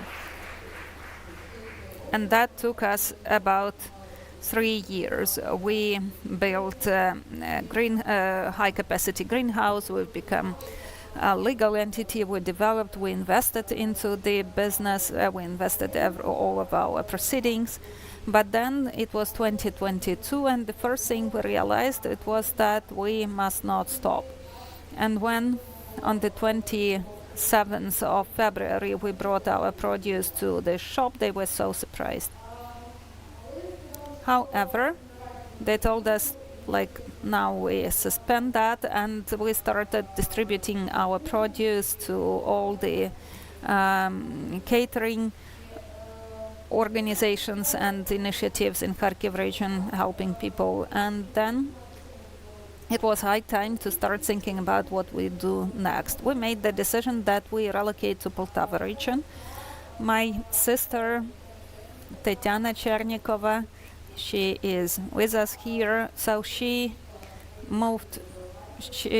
had moved with her family to Poltava region, to Orzhice community, and we had to start from scratch. New people, new challenges, new relationships, new community. However, we started new production.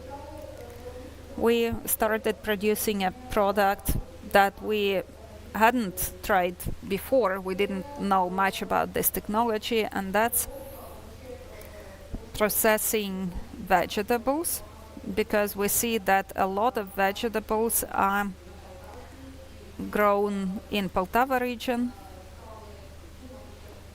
And we started thinking about what to do about it. This is produce in retort packing. This is ready-to-use products or dishes, meals that could be stored for up to 2 years. And it is something that could be used where they don't have the opportunity to cook. This is for those who are at the front line. This is what you can take with you when you travel. Under any circumstances, you will have some food at hand. We started a new production, Food for You, a new brand trademark. And now this is a high-capacity production, and we are expanding this. And by the way, we were among the few enterprises that were invited to Kyiv for presentation of the program Made in Ukraine, where the president spoke and presented this program. So what we did, we contacted people, we asked for support, and we used support of international organizations, and we are grateful for the assistance that they are providing. We also wrote grant applications, and we received assistance from Dia Business. We went to the employment center. We employed people both from host community and IDPs. They work now at our production capacity. And we also left a smaller production capacity in Kharkiv region, so there is still some process ongoing. And we also thought that we would like to rent a land plot. So we rented a small land plot from Orzhice community where we grew the vegetables, processing them. And how did you proceed with social initiatives? Well, we are also co-founders of a charitable organization, Greenland. And there, in partnership with international organizations, we provide assistance to a lot of women in Kharkiv and Poltava regions. Now we have 8 safe spaces for women and girls, where they provide free of charge psychological, legal, and psycho-emotional support. We sing and dance and make drawings. We do our best so that women could have some rest and feel at least a little bit safer under the current circumstances. And when we ask them, what are your problems? What do you experience? Very often they say that that's about fear. Fear about the dear ones, about the life where it's not possible to even plan for tomorrow, and this is about loss of hope, low self-esteem or apprehension to move forward. But despite that, I know a lot of women who find the energy to move on. These are farmers who, in the situation of the war, still have a significant headcount of cattle. In occupation, one of the ladies managed to preserve her 400 cows, and she's now expanding the herd. Okay, so you use the DIA and international grants, and now that you hold these social initiatives, as far as I understand, you also pick up the workers and you help addressing several issues. What are the issues that you encounter? And then we will proceed with the next speaker. Well, let me mention that what's very important is support from the state, where it is important to help entrepreneurs to buy the products in, because often we produce something but we don't know how to sell that.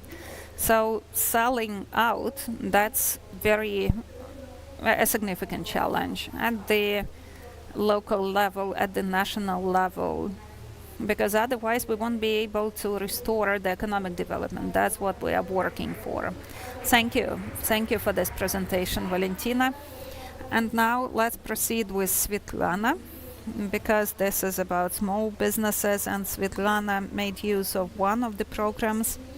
So maybe you could share your experience, because not always women even dare to use various initiatives to make use of those. So based on your assessment, if you see higher efficiency and role of these financial tools provided by the state.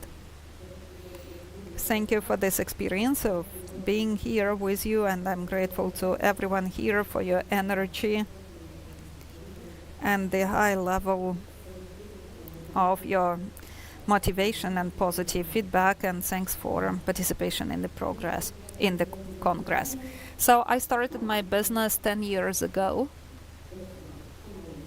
That's a small business, but during the first year of the war, well, in the first months I decided that I would stay in Ukraine, and during the first 12 months we paid 100% of taxes. That was my decision, no matter what. There were various offers, suggestions, but that was my position. And also we tried to the extent possible to keep the staff that we had, the team. Unfortunately, during the first year of the war, I had to close down one of the shops. And then there was this moment when all the employees resigned. And I understood that we need to fully upgrade, to change the approach, because before the war we were quite confident and we were selling premium quality products, which in the context of the war, of course, it's not very relevant, because in the situation of the war you do not really wish to have a premium so far, or because we sell furniture. So we started producing like short-term solutions where people move and they rent apartments and they need just simple basic chairs and tables. So we had this idea that we start producing something of our own. For me, that's new experience. I did not expect that this would even be implemented and be somehow shaped as a product. What was the program that you used? When I heard that there are grant programs, I realized that I needed that impetus because it was quite scary. And during the first year, we lost all of our cushion, that we had accumulated. And now we made use of this grant, and I started applying for all grant opportunities that were available, and that gives me wings. And we have implemented that. We started producing the tables, but we needed to go on. And the initiative, the idea to continue and to expand the business, that's what we are pursuing now. So now about the needs and the challenges that we're facing now. As the previous speaker mentioned, selling out. This is really what resonates with me, because it seems that we have recovered the processes. We have new team, new people. Of course, that's always a challenge. And it's hard to find men who would do the work now. In metallurgy, they promote the role of women, while us, we are looking for men to assemble the furniture, to deal with the heavy loads. So I would like to appeal to local authorities, for example, where you procure furniture. Maybe you could help organize trainings, training people to participate in bidding processes, because this is very challenging. This is like a different world. Maybe you could help us attend this kind of trainings. I have checked some options already, and I have signed up for some, and this is about how to reach foreign markets. But again, that's a significant challenge to confirm compliance with standards, quality standards. And also for our development, we need new programs, because this amount of money, it was gave an impetus, but to develop further, we need equipment, which requires a lot of funds. And in order to reach a certain competitive level, price against quality, we need high-level equipment. So I hope for this type of support as well. So I think that you answered this question. I think thank you very much, Svetlana. And so now we have a representative of middle business, and so you opened the representation of women in business, and you saw your active role in changing of the management of your company and on the level of the region. So what are your proposals? What problems you face? And what should be done on the level of local authorities? Good afternoon. In the first place, I'm very happy to be here among these powerful women. I'm co-owner of two enterprises. One is transportation of hazardous goods, and also their sale of oil-based products. And I would like to say that my enterprise, which was built in 2018, used all loans which state provided. And with support of these loans under the pandemic, which were under 0%, 3%, we grew and scaled up. Before the invasion, we scaled up so much that we had the closed cycle, and our cars could transport our goods all around Ukraine. But as the war started, everything changed, because our biggest suppliers were Belarus and Kremenchuk oil processing plant. We didn't have the raw material, So February and March, we stopped our activity. I and my kids went abroad, and my husband joined the army. But as we had loans, I was really concerned. And in May, we made a strategic decision with our team that we need to change something. We transported only dark oil products, but in March 2022, there was a deficit of light products. So we decided to transform 70% of our cars for this new demand. And we stopped sales because we had nothing to sell. And we moved back to transportations. So we transported diesel from Baltic countries to our other country agents. In September 2022, I know Polish pretty well.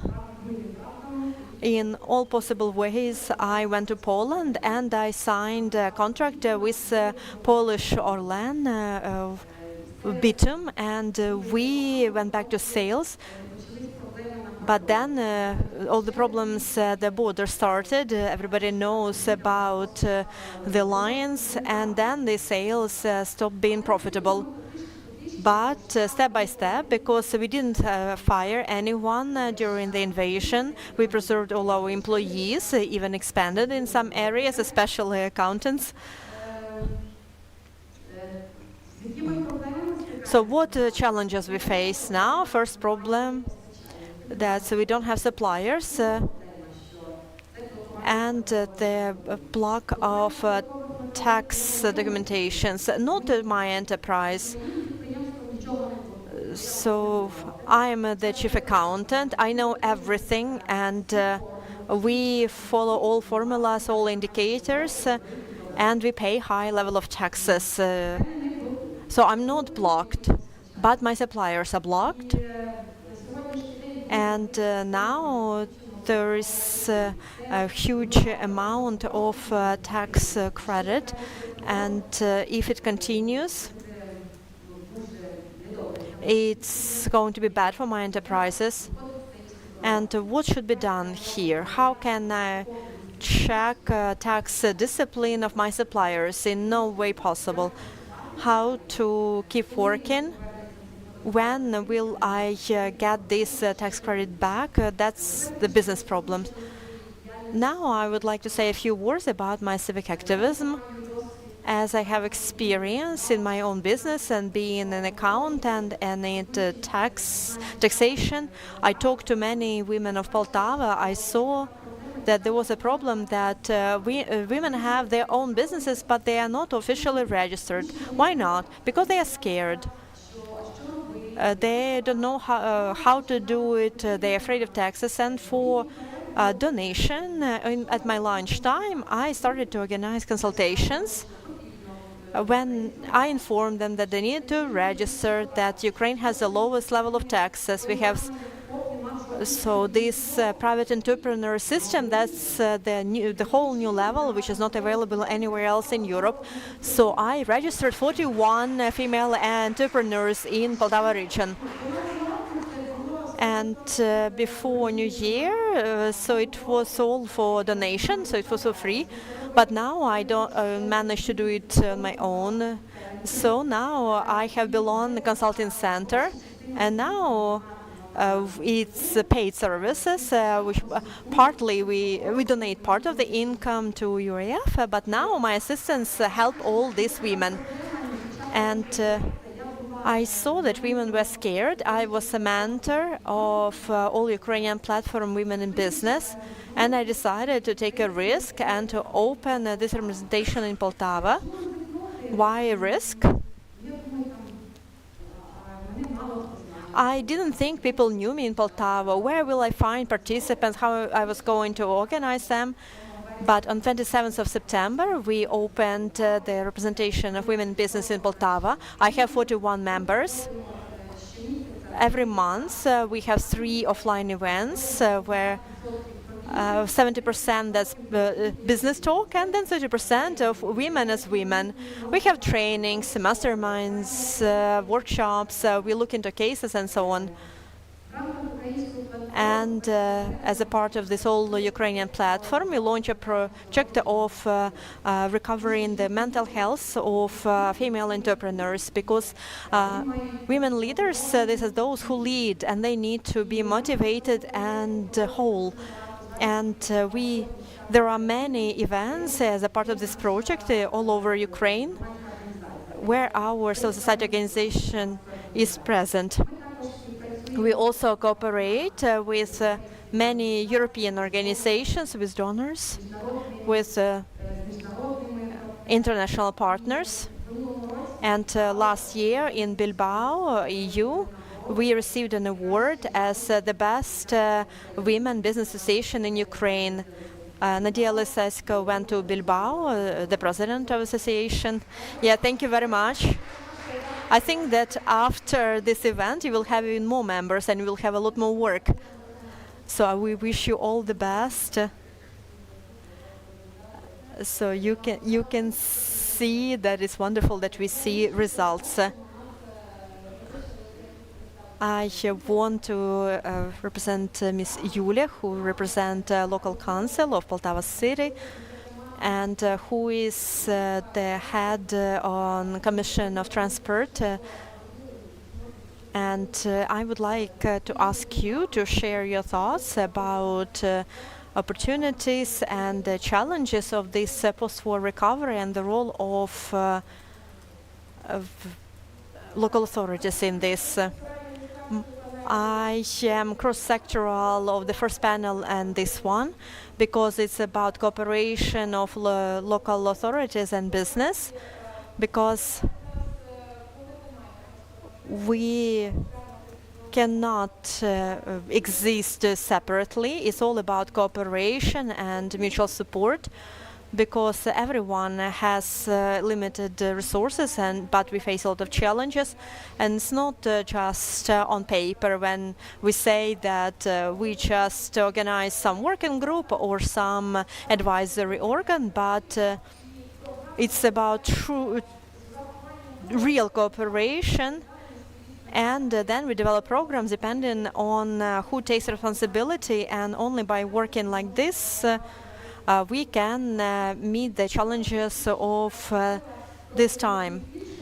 And I would like to talk about cooperation with bigger business and then small and middle, because the challenges are different. So communication with big businesses, I would like to emphasize a few needs. First, that's to finish judicial reform, and it's not a challenge of local authorities. That's the call to central authorities, because big businesses cannot function properly if they cannot protect their rights in court. But local authorities, they need to be open with their auctions and procurement processes, and that's what we can do. And if the rights of some producers or service providers are violated, then we go back to this legal system of protecting people's interest, because we cannot really help with suppliers that much, because we cannot limit and buy products only of local producers, because anti-monopoly committee will stop this practice. But we need to be as transparent and open as possible. And we definitely need to create conditions, because some of these programs already function in Poltava region. We have a local program on compensations for generators for businesses, or voucher system to open businesses for IDPs and veterans. Also, there is a program with employment center, but we also had good experience of a program of supporting energy, when apartment blocks took loans to modernize the heating equipment, and I think it's a good initiative if we move it into the loan program of 357%. Local authorities can cover this interest, and for business it will be almost zero interest loan, and that's what we can provide on local level, because that's not hard to do for local budget. Second of all, this is the programs for land lease, land use, and this is the call for cabinet ministers, so of the procedure on providing land for permanent use. And it's again over to local authorities whether we do that and we give this land, and then we don't know whether we are going to be punished by law enforcement or we are just waiting for something. But then these land plots are not used, which can work for our economy. And also about quick response. We have very talented business, very powerful civil society organizations, but we need to support them so that we can help them to accelerate through procedures, all the permits, because we have bitter experience as a city. We lost big taxpayers because it took us a lot of time. The council took forever to get together, and then companies just re-registered. They moved basically across the highway and registered in different region, and then the city lost hundreds of thousands of taxes. And that's the area of growth for local authorities and businesses. For small and middle businesses, we need training programs, loan programs of small loans which we can provide, and some of these programs, they work in Poltava, and we are happy that Poltava as a seat and Poltava as a region, so it's a profit area. So we have the money on the budget that we can invest in supporting our entrepreneurs and providing services for our citizens. Not all regions can afford that.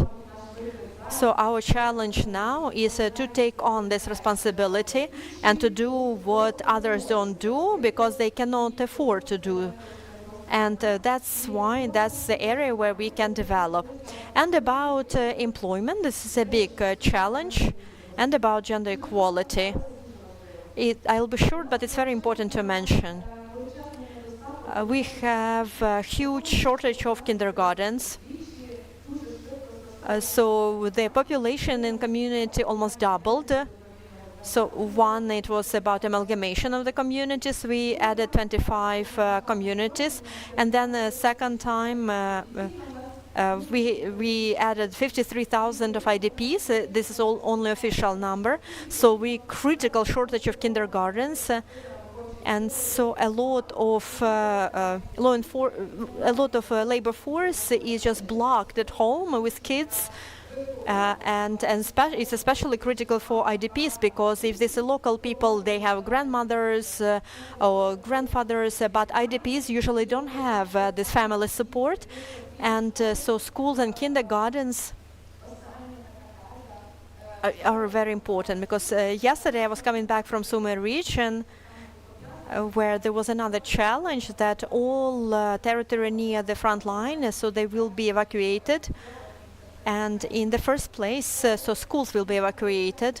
And it's a huge challenge to us as municipality, which resources we can use to cover this need, to organize educational process, and to organize at least this level of safe spaces, not to lose a generation. Because many people mentioned about high quality education, because then it will be very difficult to catch up.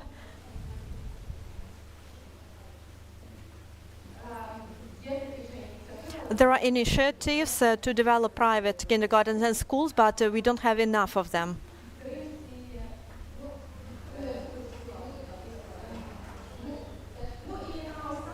And to sum up, we have 6 pilot communities in Poltava region which cooperate with UNDP. So we created these coordination services, and I think that these are good experiences that all other communities can copy, because that includes the civil society organizations, law enforcement, and the Council on Recovery and Social Cohesion.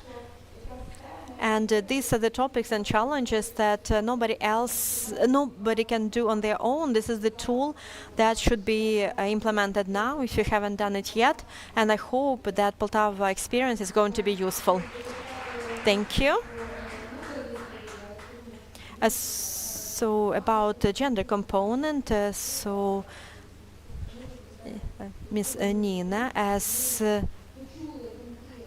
we heard different opinions of representatives of businesses and local authorities and the central authorities. What is your opinion? What else should be done to decrease the taxation burden from middle and small business?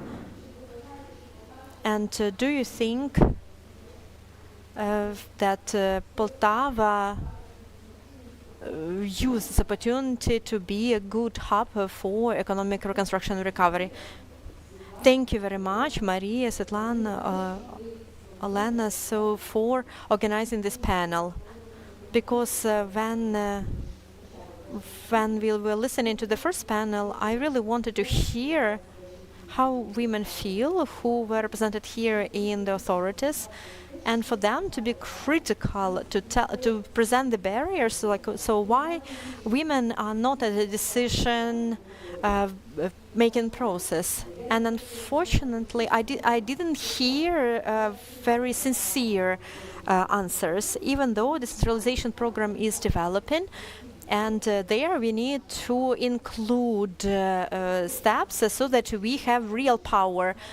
Not to have this situation that it seems to us that we make decisions, but then women are not truly supported and promoted. And so I want this acting mayor to feel that that she does what she is supposed to do.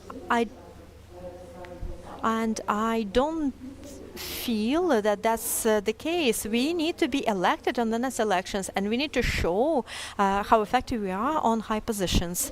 Secondly, civil society organizations. So the second panel showed that we are very effective there. This is really hard work, which is on our shoulders. And then women are told they need to carry this burden.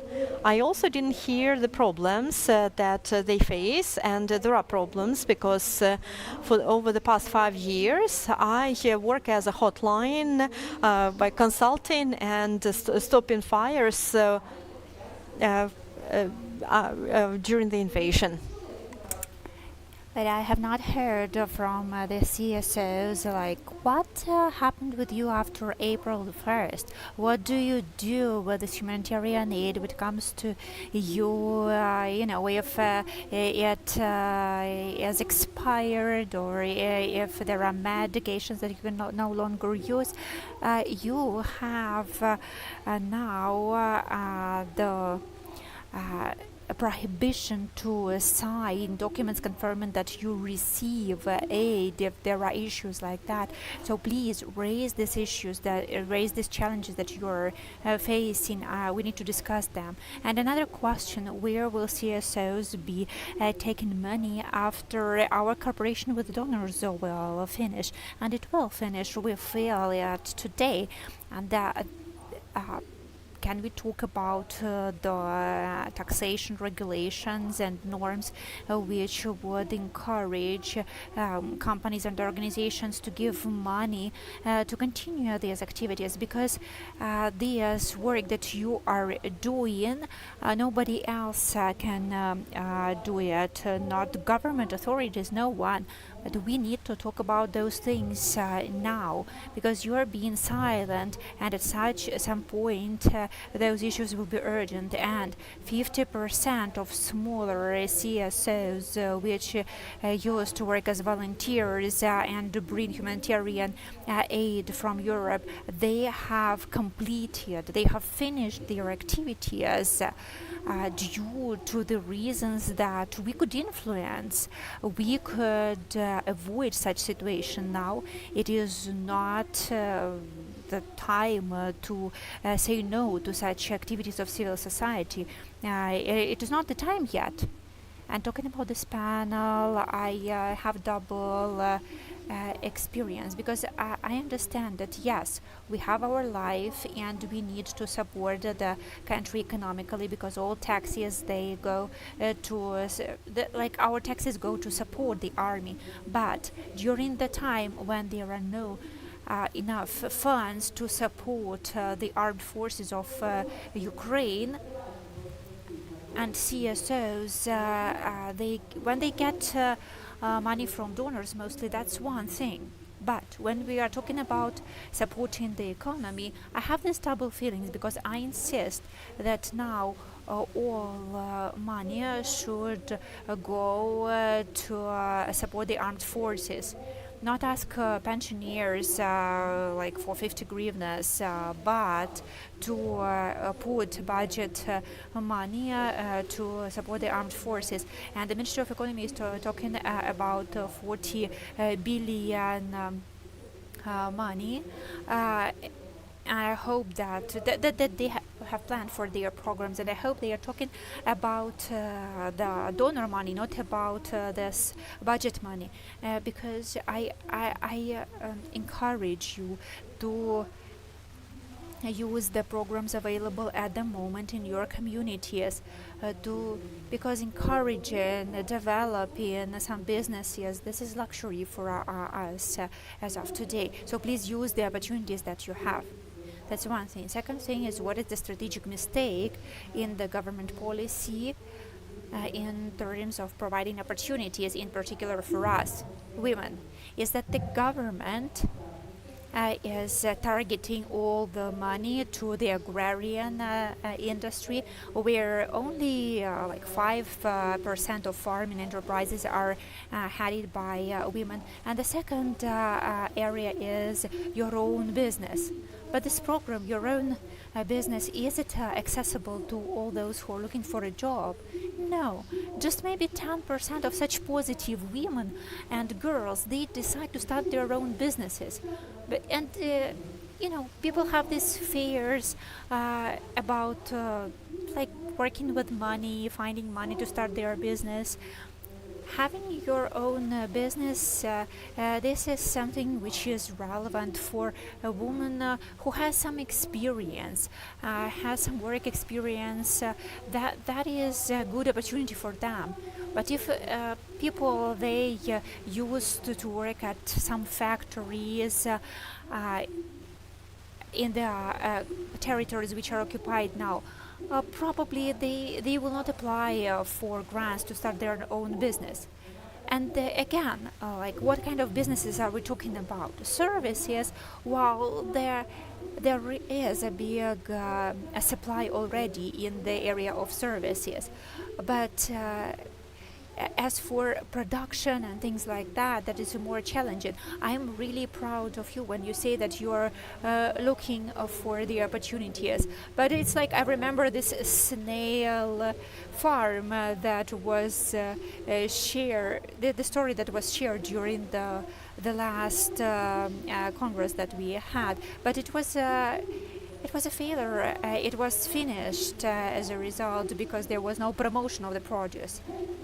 And you are talking about talking to American companies to go and start selling your products abroad. But in the Ministry of Economy, there is a department to help small and medium business. But Valentina, she has not supported any support when she wanted to promote her produce. And there are a lot of cases like that.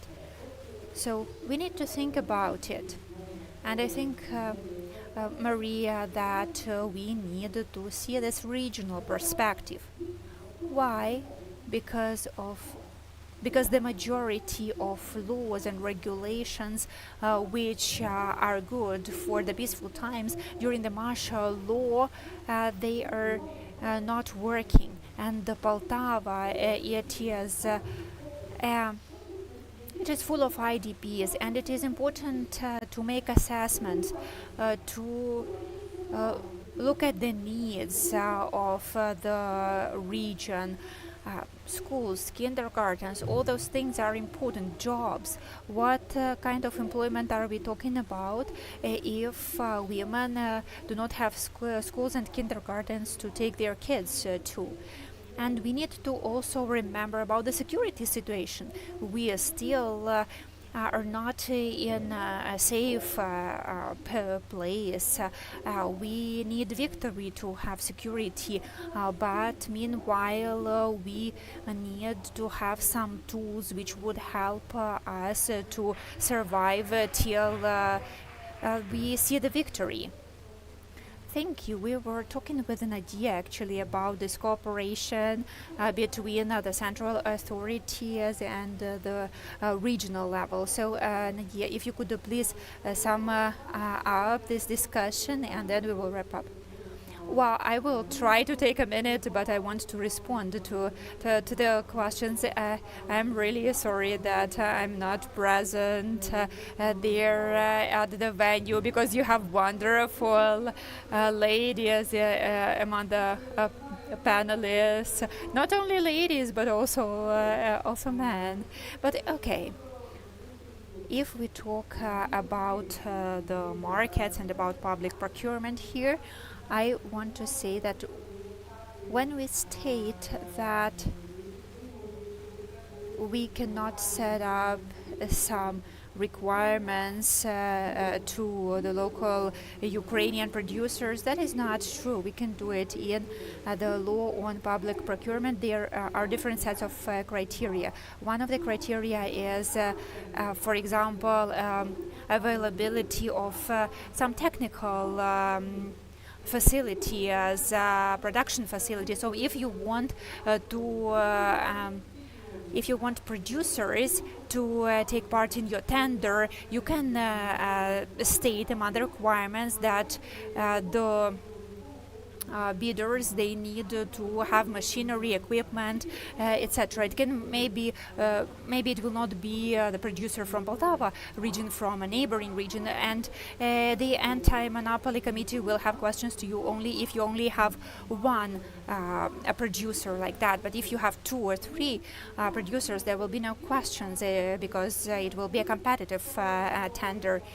So I'm sure that there are demands now, like furniture, for example, for schools, kindergartens, like tables, etc. And it is important to buy fewer Chinese products and more Ukrainian products. And the second thing is this tool called Prozora Market. And I think for furniture also there are relevant categories.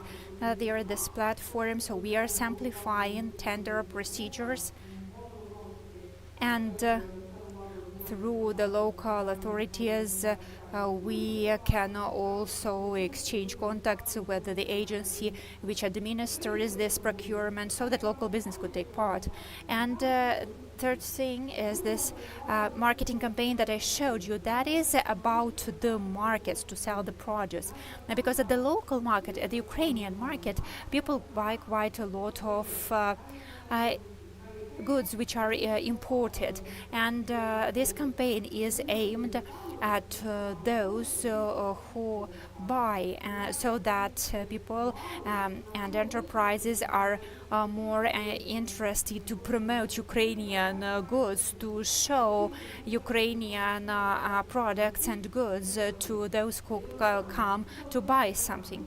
And about some joint programs. We have several regional administration who cooperate with us, because you at the local level, you understand better where we could target the resources. For example, we have a grant program and we are ready to give 8 million to support local production. But of course, there are different opportunities in different regions, and you know better what is the production which can be supported in your region. And we can co-finance. For example, central authorities give 50% and local authorities give 50%, or there can be different shares, but it can be this co-funding mechanism that can be used, and we can tell you how this mechanism can be applied. Nadia, I remember that we were discussing the development of such small enterprises which get support from the government or from donors, that also they need some money to procure some materials and also to have some marketing campaigns. So that is the second stage. So what we want to discuss is not just to have these loans to start a business, but also to have the next steps. So please also remember about that. Yeah, well, I heard that there is no support for expert, but we have actually a government agency which is subordinated to the cabinet of ministers, and here we can talk about DIA business platform, and there is a lot of information there. There is an expert and credit agency which provides loans for expert contracts. So if there are some risks, you can have insurance for your expert contract from certain risks. So I understand that probably we do not communicate enough, and we will try to do better. Okay, so to sum up, I would like to invite our co-founder, but I think that you can see that we need to have a better dialogue between the central and the regional level.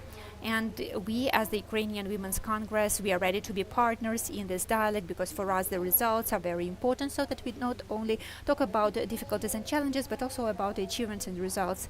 And dear friends, I want to use my time, and I want to remind you and that we need to include in the recommendations what has been mentioned before in the previous discussion. So this regulation on having public hearings about the recovery. So this process, it needs to involve women also. At least 30% of participants should be women. And we are sure that women leadership will be important in this process. I would like to thank all our panelists. Catherine, I'm very sorry, and I would like to give the floor to Svetlana, and we would like to give the floor to you, Svetlana. We will make a photo very quickly, and then I will give the floor.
Dear participants, dear friends, of course I have the most challenging mission to close the event, so I will not take a lot of time. I just wanted to share the emotions from our event today. When our panelists were talking, and we're talking about quotas at the elections, feminitives, and some prohibited professions for women. So those things, they are now taken for granted, but we were just striving for them when we started our work in the 8th and 9th convocation. And thanks to our activists and participants, now we can take those things for granted. We believed in those things, and our this is what inspires us to do what we are doing. Today, journalists were asking me why we're organizing this regional congresses. What for? The mission of the Ukrainian Women's Congress is to ensure political representation of women. That is the main goal. And also we want to bridge the bridge between the central authorities and the regional level and civil society. And also we want to look for local leaders and promote them, because they are the ones who are creating change from the bottom up. And I want to say that our government needs to grow up and be honest with the society and understand that women are not just 50% of the population of Ukraine. Today, the activities of women at the local level, in the field, at the battlefield, is crucial. They are taking this leadership role, and as a friend of mine says, they are demonstrating this routine heroism. This is what each one of us is doing on a daily basis. And what I was impressed with today, I was impressed with our women, our civil society activists, and I would like to thank the Ukrainian Women's Fund for their support. We wanted to organize this panel to show the leadership of civil society organizations who changed their focus and who took this important humanitarian mission, at the same time promoting the topic of women leadership, despite all the factors they were facing. And our panelists today, they showed their maturity and their a government way of thinking, because we were not only speaking about problems but also about solutions, about our vision and about the strength that we have to solve these problems. And I have to read our disclaimer from the protocol that we have, and I want to thank those who made this event possible. So this Congress is organized by Ukrainian Women's Congress and is supported by the National Democratic Institute, USAID, Sweden and UK government. And it is organized with the support of UN Women and UNDP, with the financial support of EU within the project recovery for Ukraine and the Denmark Ministry of Foreign Affairs, and the Regional Women's Congress is implemented with support of Ukrainian Women's Fund and UN Migration and the government of Germany. Our partner is Ferre Expo as a leader of the mining industry, and our media partners are Starlight Media Group, Прямий Channel, Telegraph UA, RTM Ukraine a group which has 20 years of experience, and the opinions presented during this event, they belong to their authors and do not have to represent the opinions of donors and partners. I would like to thank you all and ask our international partners to make our Ukrainian women visible at the international arena. because those stories of Irina Lipka, Tamara Ogorodova, and other Ukrainian women, they deserve to be heard, deserve to be seen, so that people understand that Ukraine is Europe and that we are fighting for our independence.